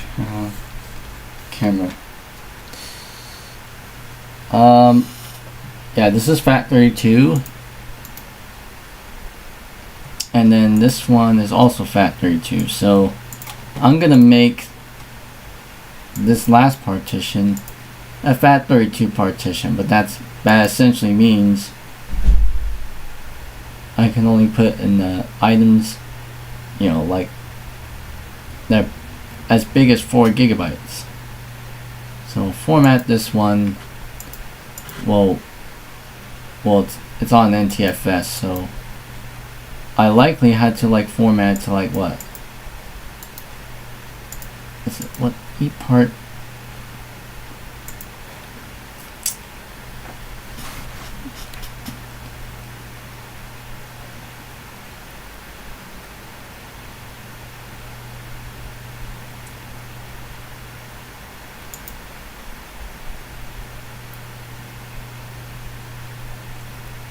Direct disk IO.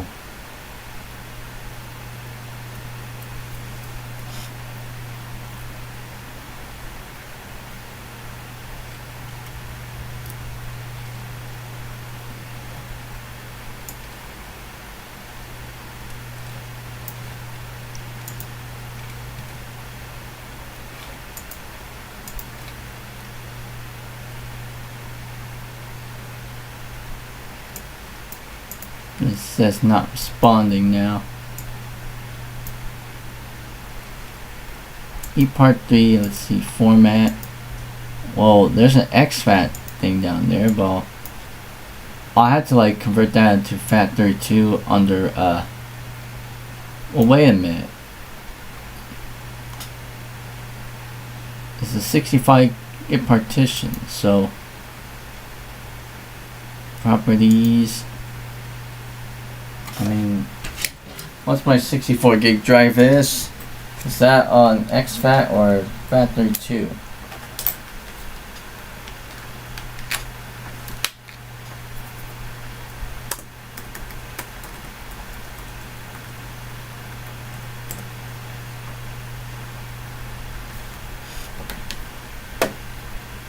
USB drive, yeah, that's on FAT32.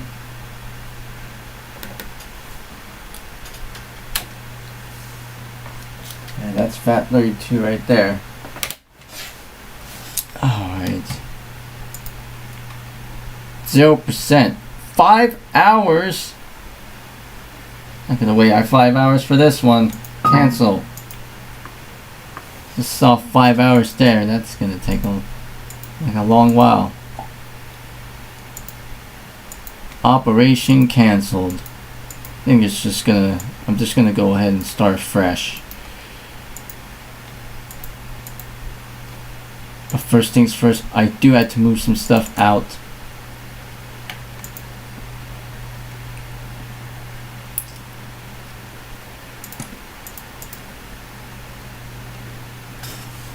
Well, I guess here's the thing, as far as the stuff goes.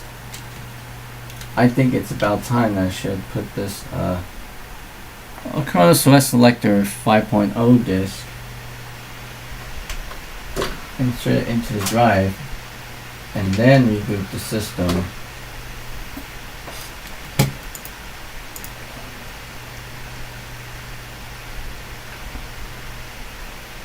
give it a little bit of a reboot here.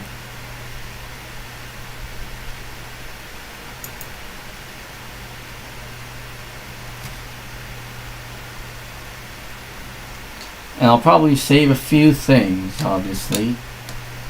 Then I'm gonna go ahead and reset everything up on this drive, the new drive.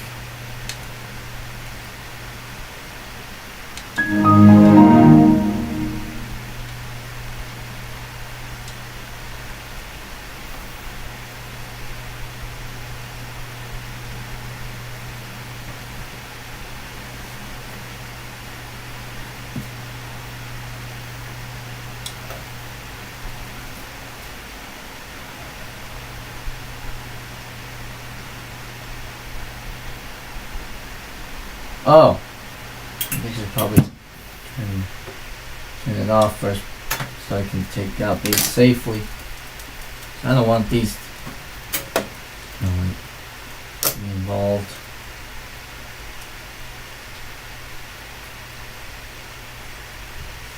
And just because I'll unplug the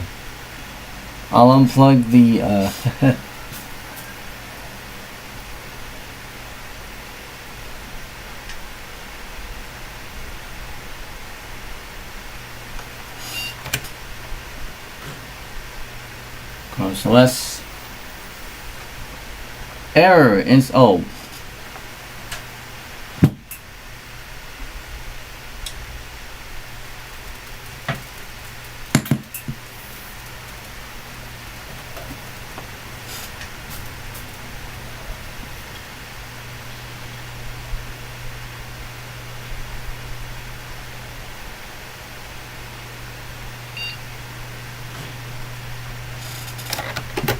Okay. Reboot. And I'll hit F10 to go into the boot menu. The boot device loader. A tappy CD-ROM, so I can enter in that Cronus OS selector disk. Next, yes. Run disk admin, proceed. And I'll go into the one where it's the ext3 epart 3. There it is. Let's see if I can format as FAT32. Yeah, let's do that. But that would likely mean the other gigabytes is free. Format as FAT32. Free space before, because it seems like it has that yeah, just move.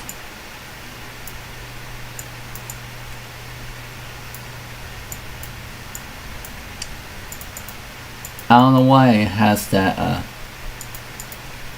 free space on there.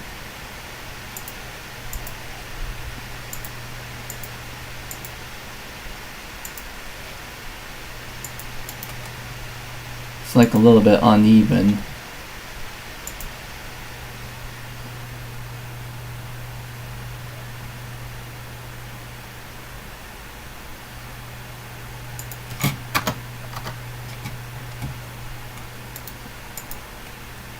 Yeah, that's gonna have the one unallocated space on there, which I don't want. So I'm gonna have to like pretty much eject this out and put in the G part of this back in.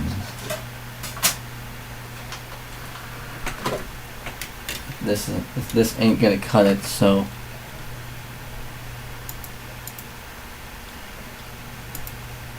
cancel. Yes. Non-system disk.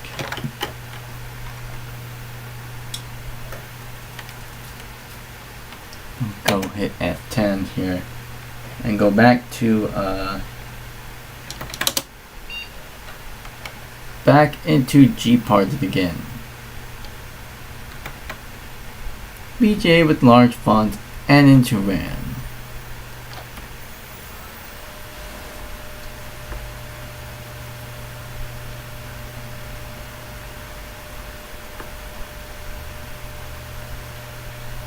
yeah, we'll see about that. The FAT32 partitions. Because I mean, Windows 9X can see the FAT32 partitions, but not the NTFS partitions.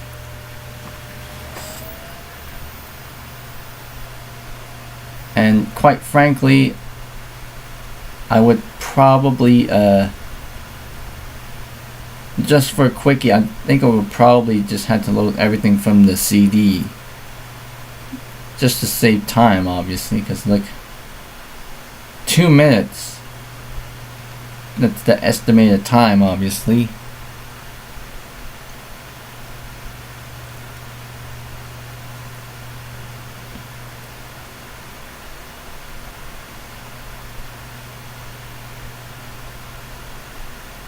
We're at 7 hours already.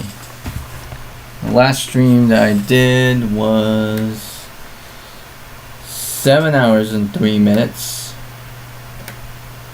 I think we actually passed that stream mark.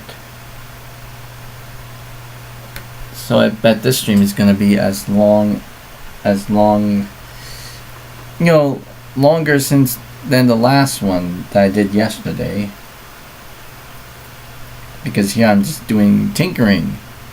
I did do some little bit of a playthrough of, you know, Tomodachi Life Living a Dream, obviously, earlier when I was trying to kill time, you know, as I was copying the files from the disk, you know, from the Seagate drive. Sweet.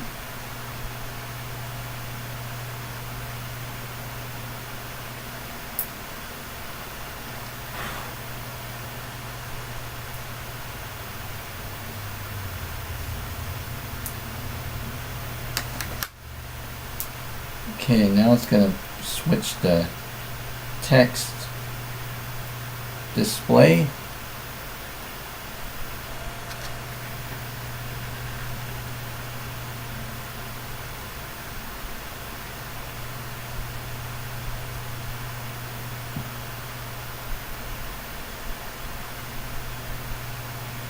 Which it has.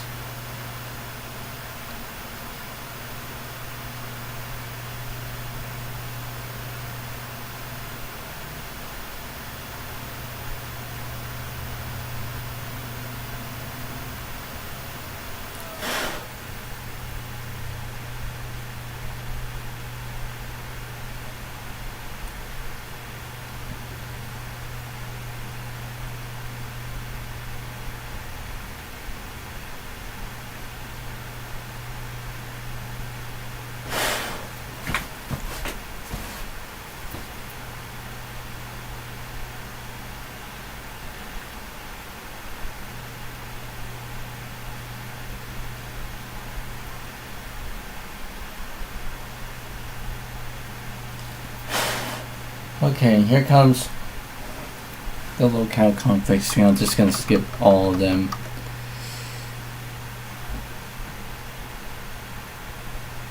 And let it load into Gpart.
There we go. Now, hopefully, everything should be working. The mouse should be too. That took a little while to load.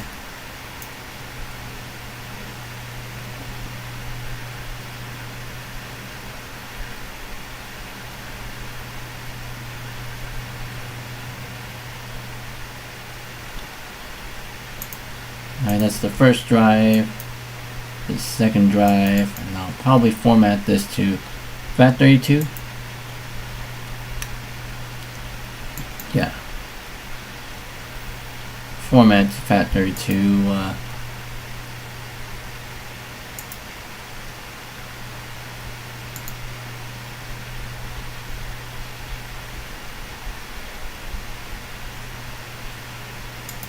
FAT32. Oh, I can't name the partition.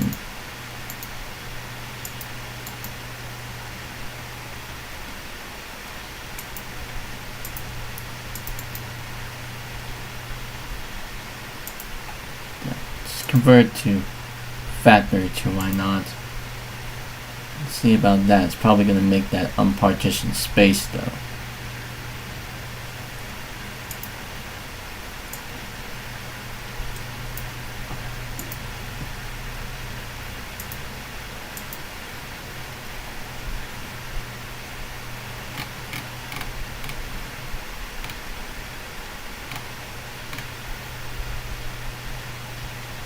There we go.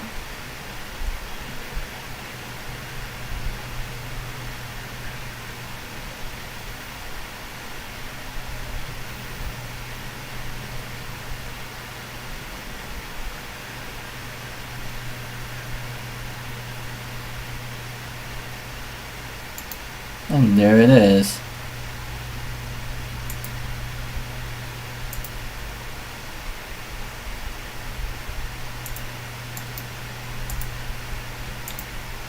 Now obviously I will delete that partition. Now create a new partition labeled files FAT32 logical partition add. So it's pretty much just redoing the whole thing, it seems like.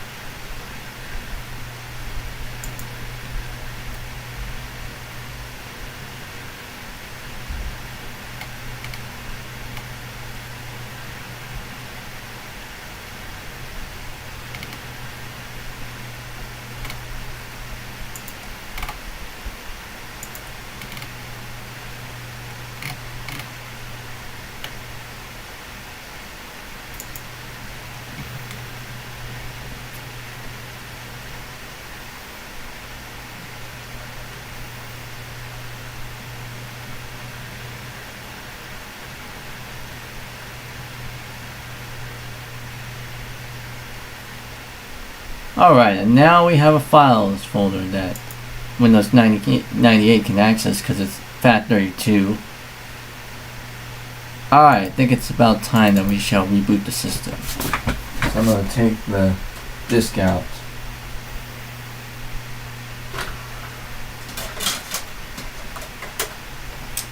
I'm going to leave that disk open. Exit out from here.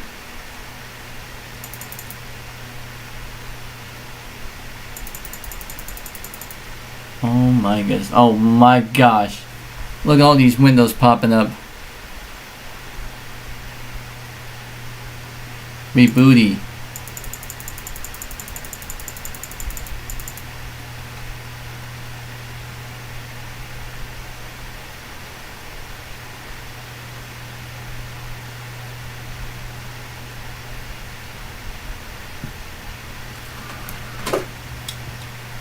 There we go.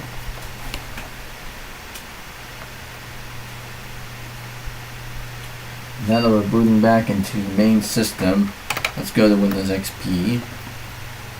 Well, I would have went with Windows 98, but you know, we'll see about that. I'm gonna go ahead and plug the USB drives, the thumb drives, back to where they were, obviously. I will also copy some of the backgrounds that I've used, obviously. Well, they're pretty much on my flash drives, so I won't have to worry about that, anything that came up. So, yeah, I think it's about time that I shall plug everything in.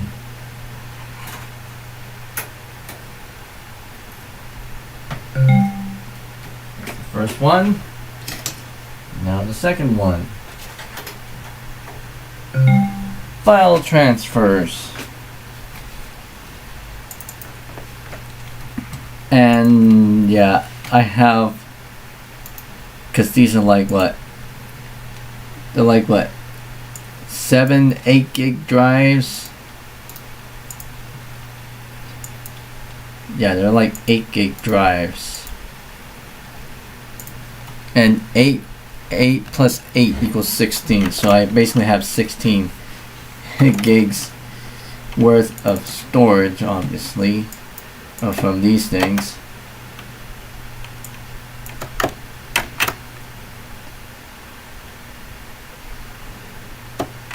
I don't know what is that MS setup on there. Well, I'll go to files, and this is everything from those from the USB sticks. Because I now have the free space, that means I don't really have to you know,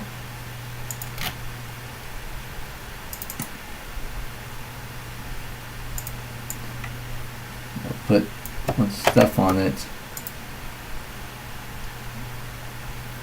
Let's see, tiles.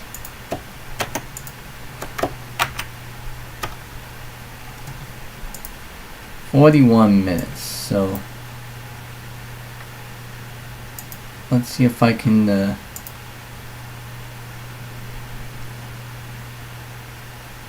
right now it's doing all the things here, all the transfer stuff. Let's see if I can do 2 transfers at once.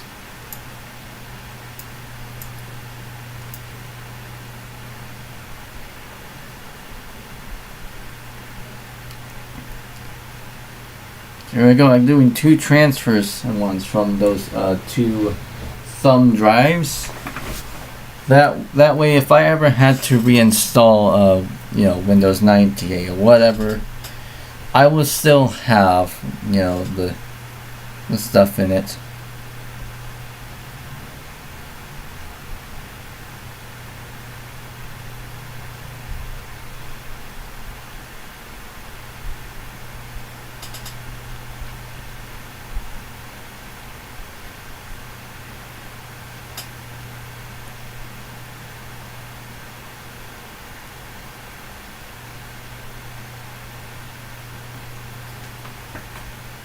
"14 minutes. Yeah, the estimated time kind of like increases, it seems like.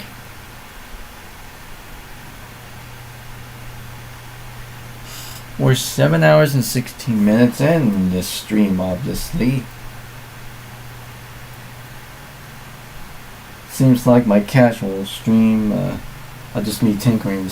This thing is mostly gone well.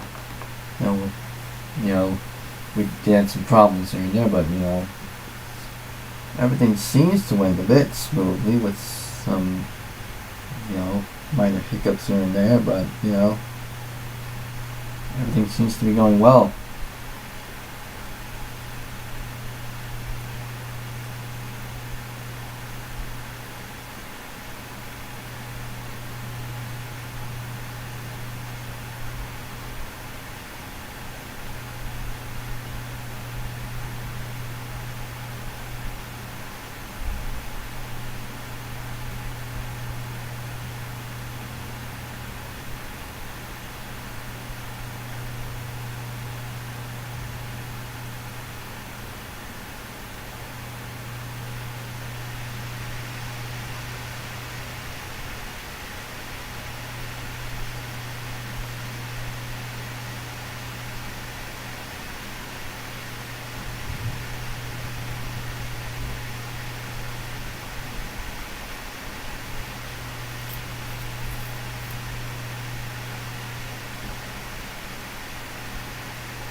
Sorry, I haven't been talking here. I'm just kind of waiting on this.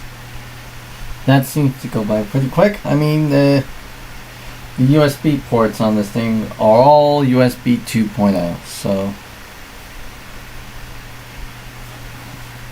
there's like 2 additional free USB 2 ports, you know, on the motherboard, but I'm placing one, from the one for the USB 2 card, and one from the front USB 2 ports, connected to that front I/O, connections that added that goes into the motherboard.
Twenty-two, 25 minutes almost.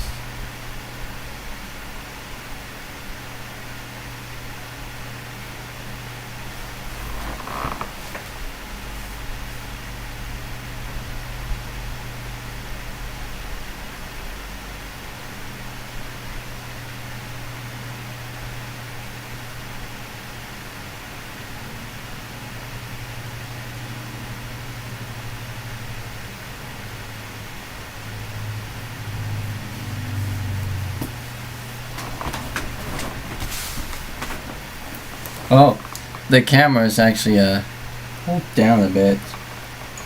Let me adjust the camera here.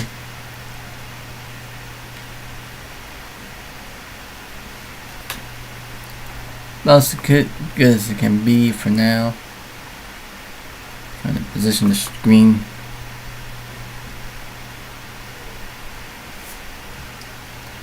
The estimated time sees.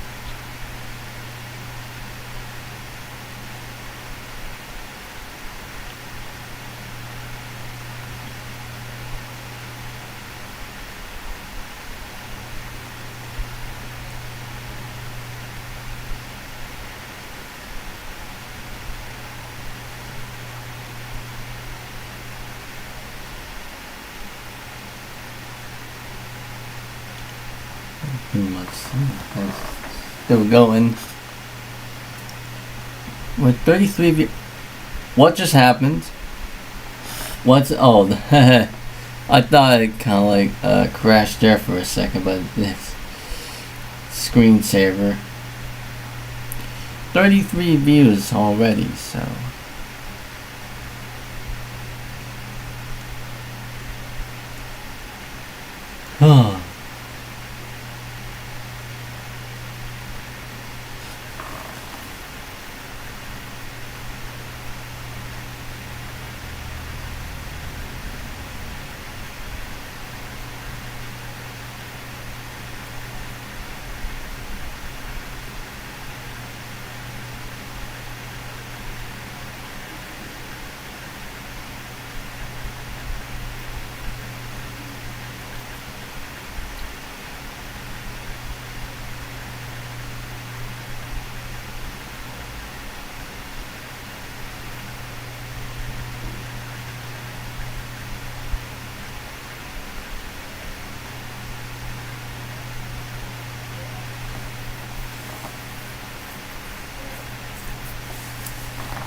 hold on a bit.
back to show you that. Oh, I just clicked it at the right time. That just finished.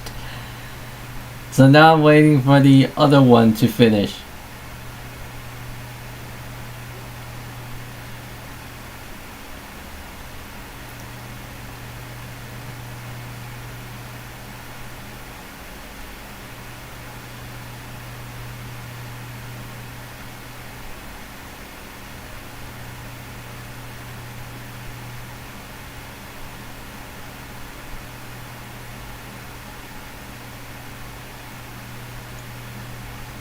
Come on, 2 minutes remaining.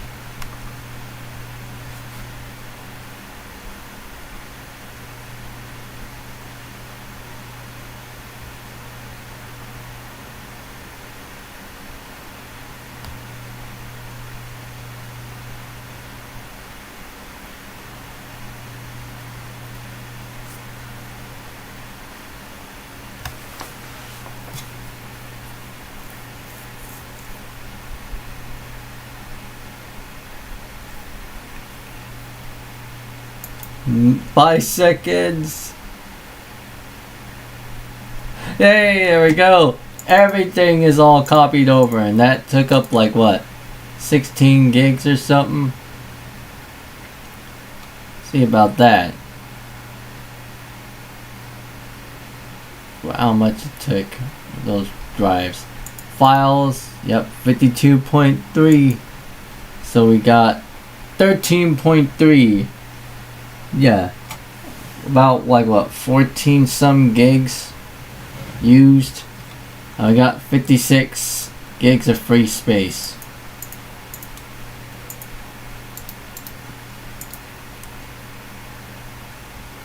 And it's like a 70 or whatever. I don't know. 49. EPUB, that's like a 80 gig like drive.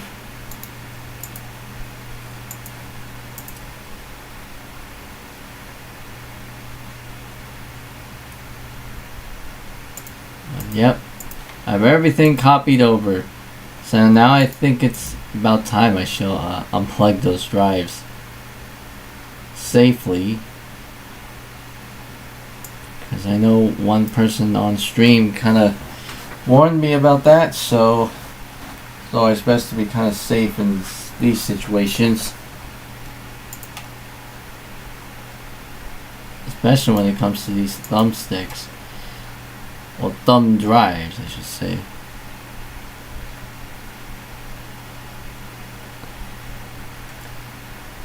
Alright.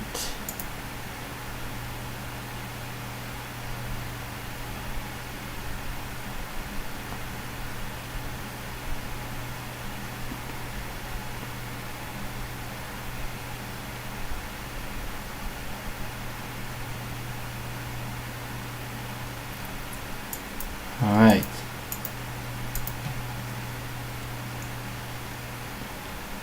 Both drives should be safely removed. As long as that tries to come up. Because I'm effectively running 2 hard drives now. Alright, close. Close that out. Alright, both drives can now be safely removed.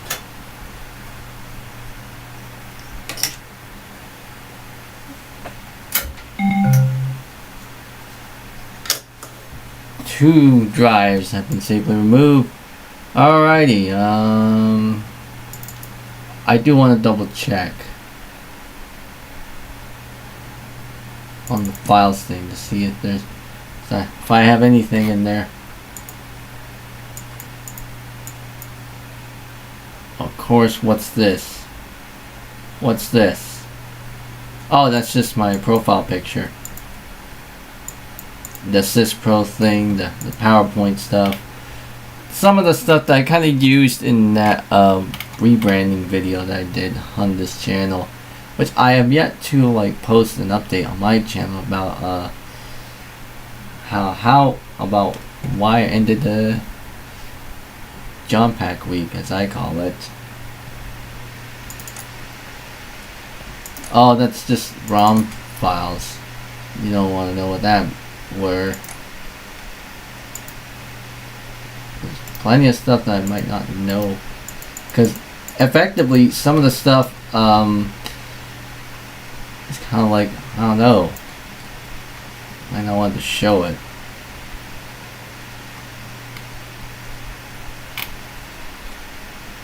Also, I'm gonna make a new folder so I could get the like the pics and stuff. Pics and vids. Okay, that's just the webcam test.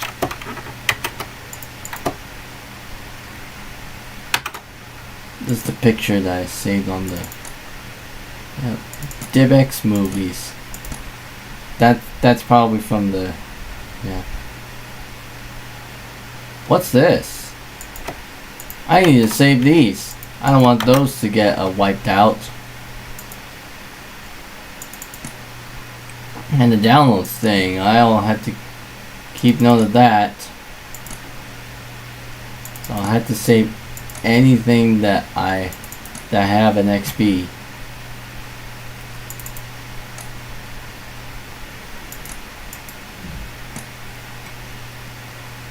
So my music.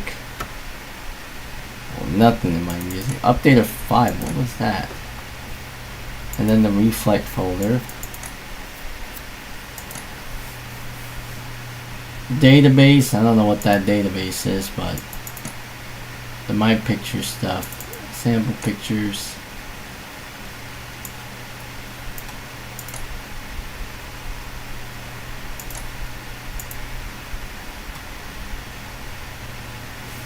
Okay, 3 minutes. Let me see if I can take advantage. Oh, it's already midnight now.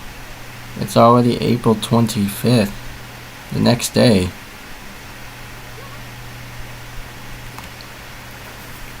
How long have we been running this stream? 7 hours and 40 minutes.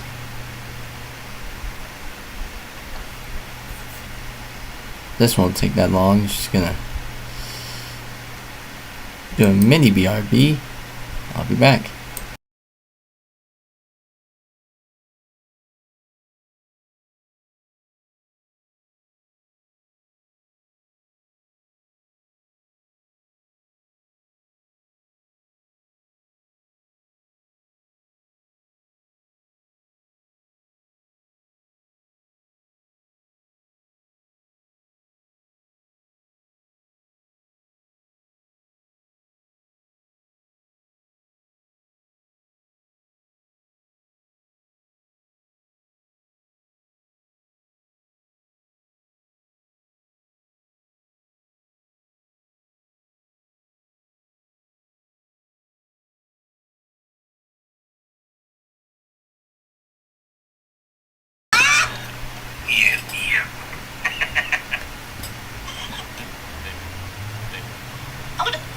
Poop yourself.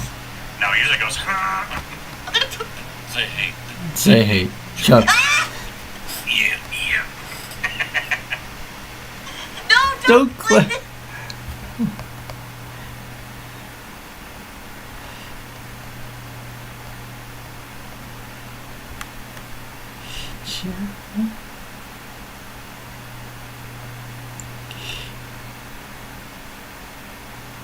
Chat, why you hate me? Chat, why you hate me?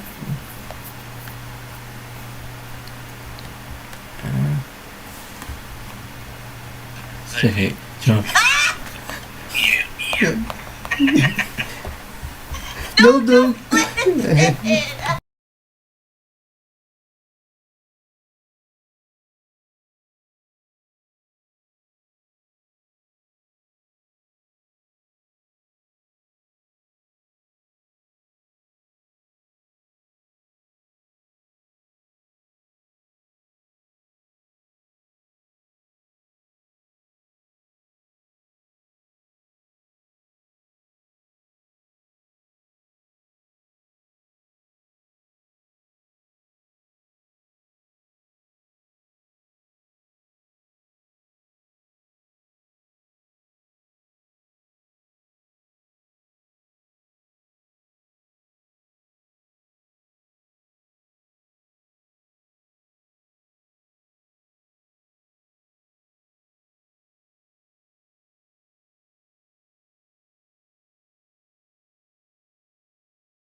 And I'm back. Here we are. Oh, I copied all those things, those ISO files, some stuff that I need to save from XP. Well, especially the background wallpaper. I definitely need to like keep that. This one. There's definitely some stuff that I need to save.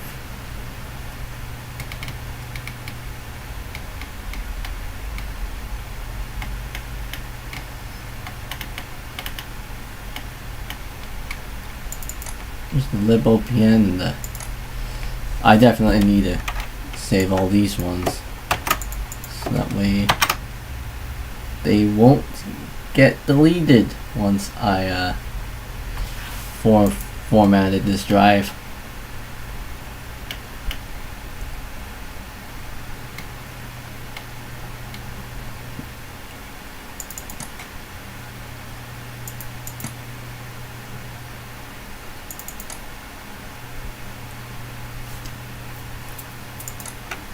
Projects.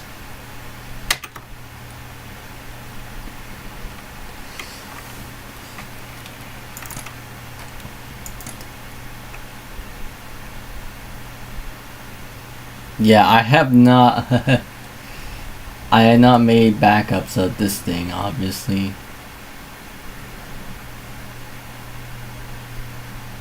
I have made non-working backups, you know, obviously on the other drive, so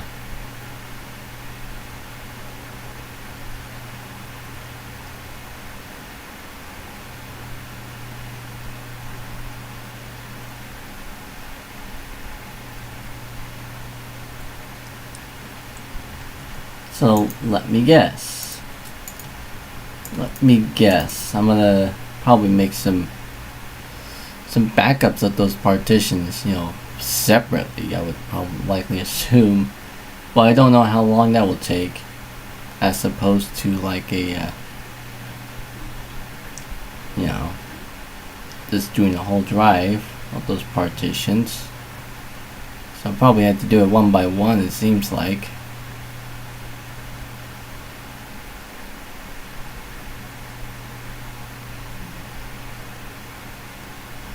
Well, that's done now, the way. I'm waiting for the macro reflect to come up. I got two hard drives working in tandem. Image the disk. Let's see how I can image this one.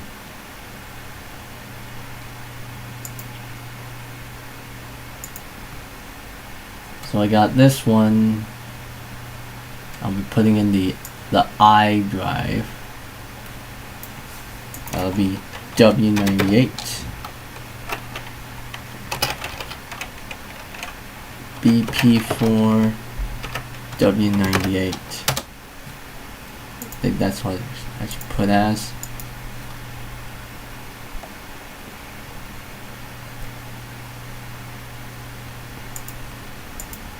High compression. Make an exact copy. And we'll see how long this can take. Now it's creating that backup. Which that'll probably take a little while. Probably more like about 5 hours. Oh no. We'll see how this goes. Actually, like, mute my mic here for a bit. I'll be back shortly.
1 hour and 50 something minutes just to do all those backup thingeries. And that's on.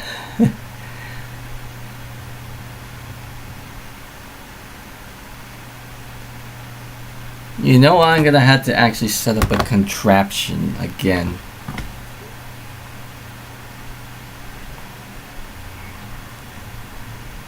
Yeah, you know what? I think I'm gonna have to actually set up a contraption of some sort.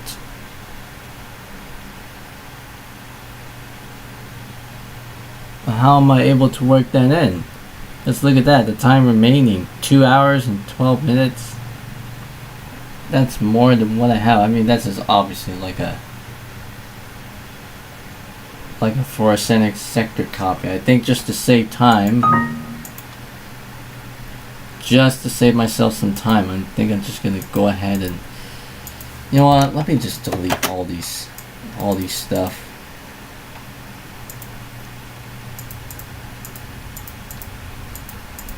All these definition files, and I'll just image this one. That would be BP4W98, and just do intelligence sector copy, compress level high, finish.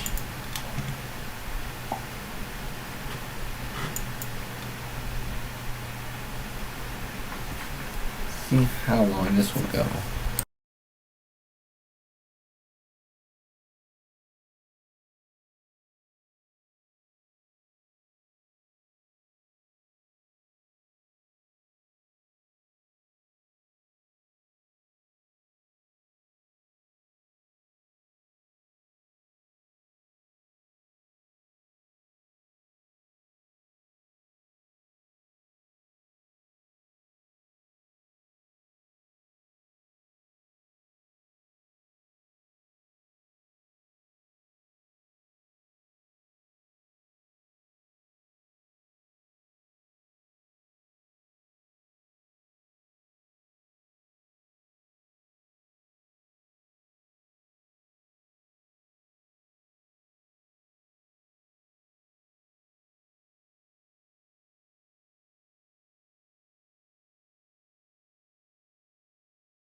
Whoa, what is it doing? What? Is it really verifying? Okay, now it's going to the actual process. Time remaining 1 hour and 58. Okay, it's going through the same whole process.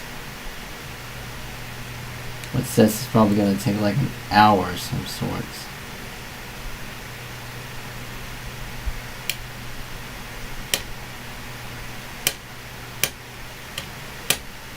Like, I really don't want to wipe everything off of this drive without, you know, keeping it like a full snapshot of everything.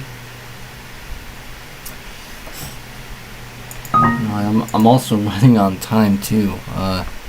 Almost about 8 hours in, 7 hours and 54 minutes.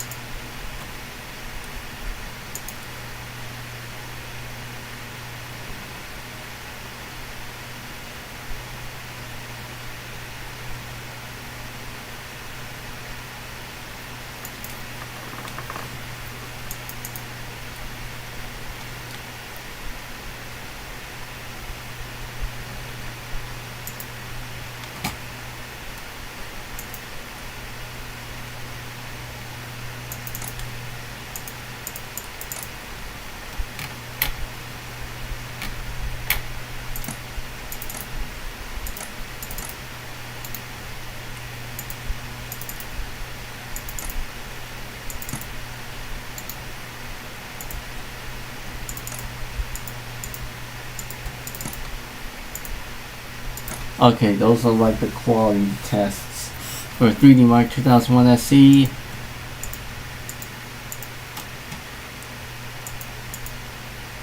December 25th, 2025. So that was like last year on Christmas Day.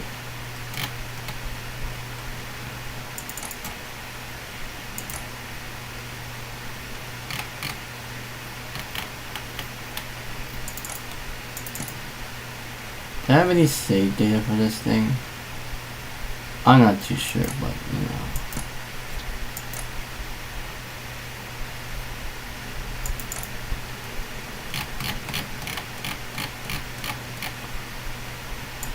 A bunch of updates in here. Ah, web wallpaper.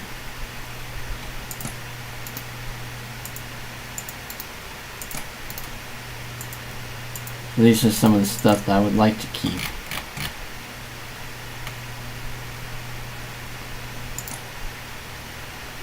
Some of the stuff that I would like to keep.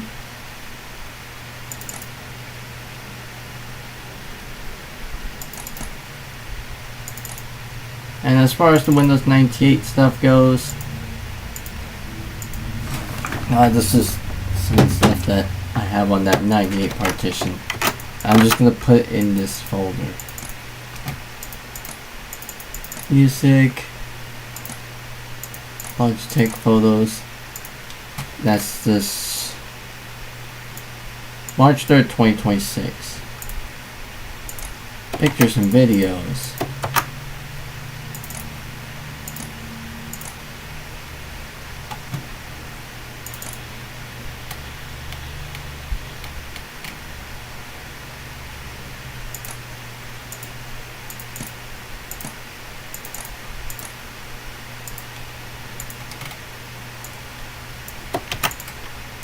Make a backup of that thing.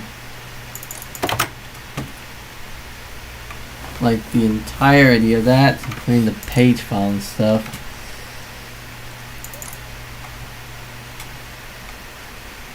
And the extras folder contains a bunch of stuff.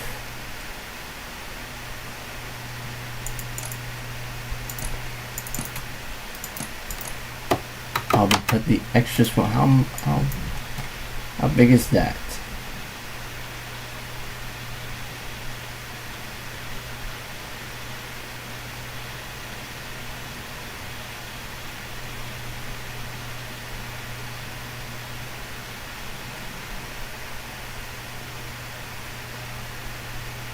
$23. Okay.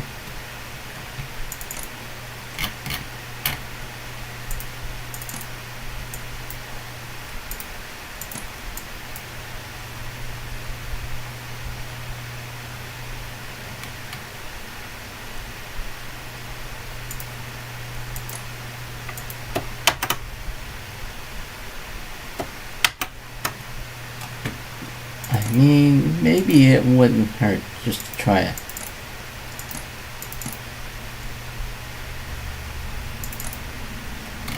Oh! I showed some private stuff that I wasn't able to show you. That's just the capture stuff. I probably had to save those for my personal needs. Anyway, it's just put. So I just kind of like had to save some stuff there.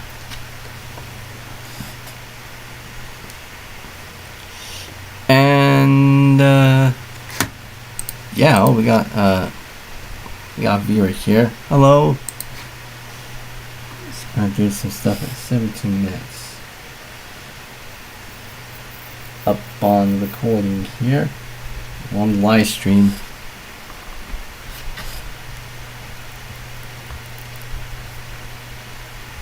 And it seems like we reached the 8-hour mark.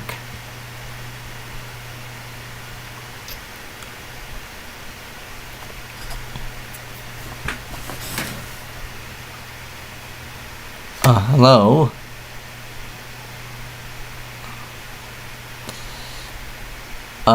It seems like you're the type of So seems like it's a I have commented on some of your comments in the past, obviously. And to probably answer one of your questions, no, I'm unemployed. I actually not in either of those, though I am planning to kind of go back.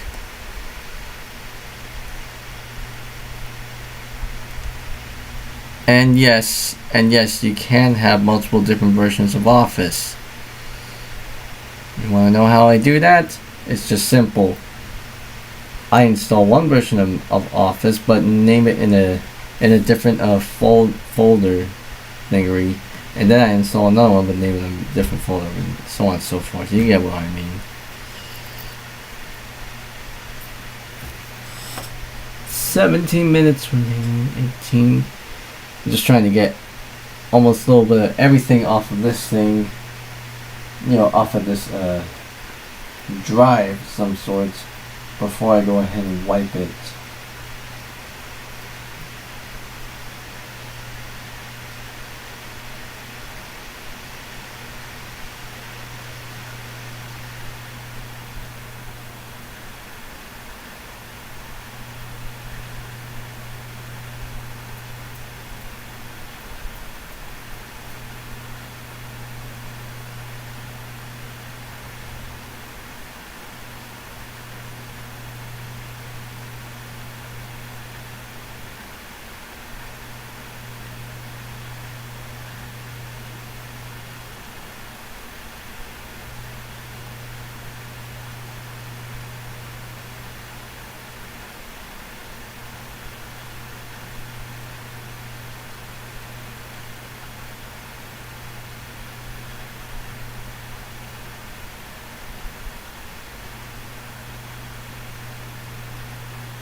It'll take a little while, so I'm gonna mute my mic here.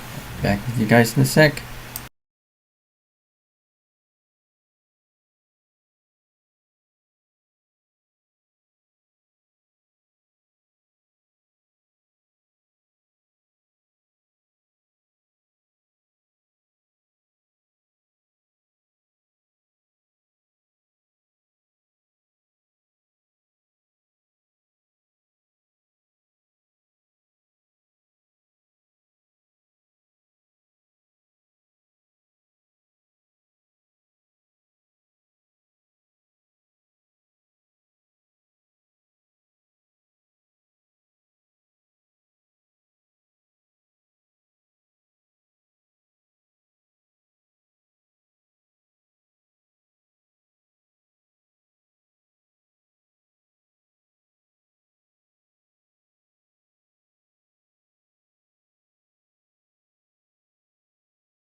Ooh.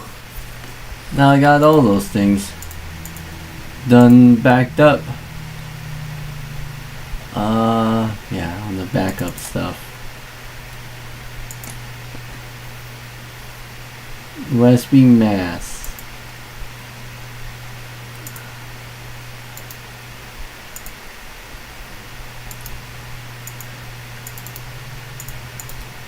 So some of the stuff that I need to save.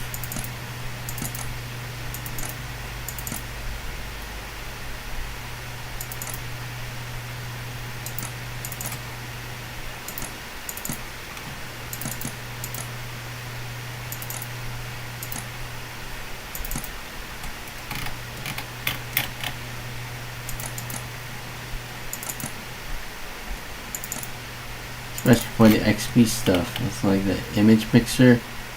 Did I have it on here? It's a Pixel A. Yep. Image mixture. Captured. It's probably got some stuff on it. Yep, it does. So, yeah, I'll have to probably, save all that stuff too. Which, I'm gonna use my BRB screen so I could, inspect all that stuff that's on it. So, yeah, I'll be back.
Alright, back here. 99% for that. See.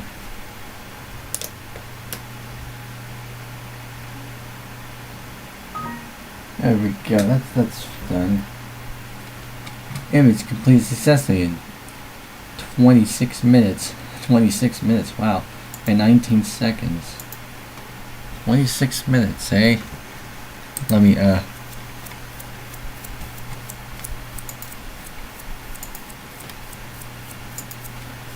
take care of some stuff here. And I'll check how big that file is. So this goes on E part 1. Wow, it only really took up that part. This disk image is about 17.5 in that one. As for the Windows 2000 part, just take me for another 20-something minutes.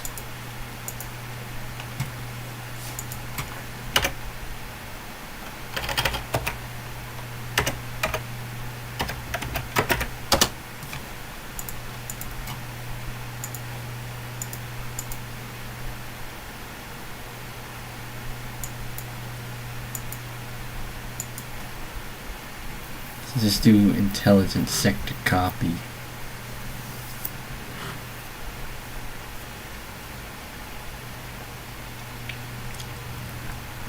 So I'm basically pretty much saving whatever that's on those partitions. And we're seeing right here, we're already on here 14 minutes. Now 15 minutes. Now it's going to take another 20 some minutes. We'll see about that. Almost close to about like 9 hours. Soon it's going to be a 10-hour stream. Oh well.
Donezo.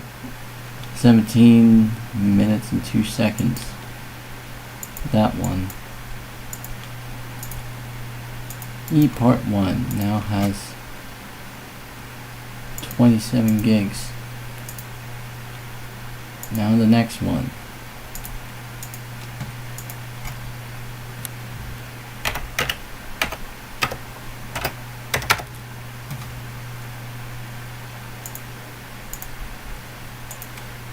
Hi.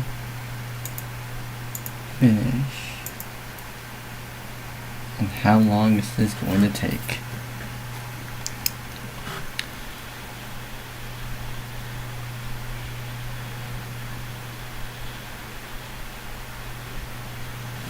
I was verifying the integrity of that first drive.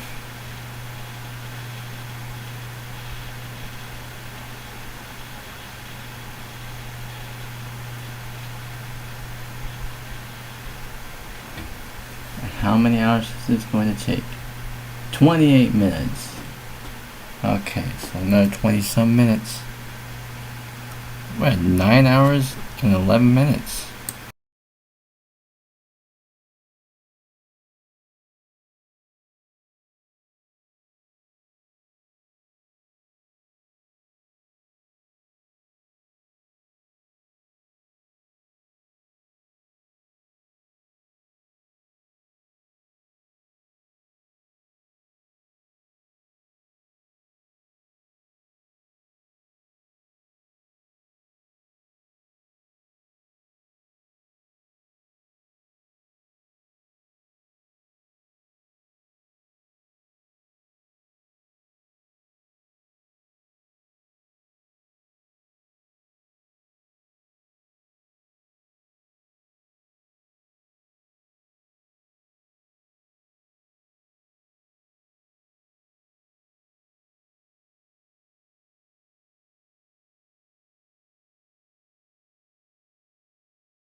99%.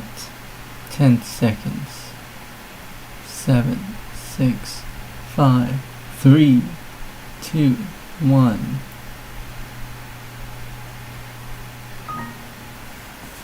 Image complete successfully. 31 minutes and 34 seconds. 9 hours 42 minutes on the stream recording. Wow. Close. And I guess that about wraps up for everything.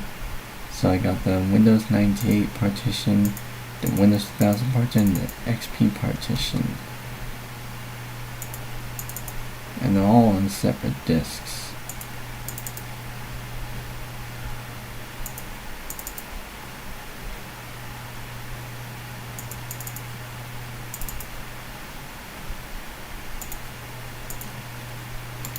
And space, wow, 56.7.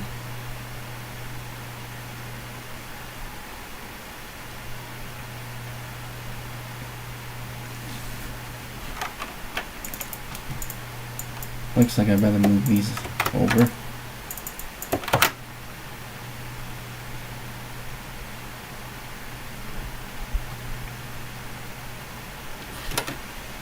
"39 minutes just to move all this stuff over, because I am going to be using up one of those thingies.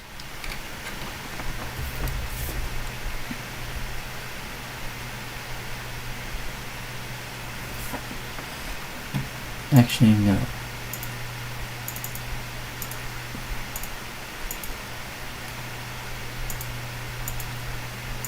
What I will be doing is I'm going to go ahead and do a fresh install.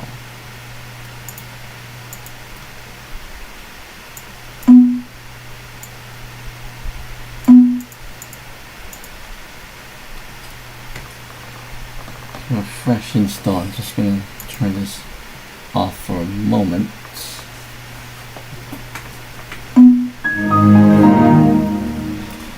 So I need to swap out drives first. If you excuse me for a moment.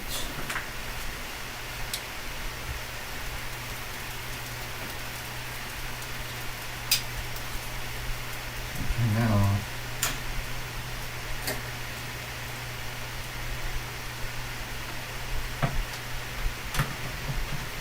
Get that ID cable out there. Ooh, the drives are hot.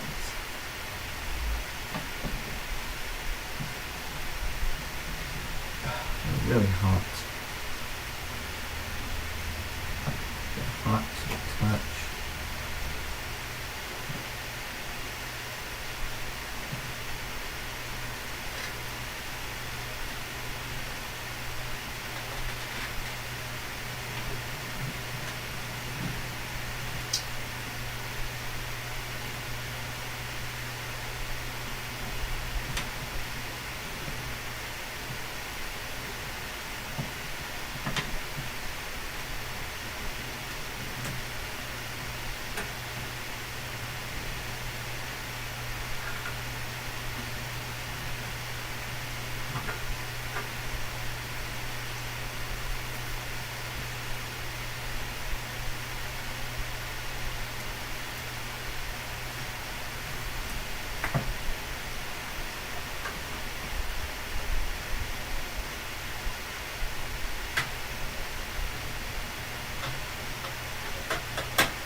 Now we're going to install the zip drive.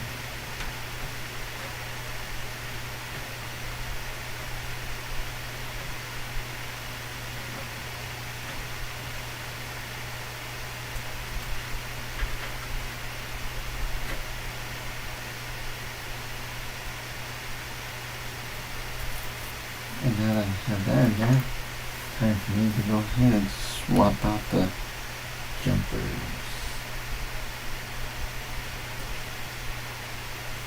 Very hot jumper.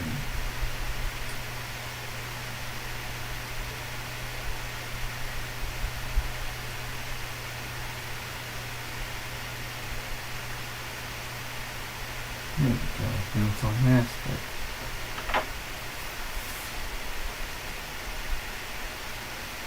Alright, now it's time to turn on the PC.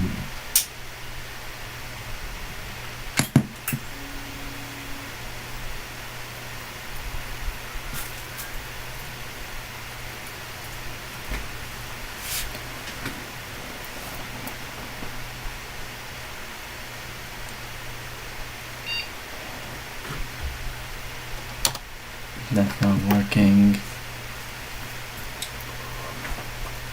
Basically everything in there is not working, so I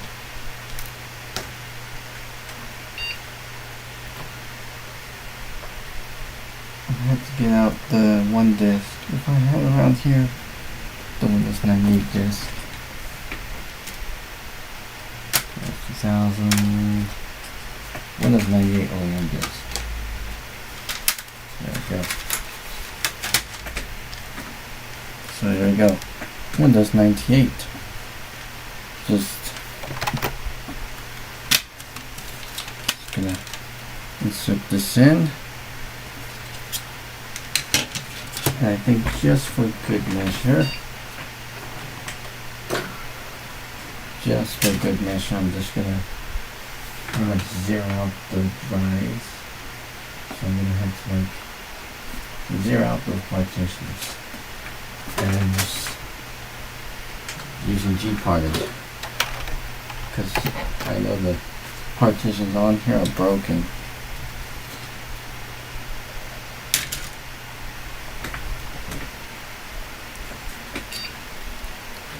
Let me position camera somewhere where it's centered to the screen. Somewhat. I was not that quick.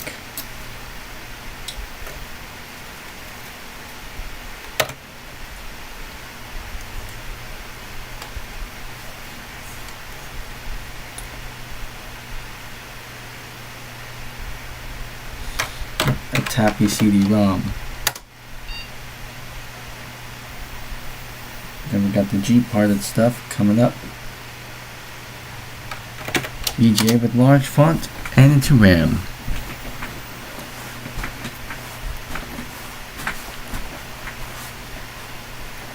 And it should be doing all those things now.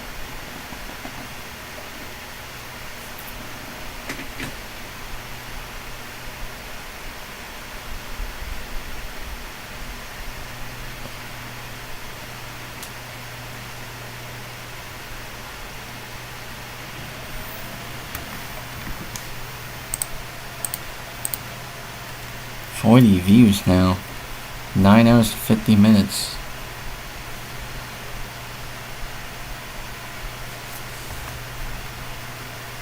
Well, we aren't seeing any like errors now this time around.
There we go, 100%. That's gonna change the font. in a bit.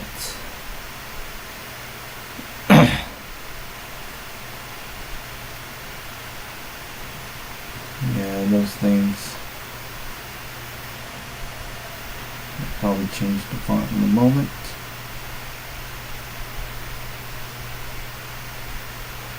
There we go.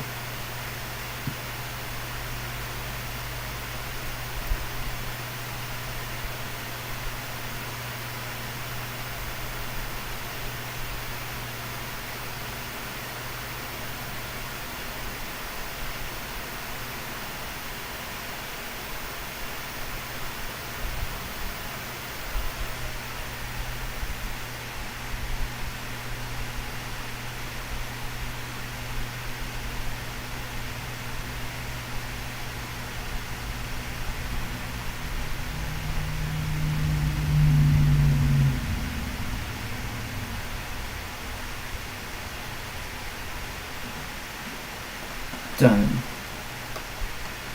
Font size for the console.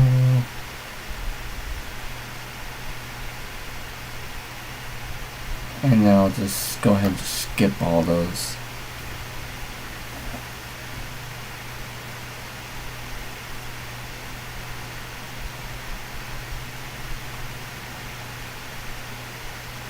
And we should be getting into the G-Party desktop. Some minor flash.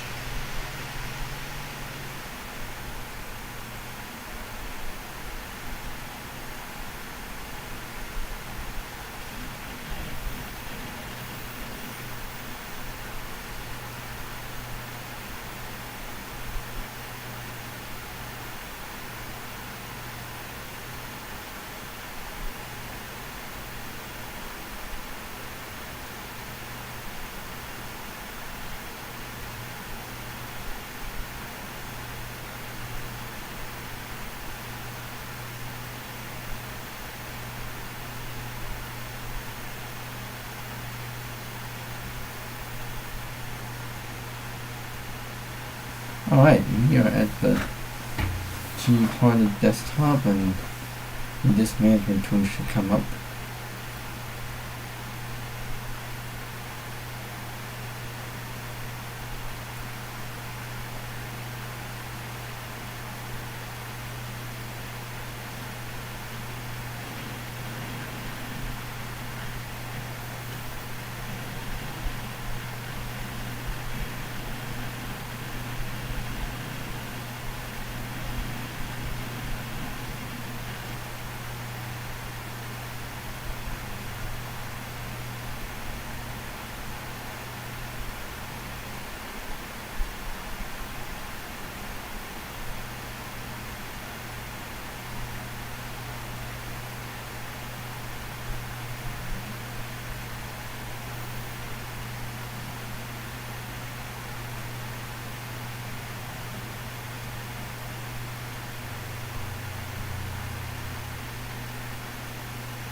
Ooh, sorry about that.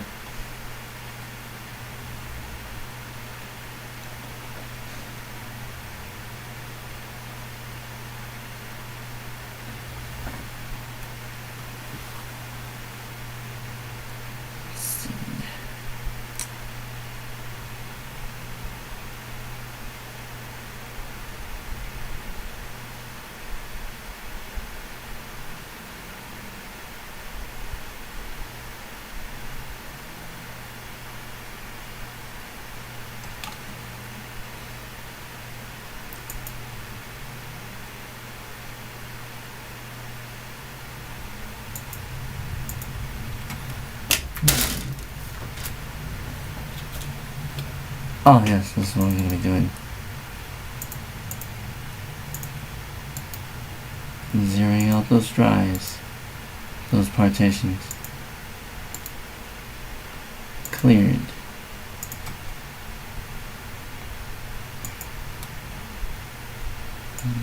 Past the point of no return, apply.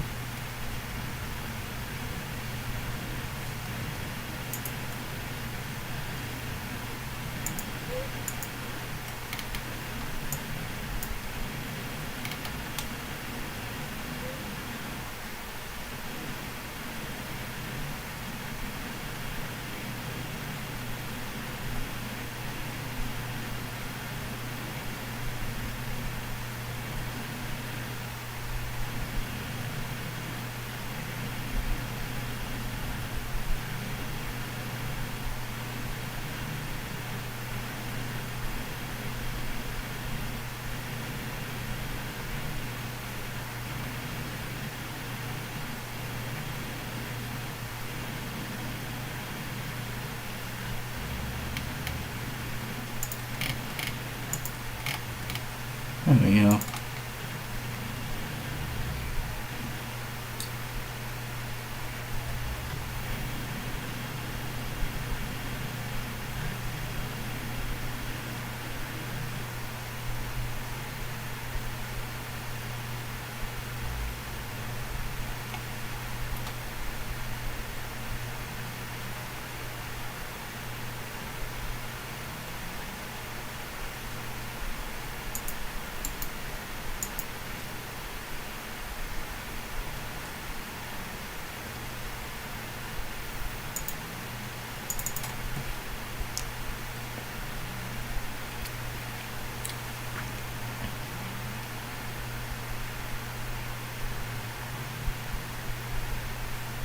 Alright, I think the first thing we shall do, format this as FAT32, just for start.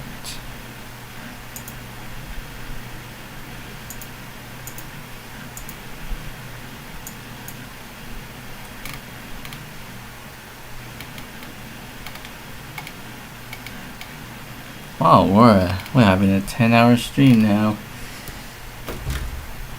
Oh boy, 42 views. I might as well wrap up soon.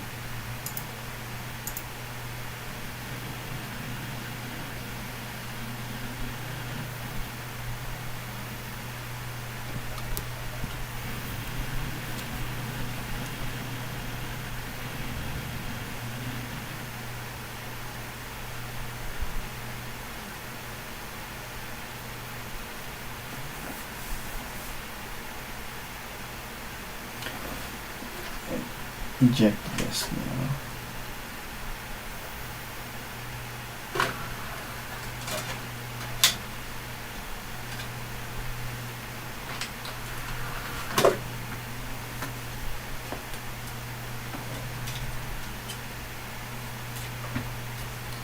And I'll go ahead and shut her on down.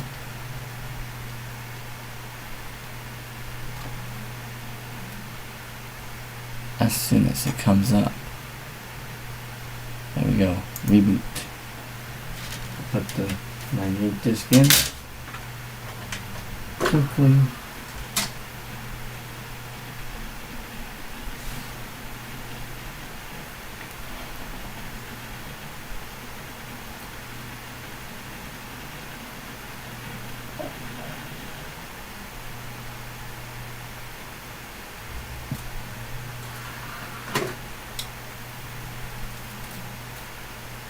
we go. F10. I think I'm gonna have to go to the BIOS. First off, first of all, so I can change the boot device priority.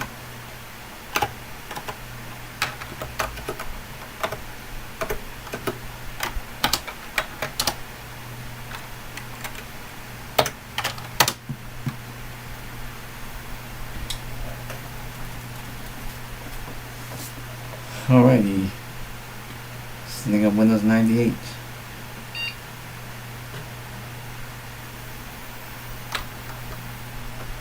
If we go here, then this is not a bootable disk. This is sort of bootable floppy, and press any key to try again. Oh. Alright. Boot from CD-ROM. Start computer with CD-ROM support. Let's see how we're going to do about these.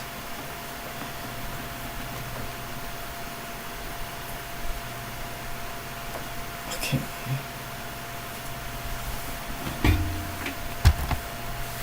Alrighty, so we're here now.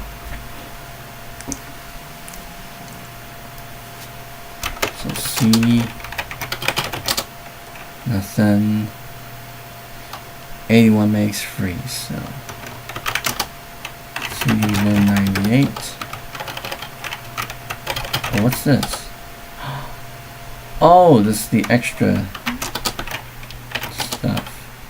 Oops. Okay, CD198. Format C:/S/Q. Warning, all data on non-removable disk drive C will be lost. Proceed with format? Yes. So basically quick formatting that drive to save myself some time and make it bootable.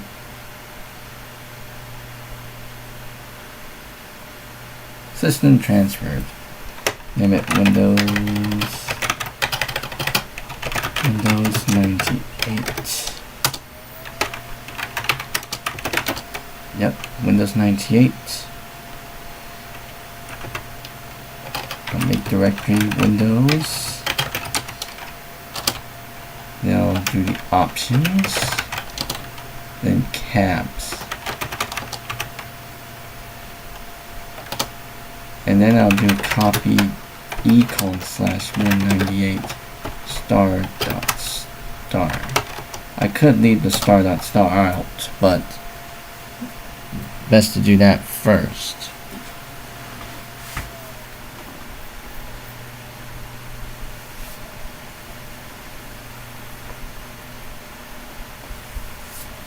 Alright. Whew.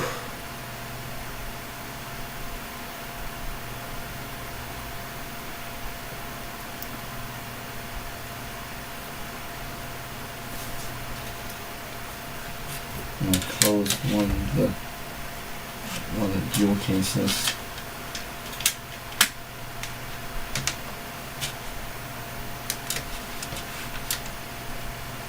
And once that's done, whoa.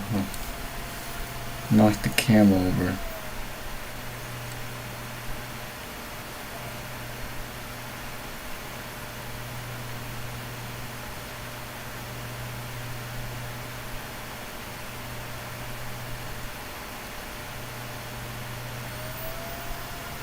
Alright, now that's done. I'm gonna go ahead and do some here.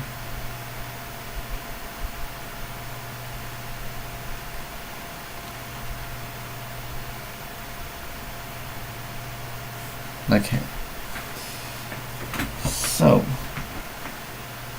what I'm gonna do now is I'm gonna go ahead and grab something here.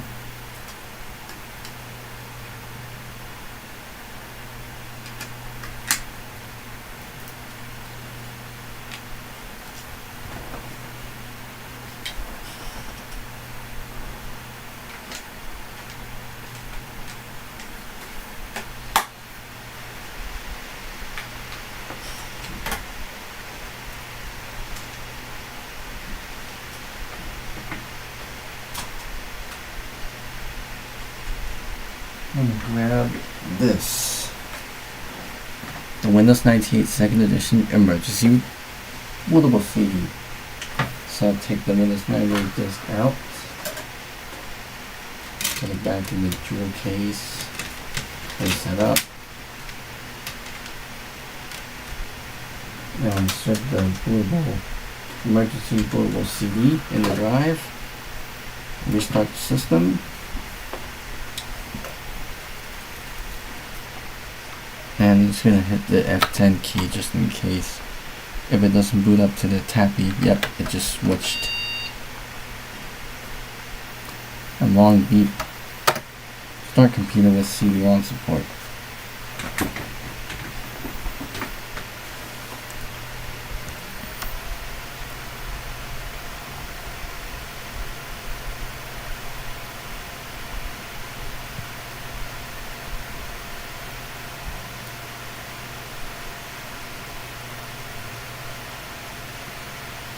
Alright, now we need a CD-ROM support, so let's do C. This is the Windows directory. D is all the stuff, all the extra stuff. So let's make a directory called CD-ROM, and let's copy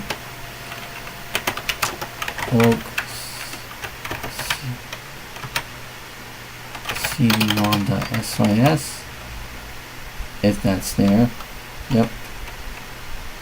And I think under E, that's mscdx. Yep. Copy /mscdex.exe.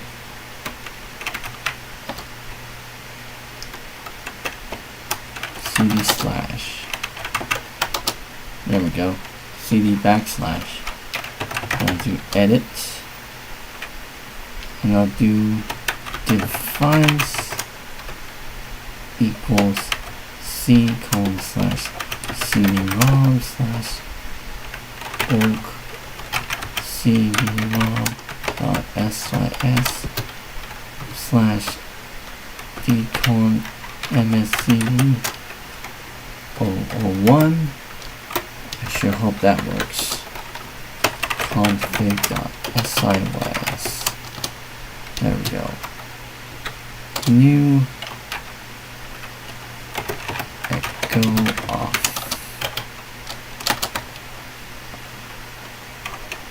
c:/c-rom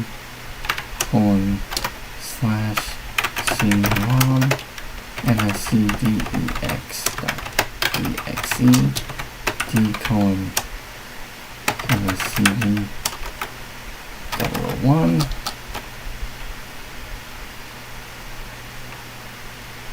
And I do echo Windows 98 this.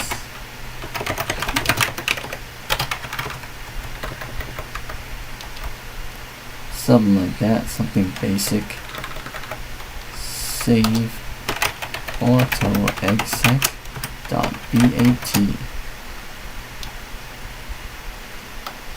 There we go. Something a little bit basic here. Exit. Nope.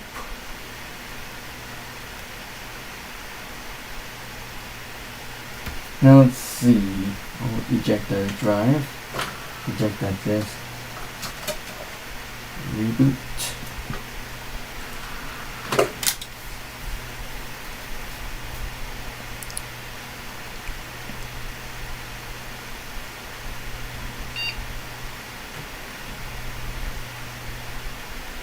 Oh, mscd001. Oh, there's an error in your config.sys file on line 1. Device driver not found. mscd001. Oh.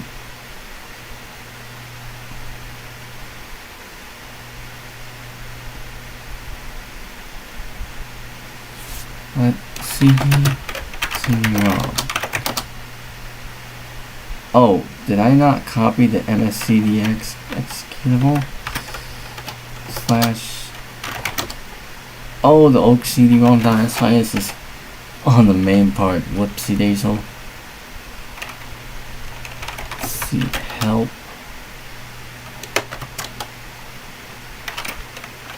Move bulk CD-ROM.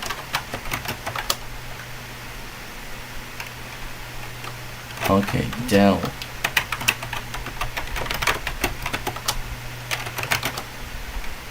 There we go, I deleted that, and now I have to insert that disk again, because I did not put in the correct directory.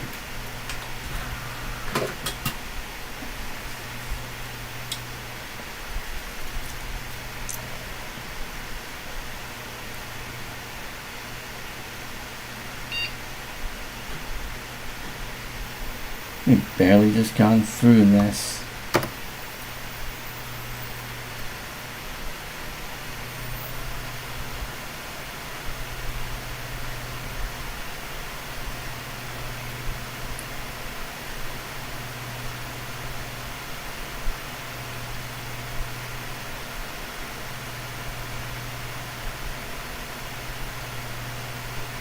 This might be another 11-hour stream or some almost if it comes up.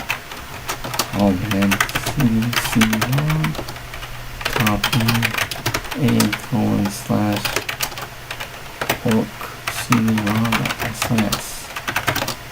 There we go. Now I'll take the discounts.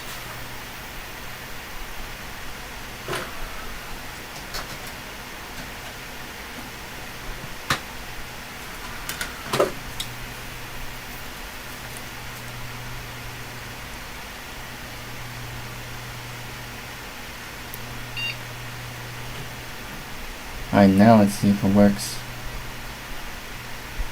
Yep. I also need to put spaces there. Look how that's doing. So I want to make sure that my AutoExec.bat thing looks nice. So just give it one final touch. One final touch up here. Because why not?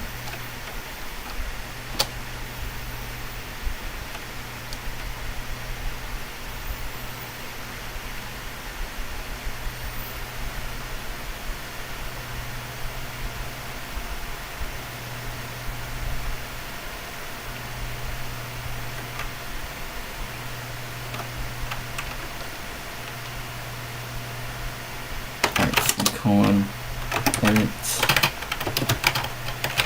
AutoExec.bat. I'll do more echo dot.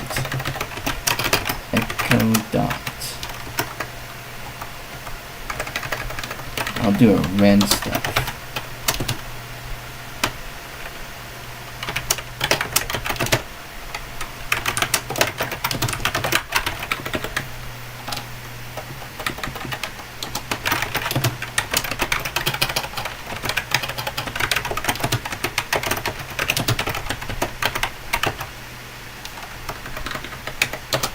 There we go. Now I'll take that disk out. Reset.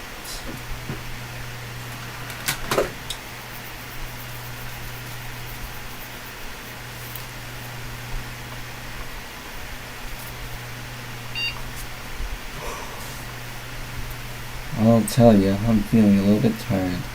Maybe take a rest soon. 10 hours, 23 minutes. There we go. Alright, CD. Now, we do have the D, that's the extra drive. CD, Windows, Options, Cabs. Now we could simply run setup by just typing that. And it'll do scan this by default. But how about we just do well, we could do the /is so that it skips the the scan this, but I think just for the sake of this we'll just run it but it's just by hitting setup. Please wait while setup initializes. Setup is now going to perform a routine check on your system. To continue, press enter. To quick setup, press escape. Well, setup cannot read from the last cluster on drive C.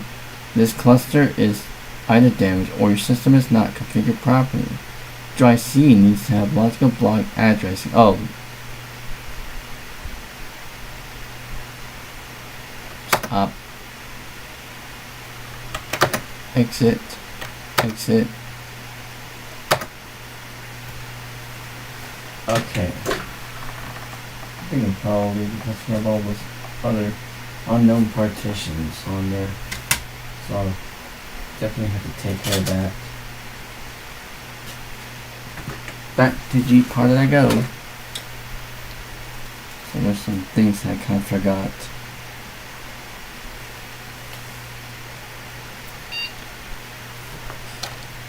Should have made this like what? Well, VGA with large font and pin to RAM. And I should have made this like, you know, like actual partitions instead of leaving them cleared.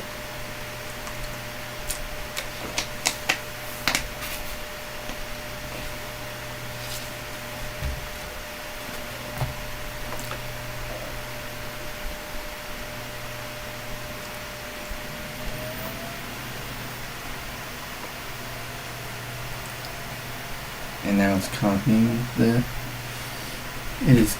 the file system into RAM.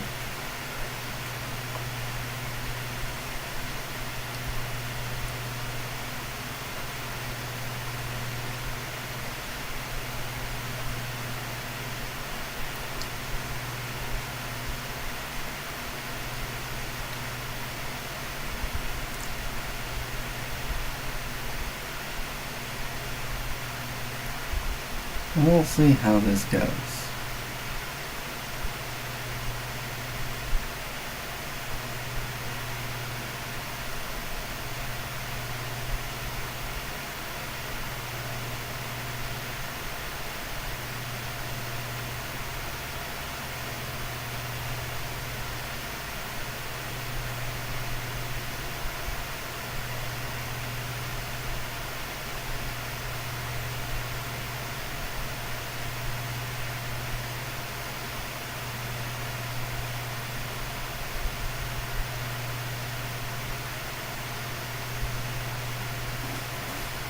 I'm gonna readjust the camera a little bit so it's centered properly. I think that should be centered properly now.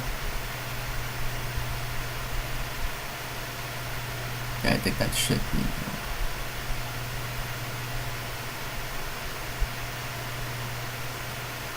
Should be centered properly for now.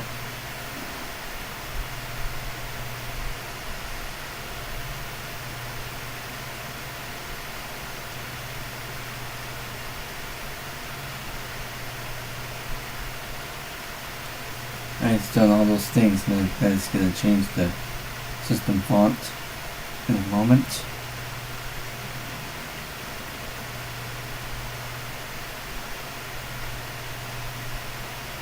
And it has.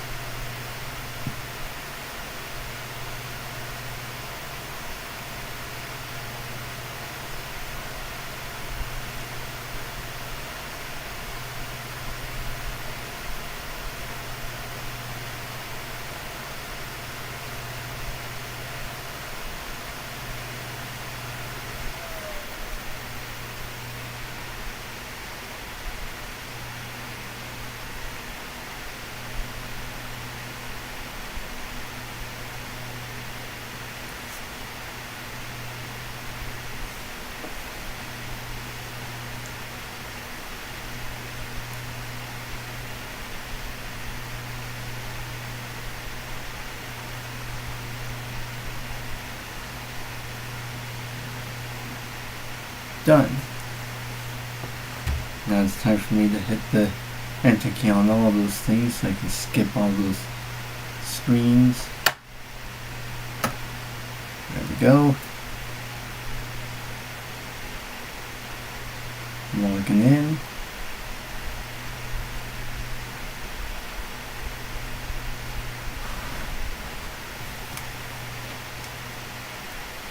And we'll see how this goes.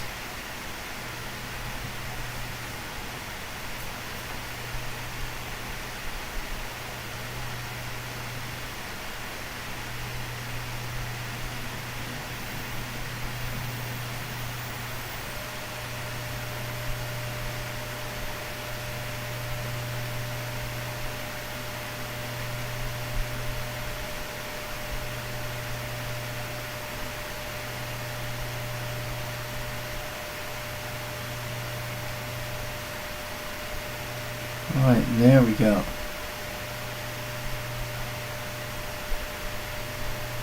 Now what I have to see about the other partitions. I think I'm just going to format them all to FAT32 temporarily.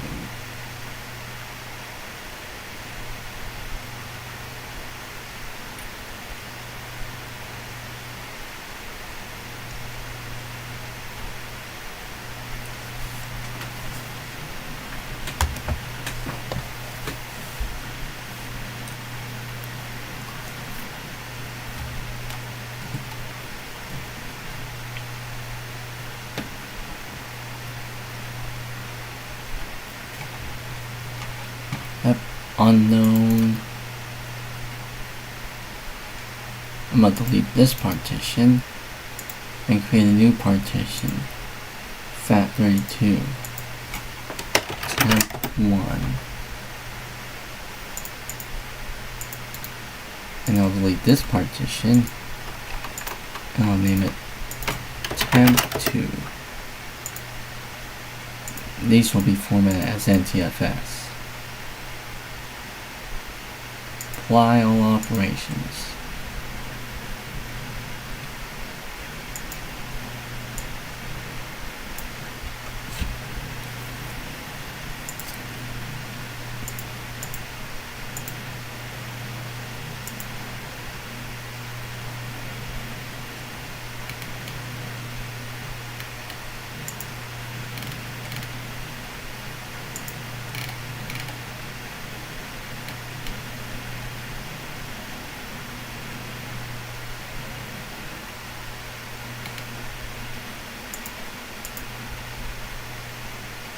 Oh, what just happened?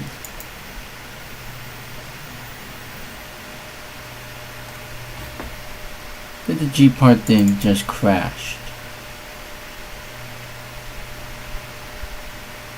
That's a bad sign if the thing actually crashed. Let's try reopening it again.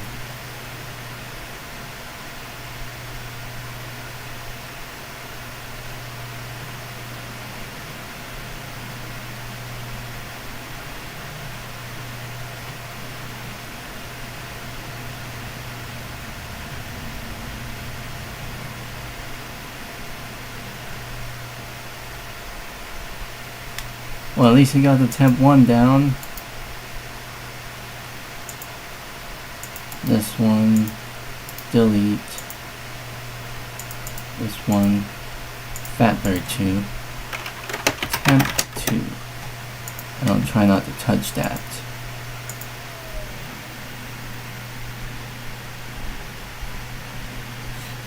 Delete partition.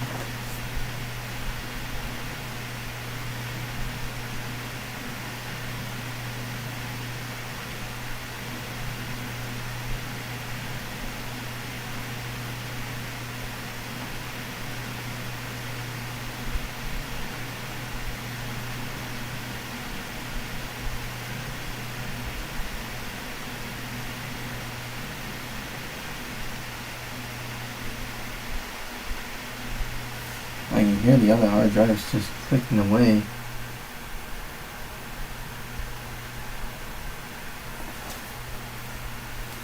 And that's done.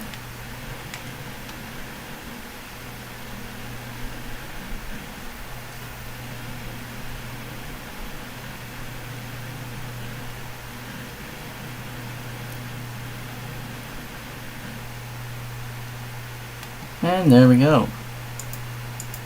So I got the Windows 98 partition set up. Then I got the two temporary partitions. It's got nothing in it. Now all I need to do is hit exit. and hit reboot. And I'll take the disk out.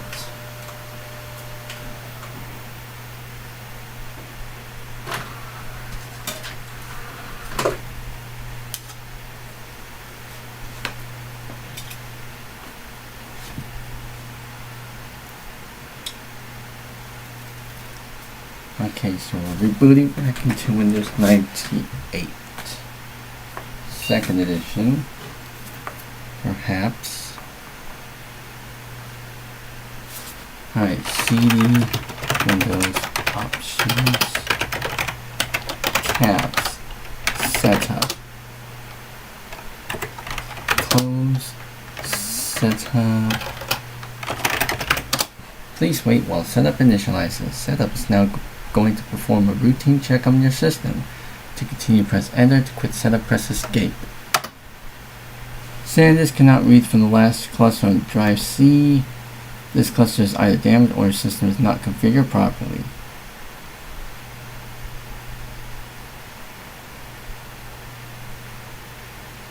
Click Continue. Yeah, hit Continue. If your computer's LBA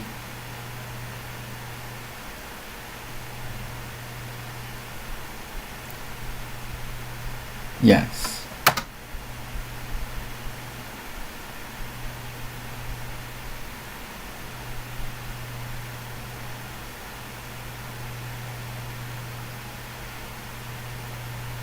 Examining drive C, surface scan.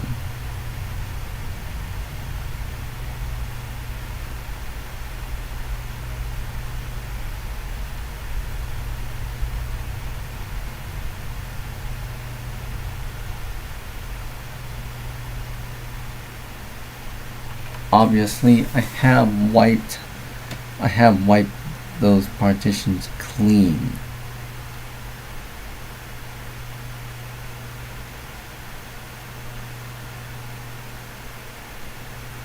I haven't actually ran a full scan this check here.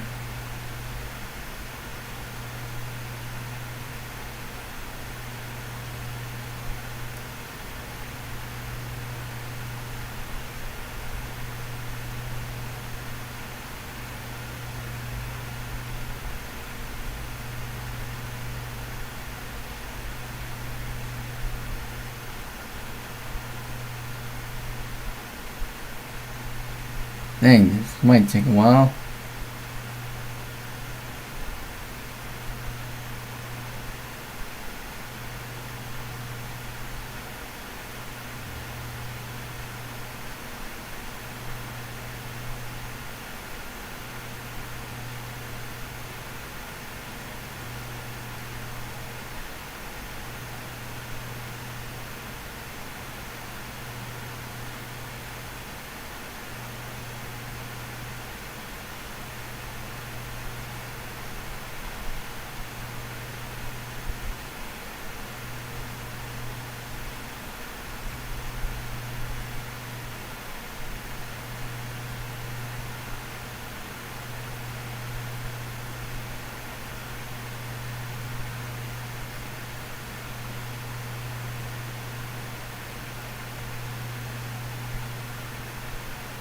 I mean, all of these are unused clusters, but there's absolutely no way I'm going to go through all of these.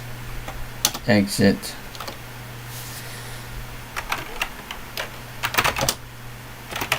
Seems like I'm going to go without scan disk by just hitting the IS switch. Please wait while setup initializes. Scanning the system registry, copying the files needed for setup, and there we go. Welcome to Windows 98 setup. Congratulations on choosing Windows 98, the software that makes your computer more powerful, reliable, manageable, and entertaining. With Windows 98, you can connect to the internet quickly and easily, and Windows 98 is even easier to use than Windows 95. Setup will take from 30 to 60 minutes depending on the speed of your computer. To begin setup, click Continue. Alright.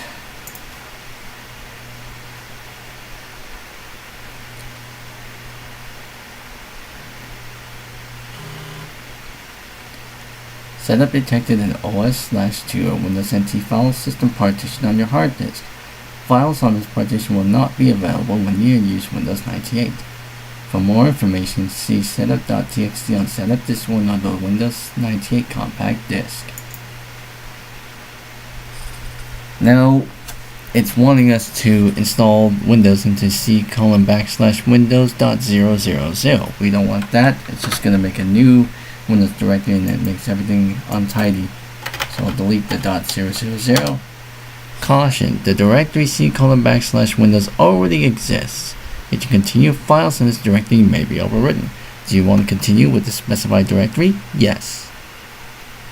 Now it's checking the system and preparing the directory.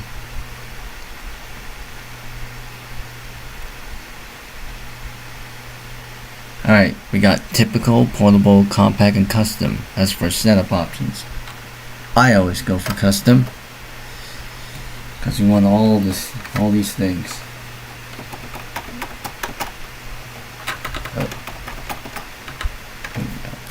You want,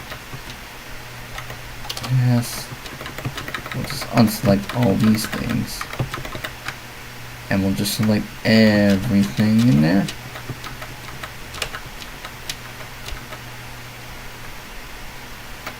I will need to go to details and see which ones I need to kind of take out. Direct cable connection, dial-up ATM support, internet connection sharing, nope.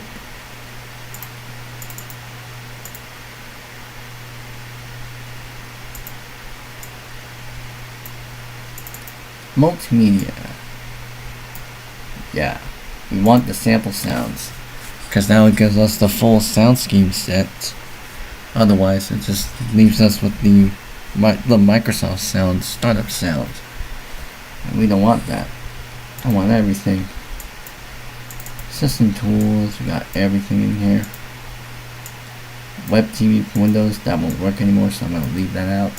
Accessories, I got everything, including all that, like your desktop wallpaper, mouse pointers, and desktop themes too. Every single thing in here. This is basically practically the same as Microsoft Plus Windows 95. Next.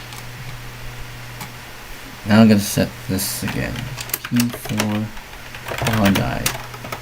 Because this computer is, well, it's a custom built computer, but the official name that I came up for this build, my custom built computer, is the John Pack Bondi P4. So I think I'm actually going to put that as the computer description now.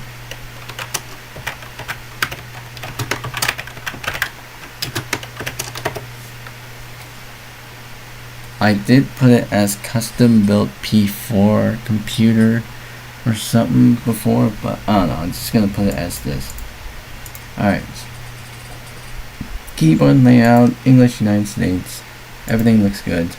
United States. Setup will now create a startup disk. I already have a startup disk. It's on a... This is essentially my startup disk. This emergency bootable CD I created.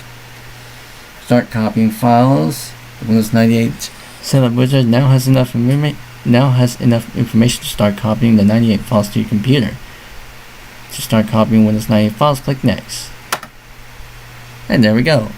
Now because I copied all the Windows 98 setup files from the CD to the hard drive, the setup will probably go a lot quicker, obviously, since it's just running solely off of the hard drive.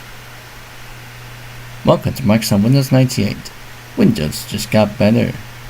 Windows 98 helps you get the most out of your computer by making it easier to use, more reliable, faster, and more entertaining.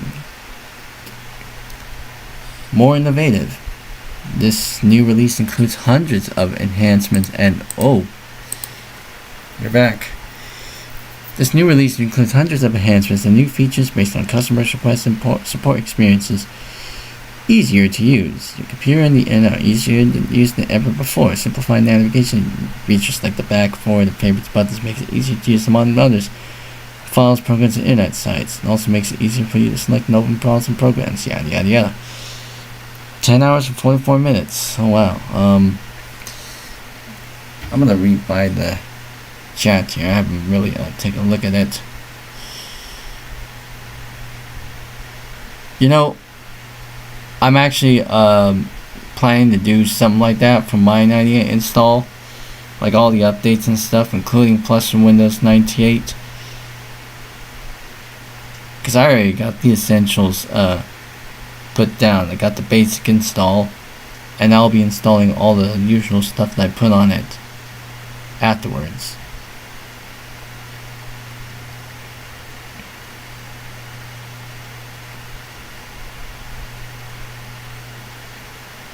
Faster performance. Windows 98 helps you get top-notch performance without adding new hardware. Programs start and run faster.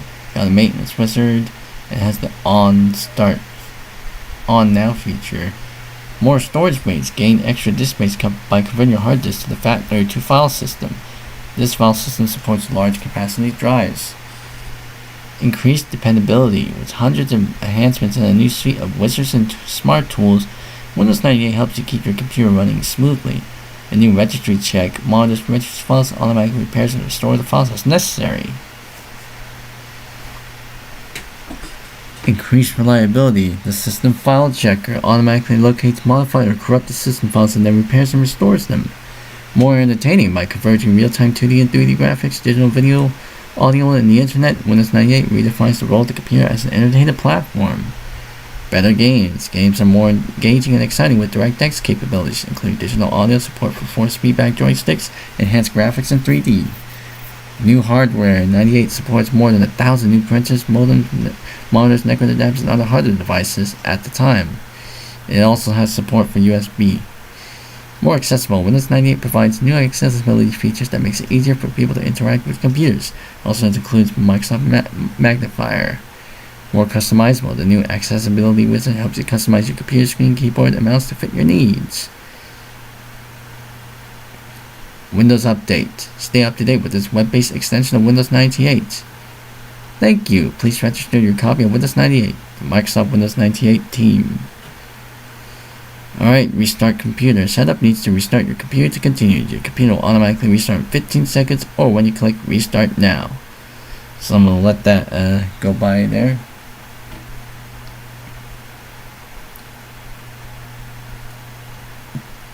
And there we go. And I'm actually going to turn the computer off here. And turn the power residual residue off. And I'm going to turn this computer on as if this thing was kind of like set up out of the box. So imagine this. I got a new PC. I set it up for the first time. I powered it on for the first time. Smoke test. So I turned on the computer. And let's see what we got. Getting ready to run Windows for the first time. Microsoft Windows 98. Please wait while setups update your configuration files. Oh, the user info. Okay, I'll put in my usual, my name, my organization. I usually put license agreement. I've totally read all of that. I accept. And the product key. So I'll use my BRB screen. And I'll be back with you guys once I typed in the full product key in.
Alright, I typed in my product key. Now it says Windows 98 saved all information. Click Finish to continue starting Windows 98. Now it's setting up the driver database. And now it's setting up our hardware. Windows 98 is now setting up your hardware and any plug-and-play devices you may have. 49 views already, almost up to 50 views. Windows is now detecting non-plug-and-play hardware in your computer. Caution, this may take a few minutes and may cause your computer to stop responding. If the progress indicator stops for a long time, there is no disk activity. Please restart your computer.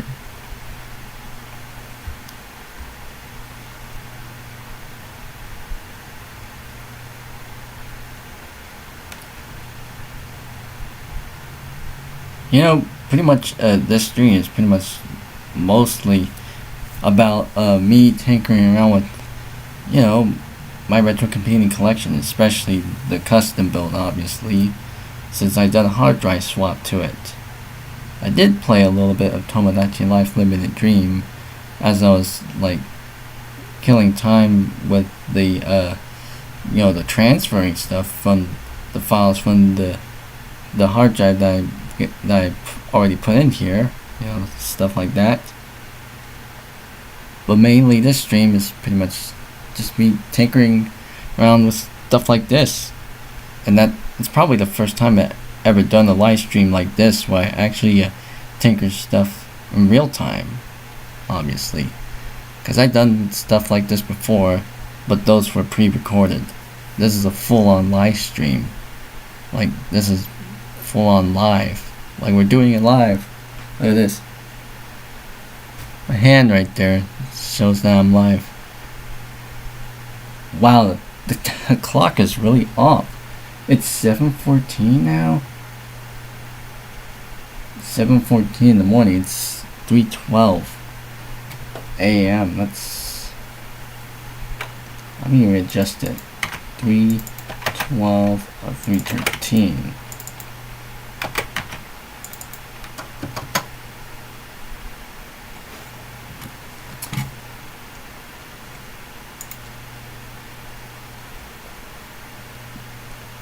Let me, oh yeah, it's already 3:13 already. 20. Just making sure it synchronizes.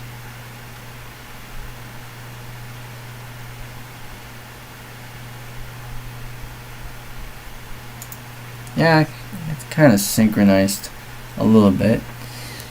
Windows 98 is now setting up. I can hear the floppy disk drive seeking away. Now we're going to this part.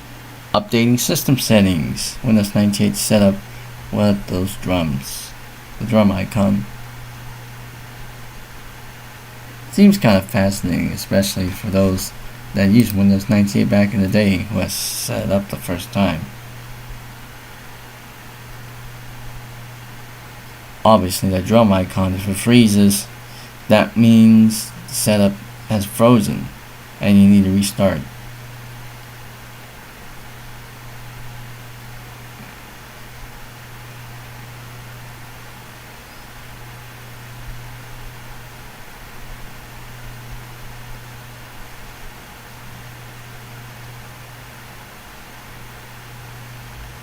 Now 50 views.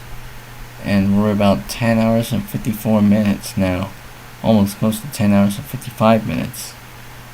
Which it should be coming up right now.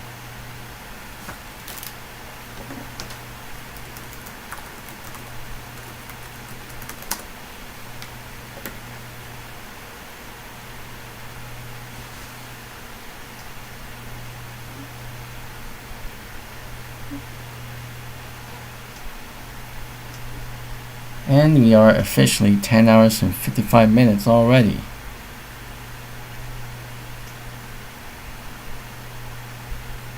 It's almost there. And once that's done, it should be ready for, yeah, it should be ready to go ahead and pretty much just restart and go ahead and set up Windows for the first time. Then I'll go ahead and install the graphics and sound drivers and whatnot on here, and then I should be ready to go. I'm just trying to get a basic install going. Setup needs to restart your computer to continue. Your computer will automatically restart in 15 seconds or when you click restart now. So do that. Windows is shutting down. At least it's trying to. There we go.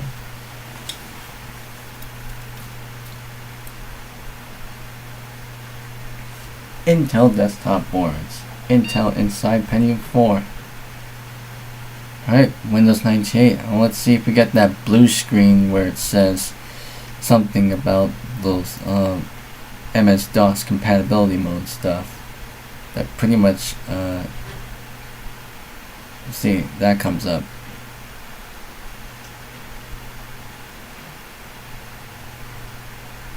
Nope, it doesn't seem like it does that.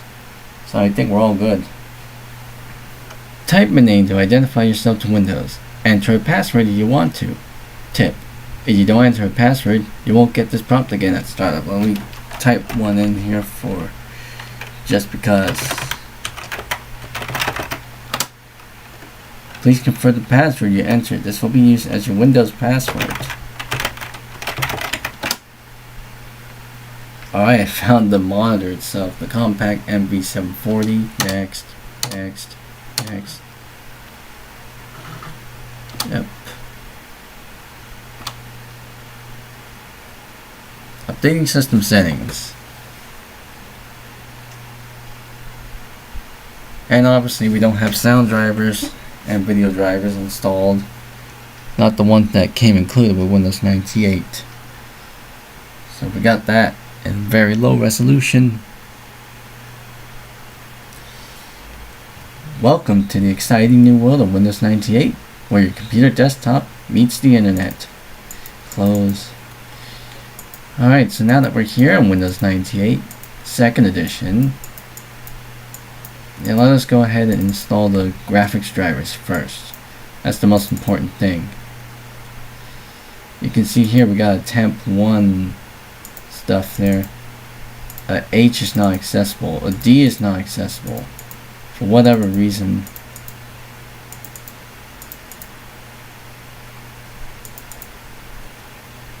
But at least we got that up and running here. And first most, I think I'm gonna have to go ahead and take out some stuff that's in here. So the USB drives, take it out, because I need to install drivers for that one first most. So I think that was kind of conflicting it.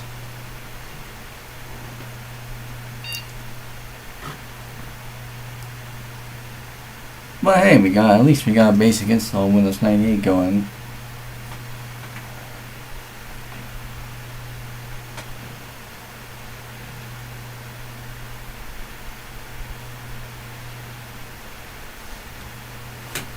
Type the username and password to log on to Windows.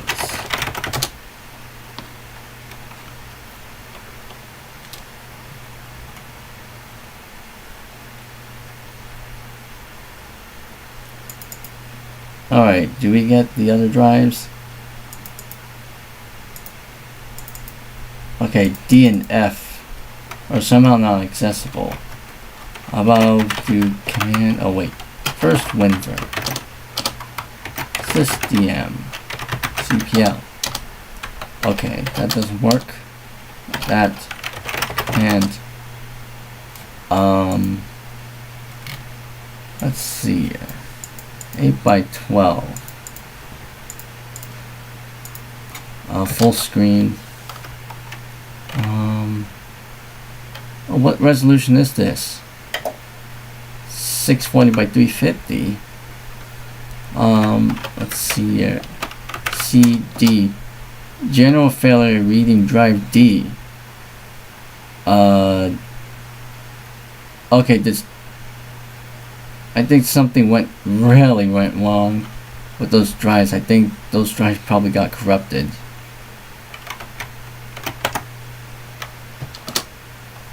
Which is a bad sign.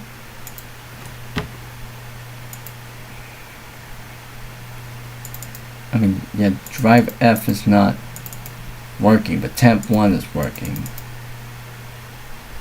Well, I pretty much cannot access those logical drives for whatever reason.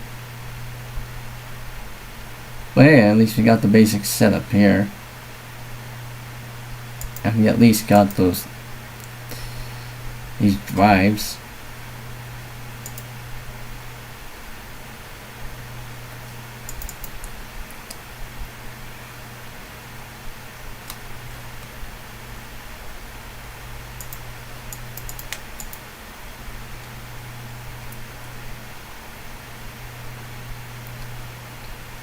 Yep, we got a basic setup going on here. Alright, I think it's about time to yeah, I think I'm gonna have to get the USB mass storage drivers Windows 98 installed on here now. So just putting the disk in. And I think it should be coming up here. I will also, first most get this on here. Well, that's just gonna do next. Don't detect my modem. Oh.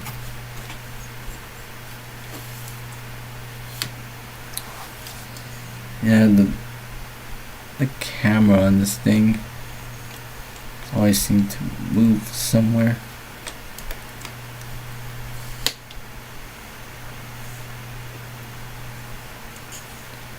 About as high as I can get now.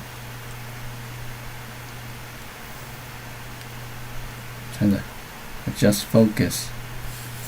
Oh well. I'll try to get a better tripod soon.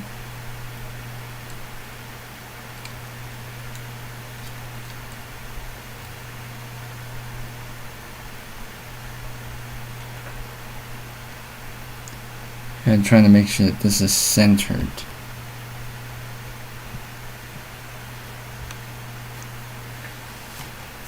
See, standard V.90 modem from the communications port. Why not? I don't have a proper modem installed on here, but oh well.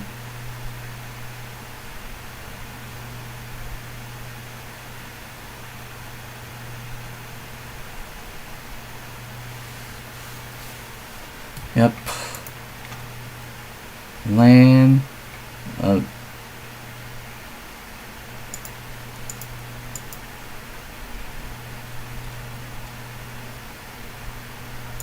I'll just do a LAN manual. Local area network. Automatic discovery. No. Finish. I guess that icon will go away in a moment.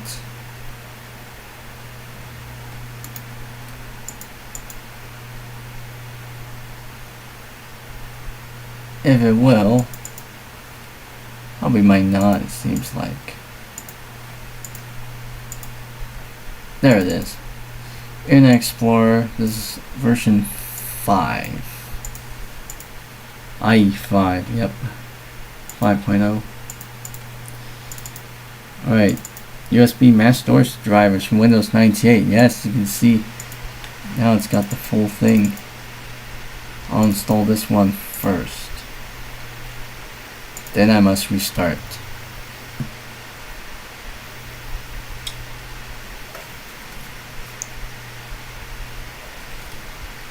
I'm gonna readjust the camera a bit.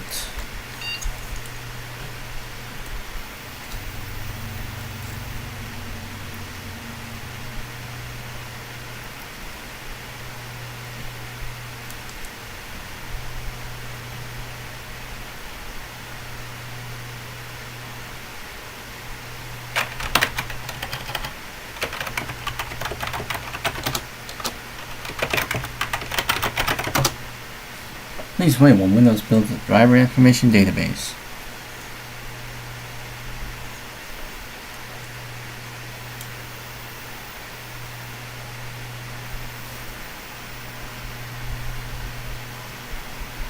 Alright, now I just do this one.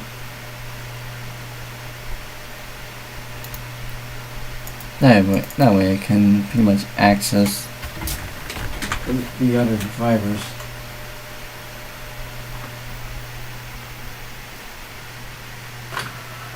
So for some reason, something really broke. You know, when I was doing stuff on Departed, that made those partitions inaccessible for whatever reason. The ext partitions. Though they do read fine in the emergency bootable CD, which I will insert, and I'll restart the computer, because why not?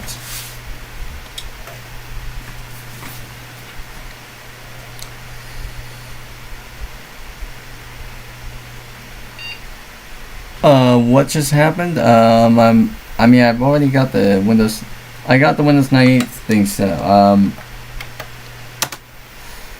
I got the basic install set up on here. I'm pretty much just pretty much just setting up a few things here, like setting up graphics drivers and stuff for my install. Also about 11 hours in. It's going to be another 11-hour stream. I know the stream limit on this is probably like what, 11 hours and 55 minutes. It's probably the last, but you know, from that last stream that I had. Okay, let's see the other drive. D, is this working? Yes, it is. It is working on here. So, and then E is F is the drive, and then G. So, okay, that's the CD drive.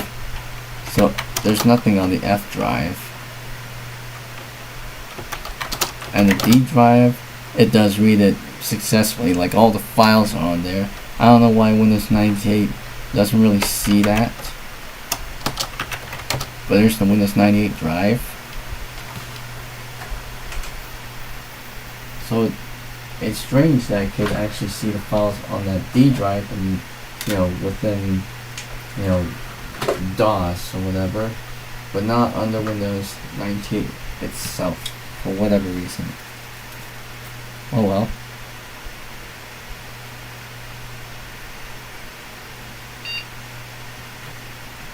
Back to Windows 98 I go. 53 minutes.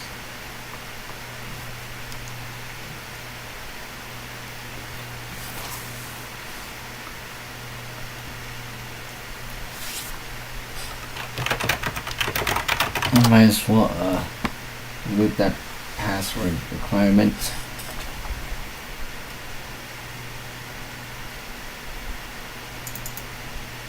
But yeah, as you can see here, D is there, but for some reason I can't access it on the Windows 98. But I can't access it, you know, without loading in this operating system. Temp1, okay, that's, I think these are the logical partitions that Windows 98 cannot access for whatever reason. But it does show the temp1 there.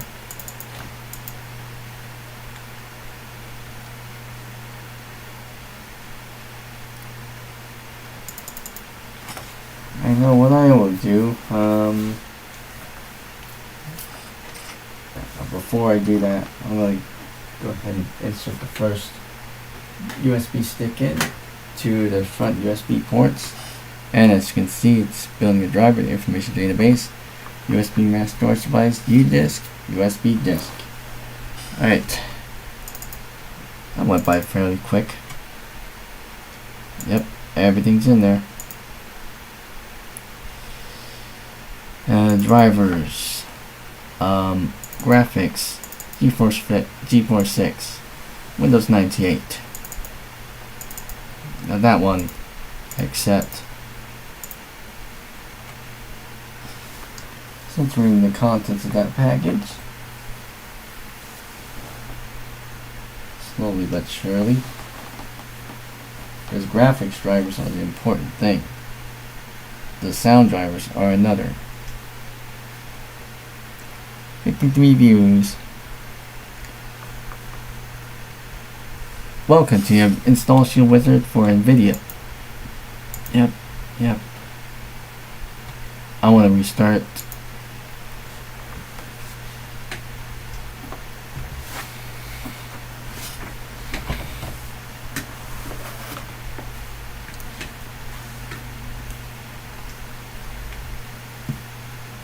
Rebooting quickly. Wasn't that quick enough? Wasn't that fast enough to show the Windows 98 shutdown splash?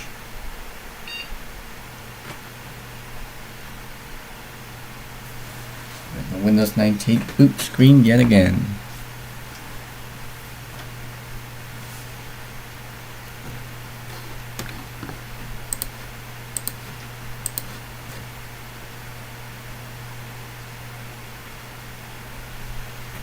Okay, we're in a higher resolution.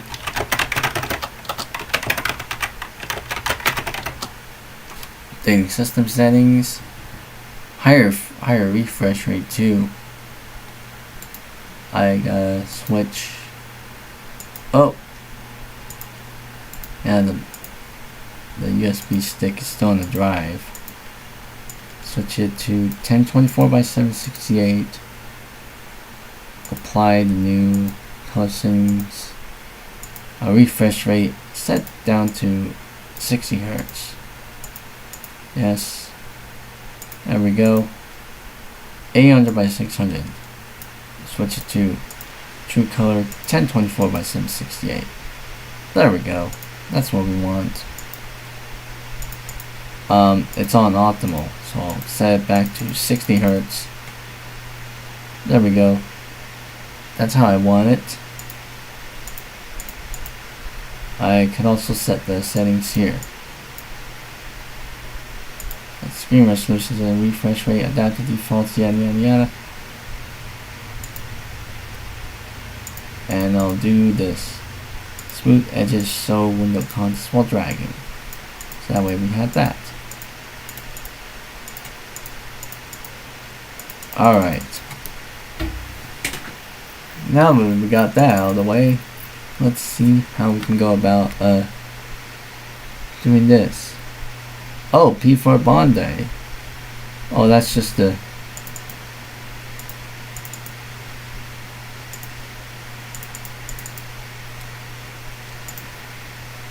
That's weird.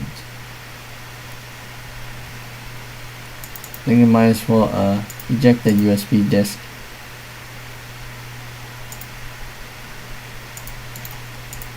Auto rearrange my drive letter. I'll reinsert that disk in. On the bottom one, okay? There we go. Let's see.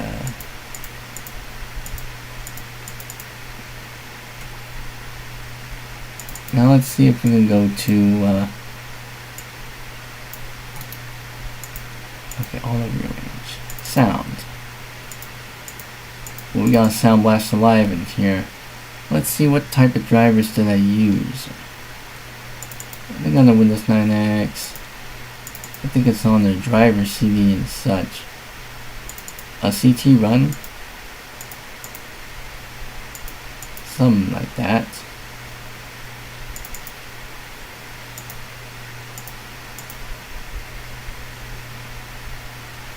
I think I might as well do a step-by-step install or whatever.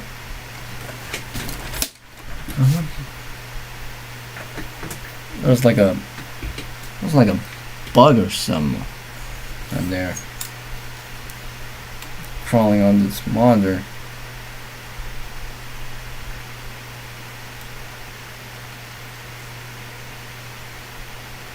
I think it flew away somewhere. They'll probably come back.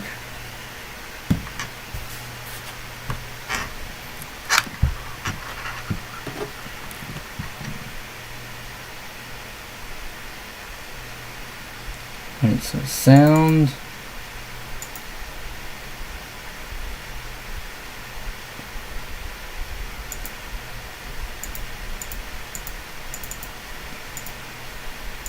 I do have the D845 PSV stuff.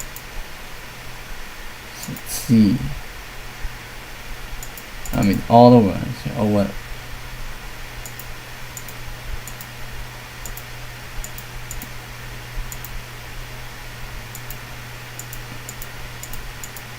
Express installer as such.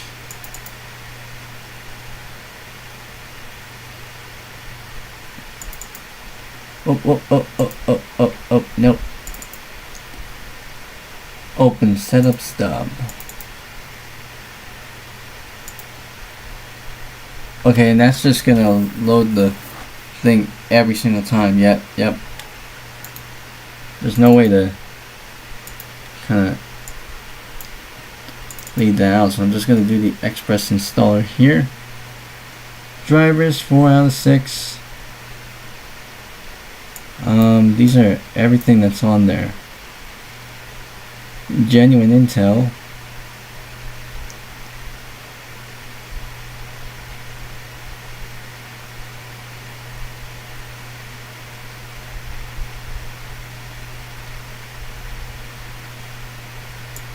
So it's everything except the application accelerator.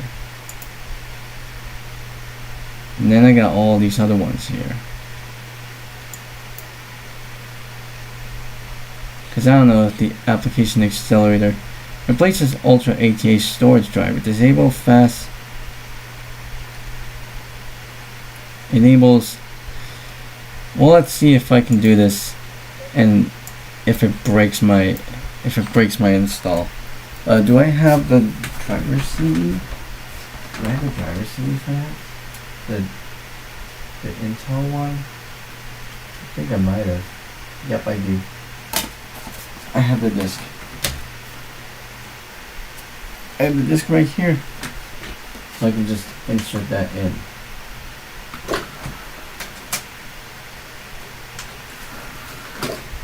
And I'll eject this USB stick.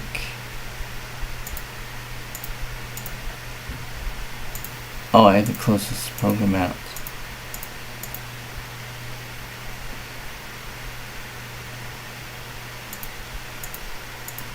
It said it can't be stopped.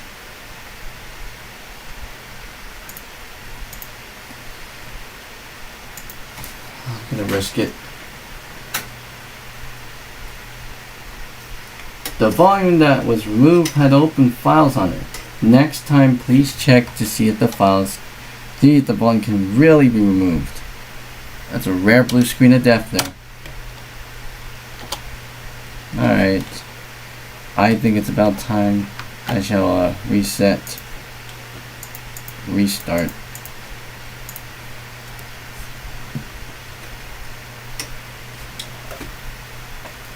54 views now. 11 hours and 19 minutes.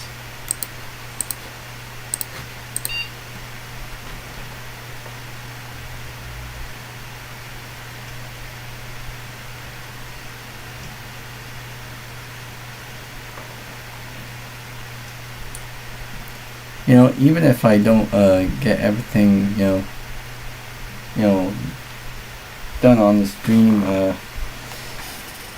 I will do all this stuff off camera, you know.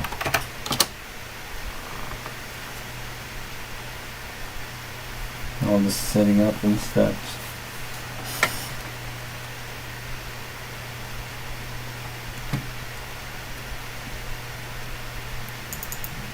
Alright, back into here.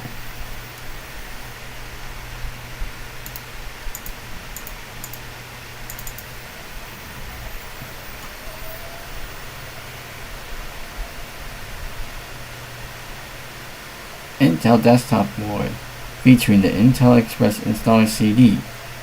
So this is like it's like a recorded copy of the disc that would have come with this motherboard back in the day. So I got all these things in here on everything.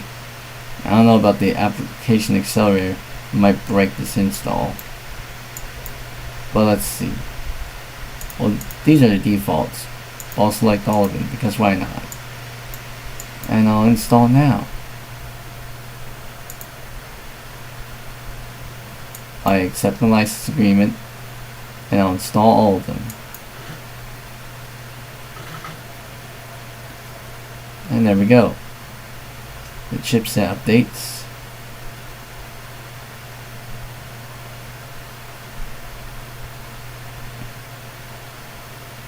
And better yet, I still have not installed the sound drivers. System will restart momentarily.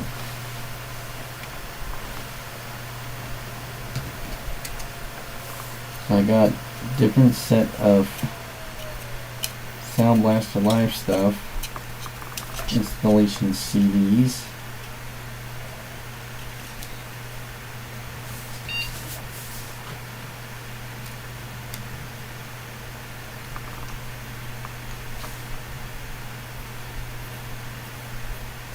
so we're just constantly rebooting here.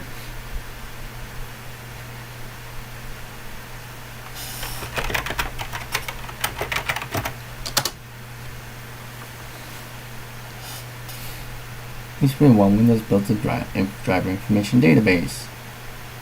Now it's installing all of those chipset drivers for this thing, obviously.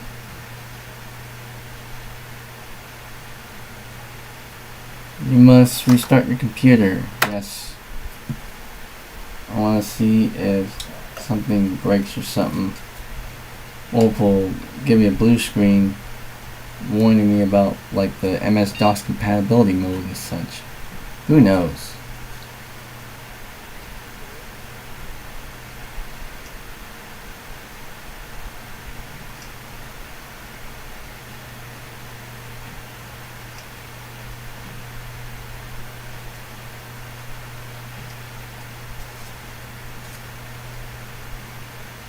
Well, nothing bad has happened. So I think that's all well and good. Now I think it's going to go through another round.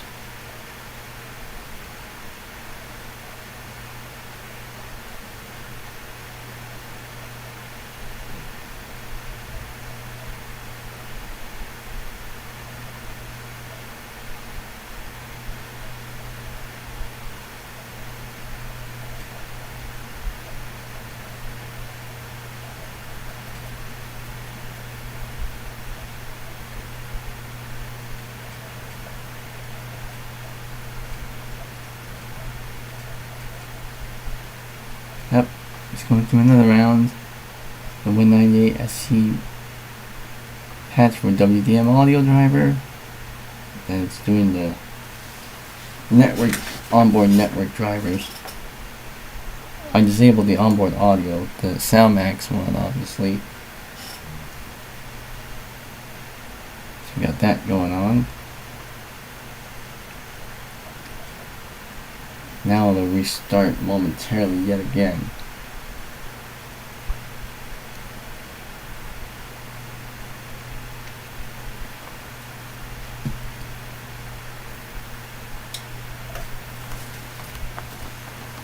Shuts down pretty quick. Restarts pretty quick. It's pretty quick that I didn't get to see the Windows 98 shutdown screen.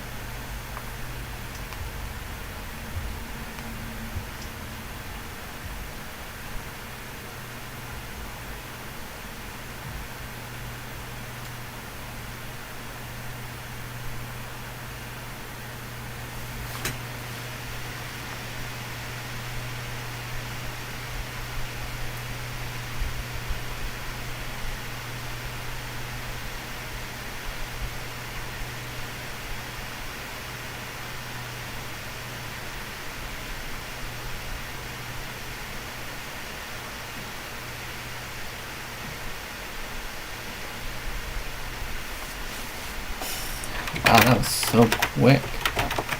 Just gone to there, it's like it's nothing.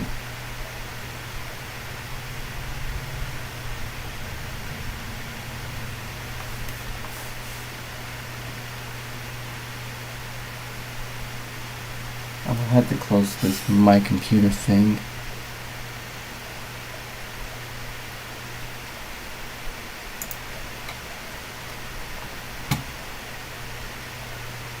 Alright, what else that needs to do?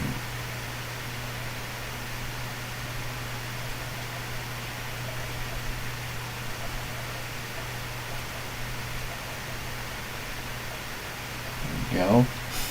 The application accelerator that I doubt might work on this thing. We'll see if it works. See if it actually breaks my install or not. We'll see.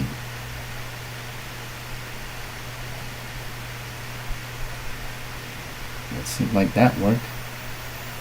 And updating our DirectX to DirectX 8.1.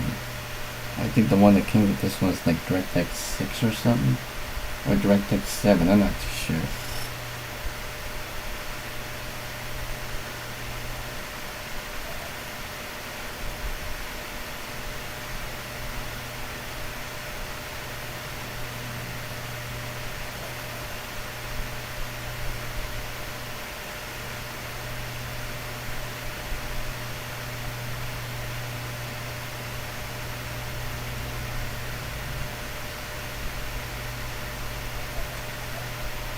And now it's saying that the system will restart momentarily, yet again.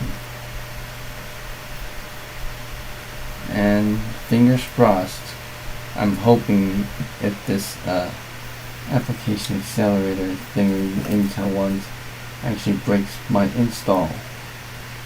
Because I tried it with the other drive that I had on here, the 160 gig drive, and it actually broke my install.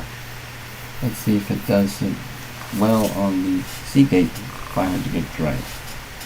We'll see. 55 views. We're 11 hours and 27 minutes now. Well, 11 hours and 28 almost. Yeah, I think it's gone there.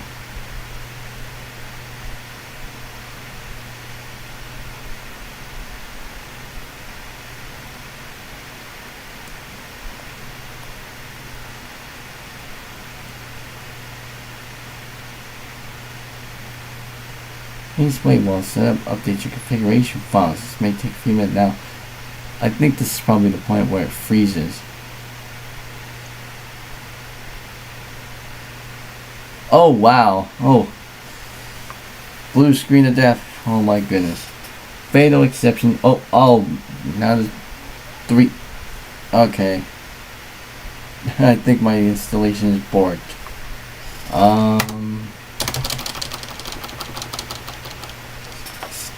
VXD SCSI port, VXD shell.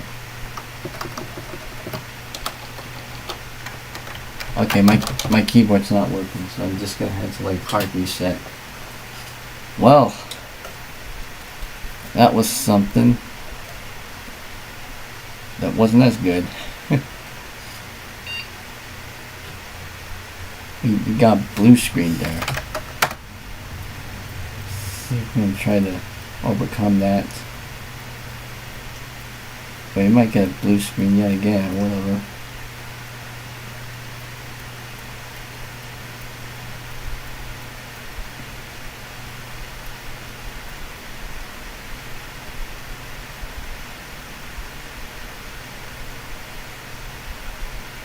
Did it freeze? I think it looked like it froze.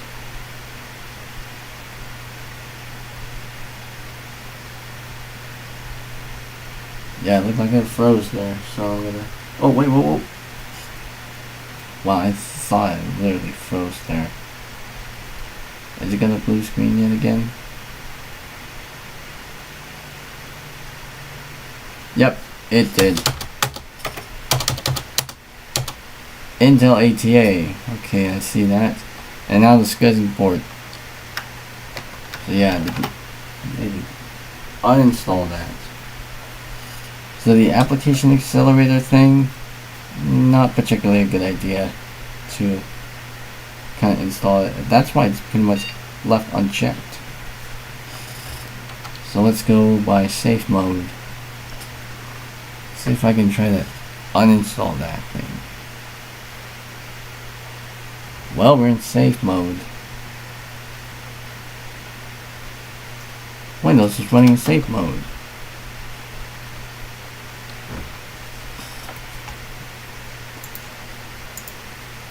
Let's go to... Where's the... Well, we got the storage controller.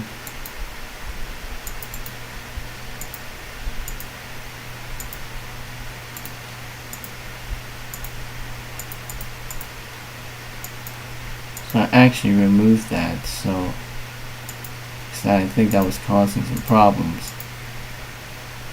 I'll restart.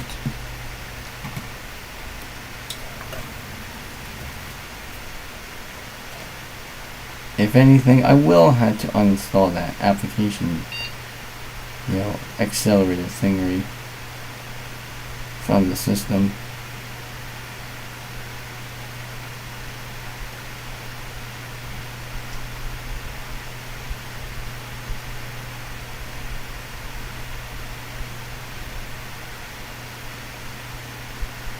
And I don't know if the application accelerator thing works on Windows 2000 or Windows XP or something.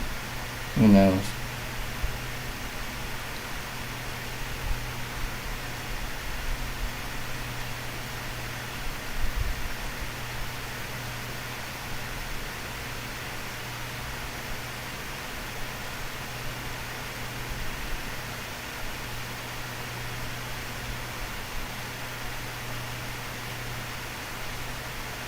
Okay, it looks like it's working now, but I think it's gonna try to install that thing again.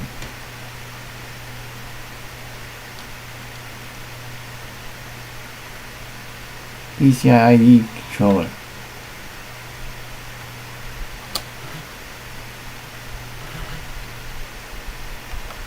Oh, okay.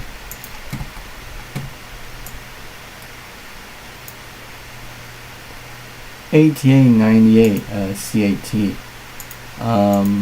Go to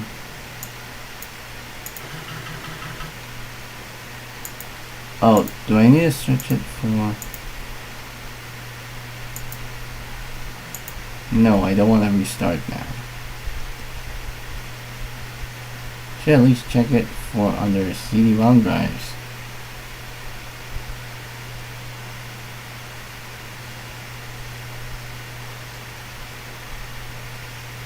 Oh, now it's saying to reinsert the CD now, and we lost the ID controllers. So let's go ahead and restart.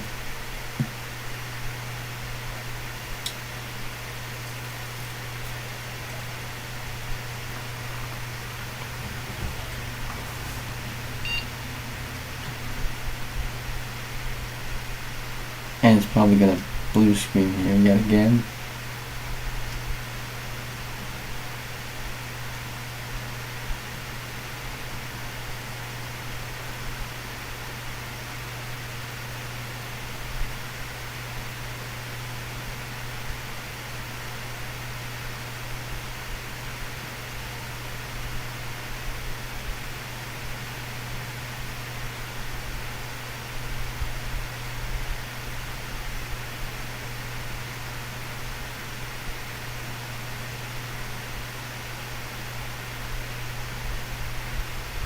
It might blue screen yet again.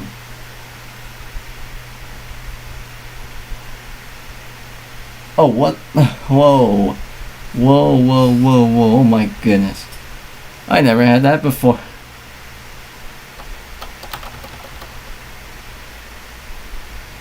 I never had that glitch. That is so strange. First time I caught that on camera, live too.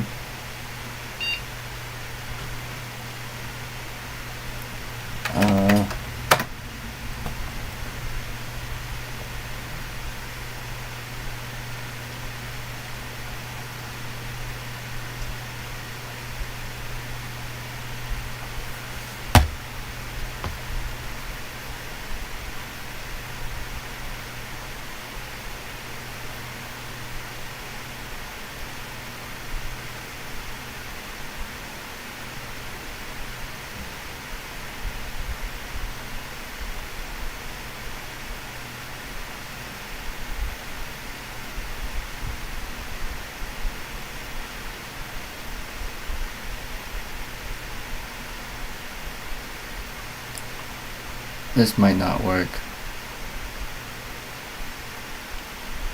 Nope. This install is dead. So I guess it's time to do a complete reinstall now.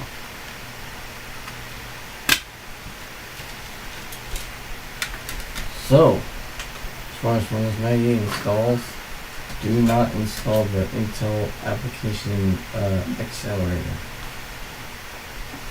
We'll break things. We'll only break things from here on out.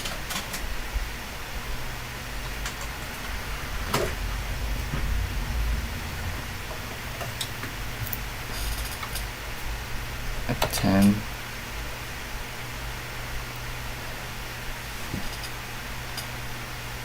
Tap the CD-ROM.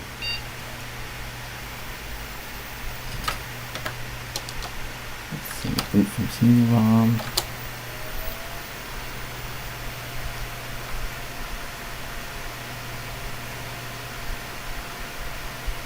With 56 views on this thing.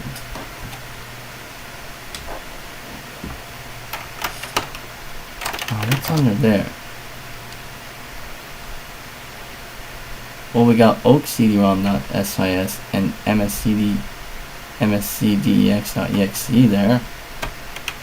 So let's do. Yeah, I think I'm gonna have to start over from scratch from this thing.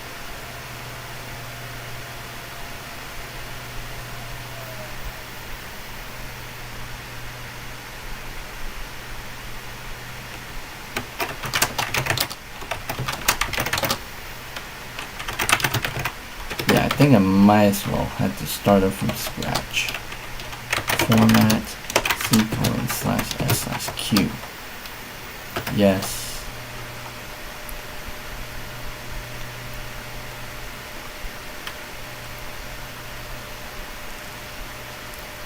$11 and 38 minutes already.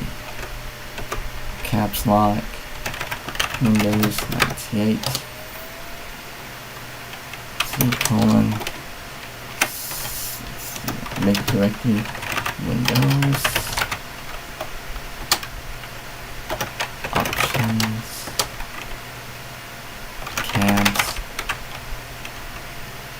And then do copy e.win98/start.start.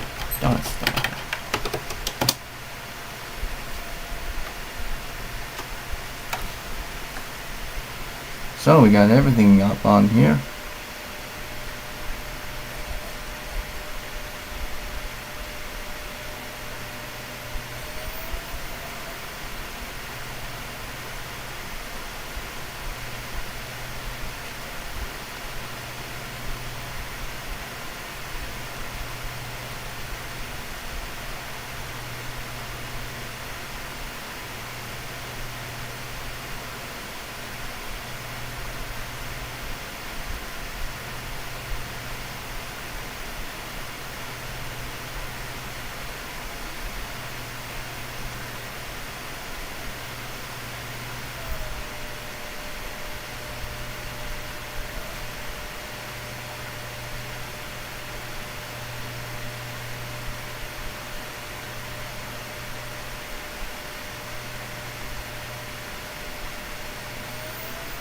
There we go.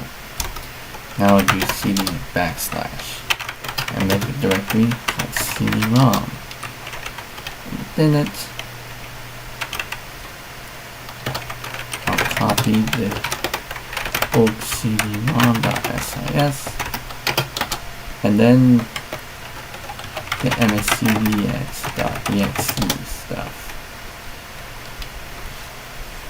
And I'll go ahead and eject this, and I'll put in the USB mass storage device drivers. Windows 98, and I'll make a folder called USB mass. Or actually, I do have a folder under that called USB mass or some. I don't know. I think I just copy CD and the USB mass. Copy /start.star.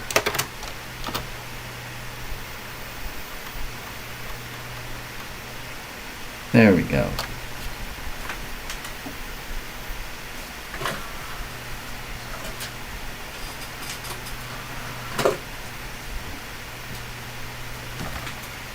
And while I do, so I'll insert this disk back in.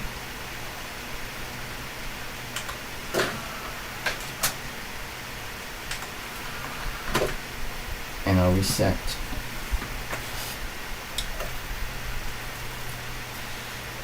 $11 41 minutes. So when it reaches 11 hours and 55 minutes, the stream will most likely end here. So, oh, yeah, it's not rebooted into the disk thing. So I had to hit F10 to go into that. I kind of learned how to do that on this stream, obviously. Didn't realize that was a thing.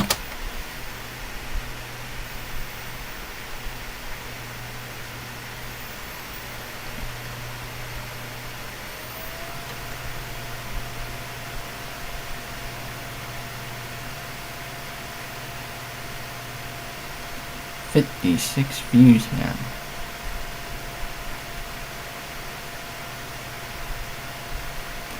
Alright, and now that we're here, let's go type in edit. Oh, edit.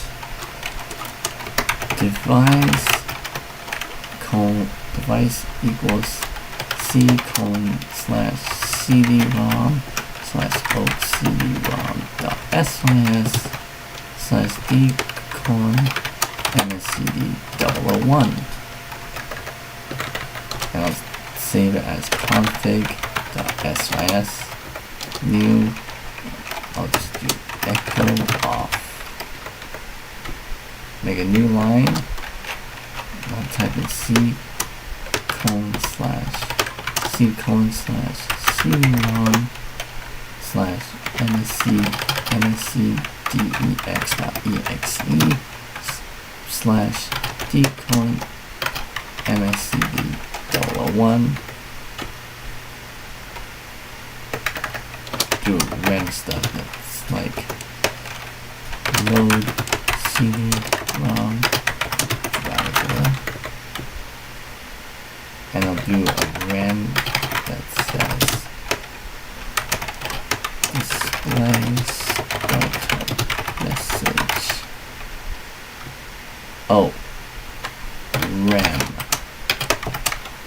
There we go. Echo Windows 98 is up. Echo.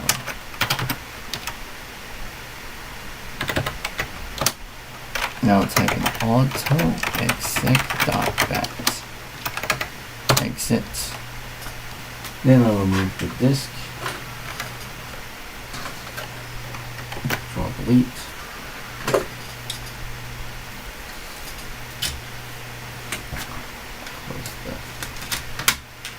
Here.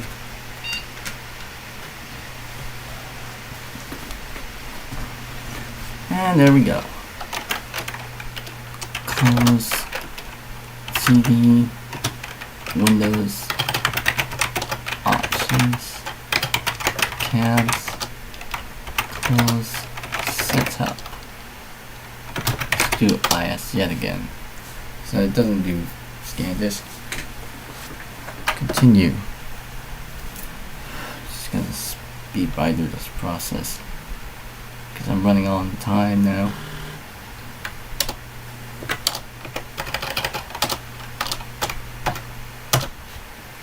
I was hitting backslash key instead of enter. It's 4:05 a.m. now from where I'm at.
Seems like I gotta have to readjust the camera now.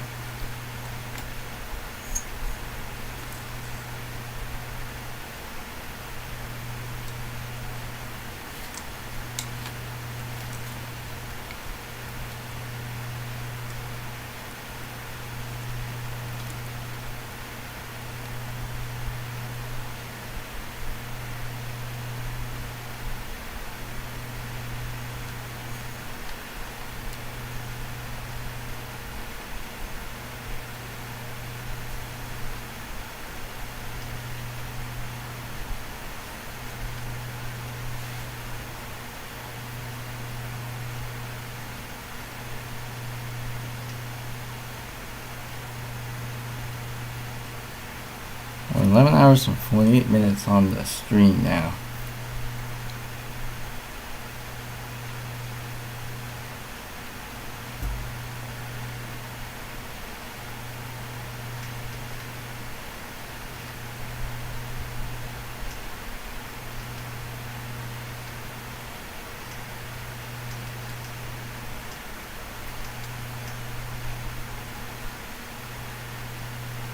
I can definitely hear some clicking noises over there.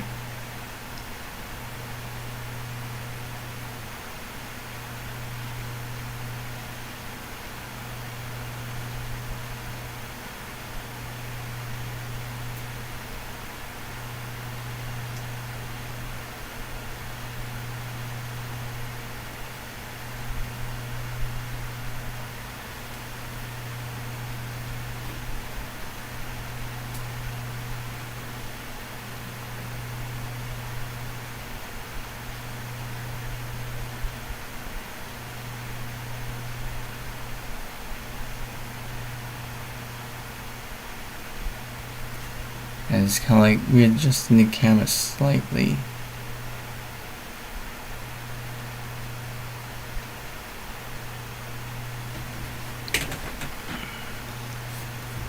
More accessible. More customizable.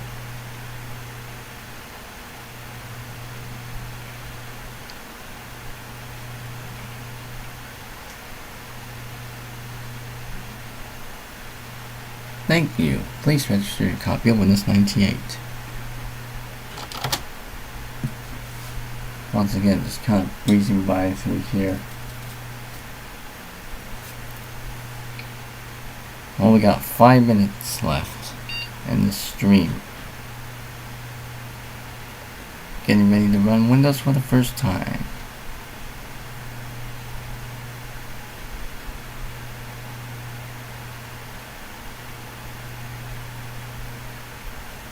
Alright, let's see if I can go by through this quick.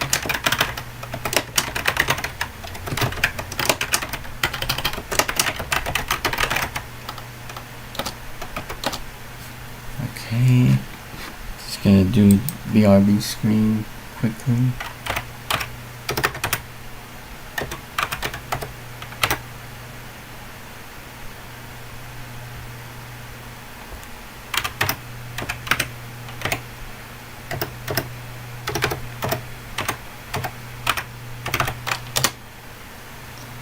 Alright, there we go.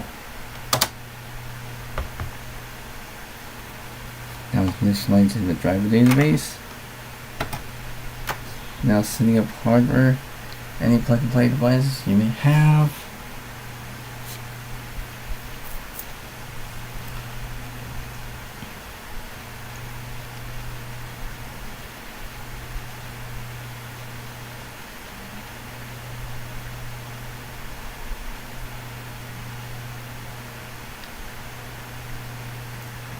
I think we're almost that close to the max amount.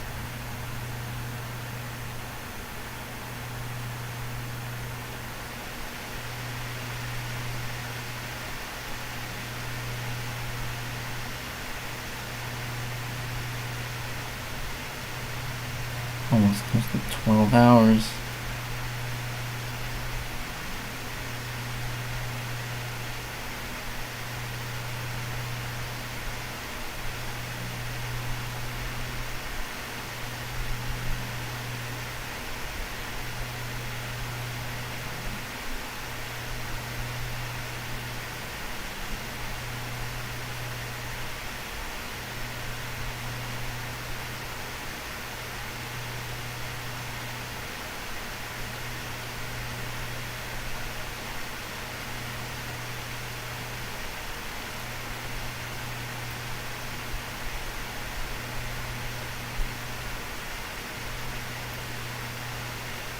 running short on time now. It's 4:13 now.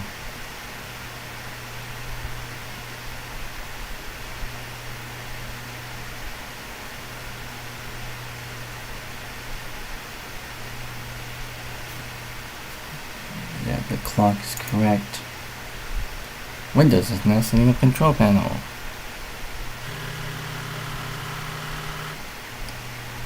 Listen to that floppy disk seeking sound. 11 hours and 53 minutes, so I think it's about time that this VOD is pretty much finished in about 11 hours and 55 minutes.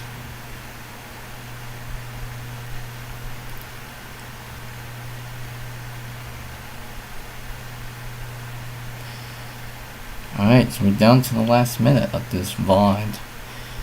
So once it reaches 11 hours and 55 minutes, the VOD will end.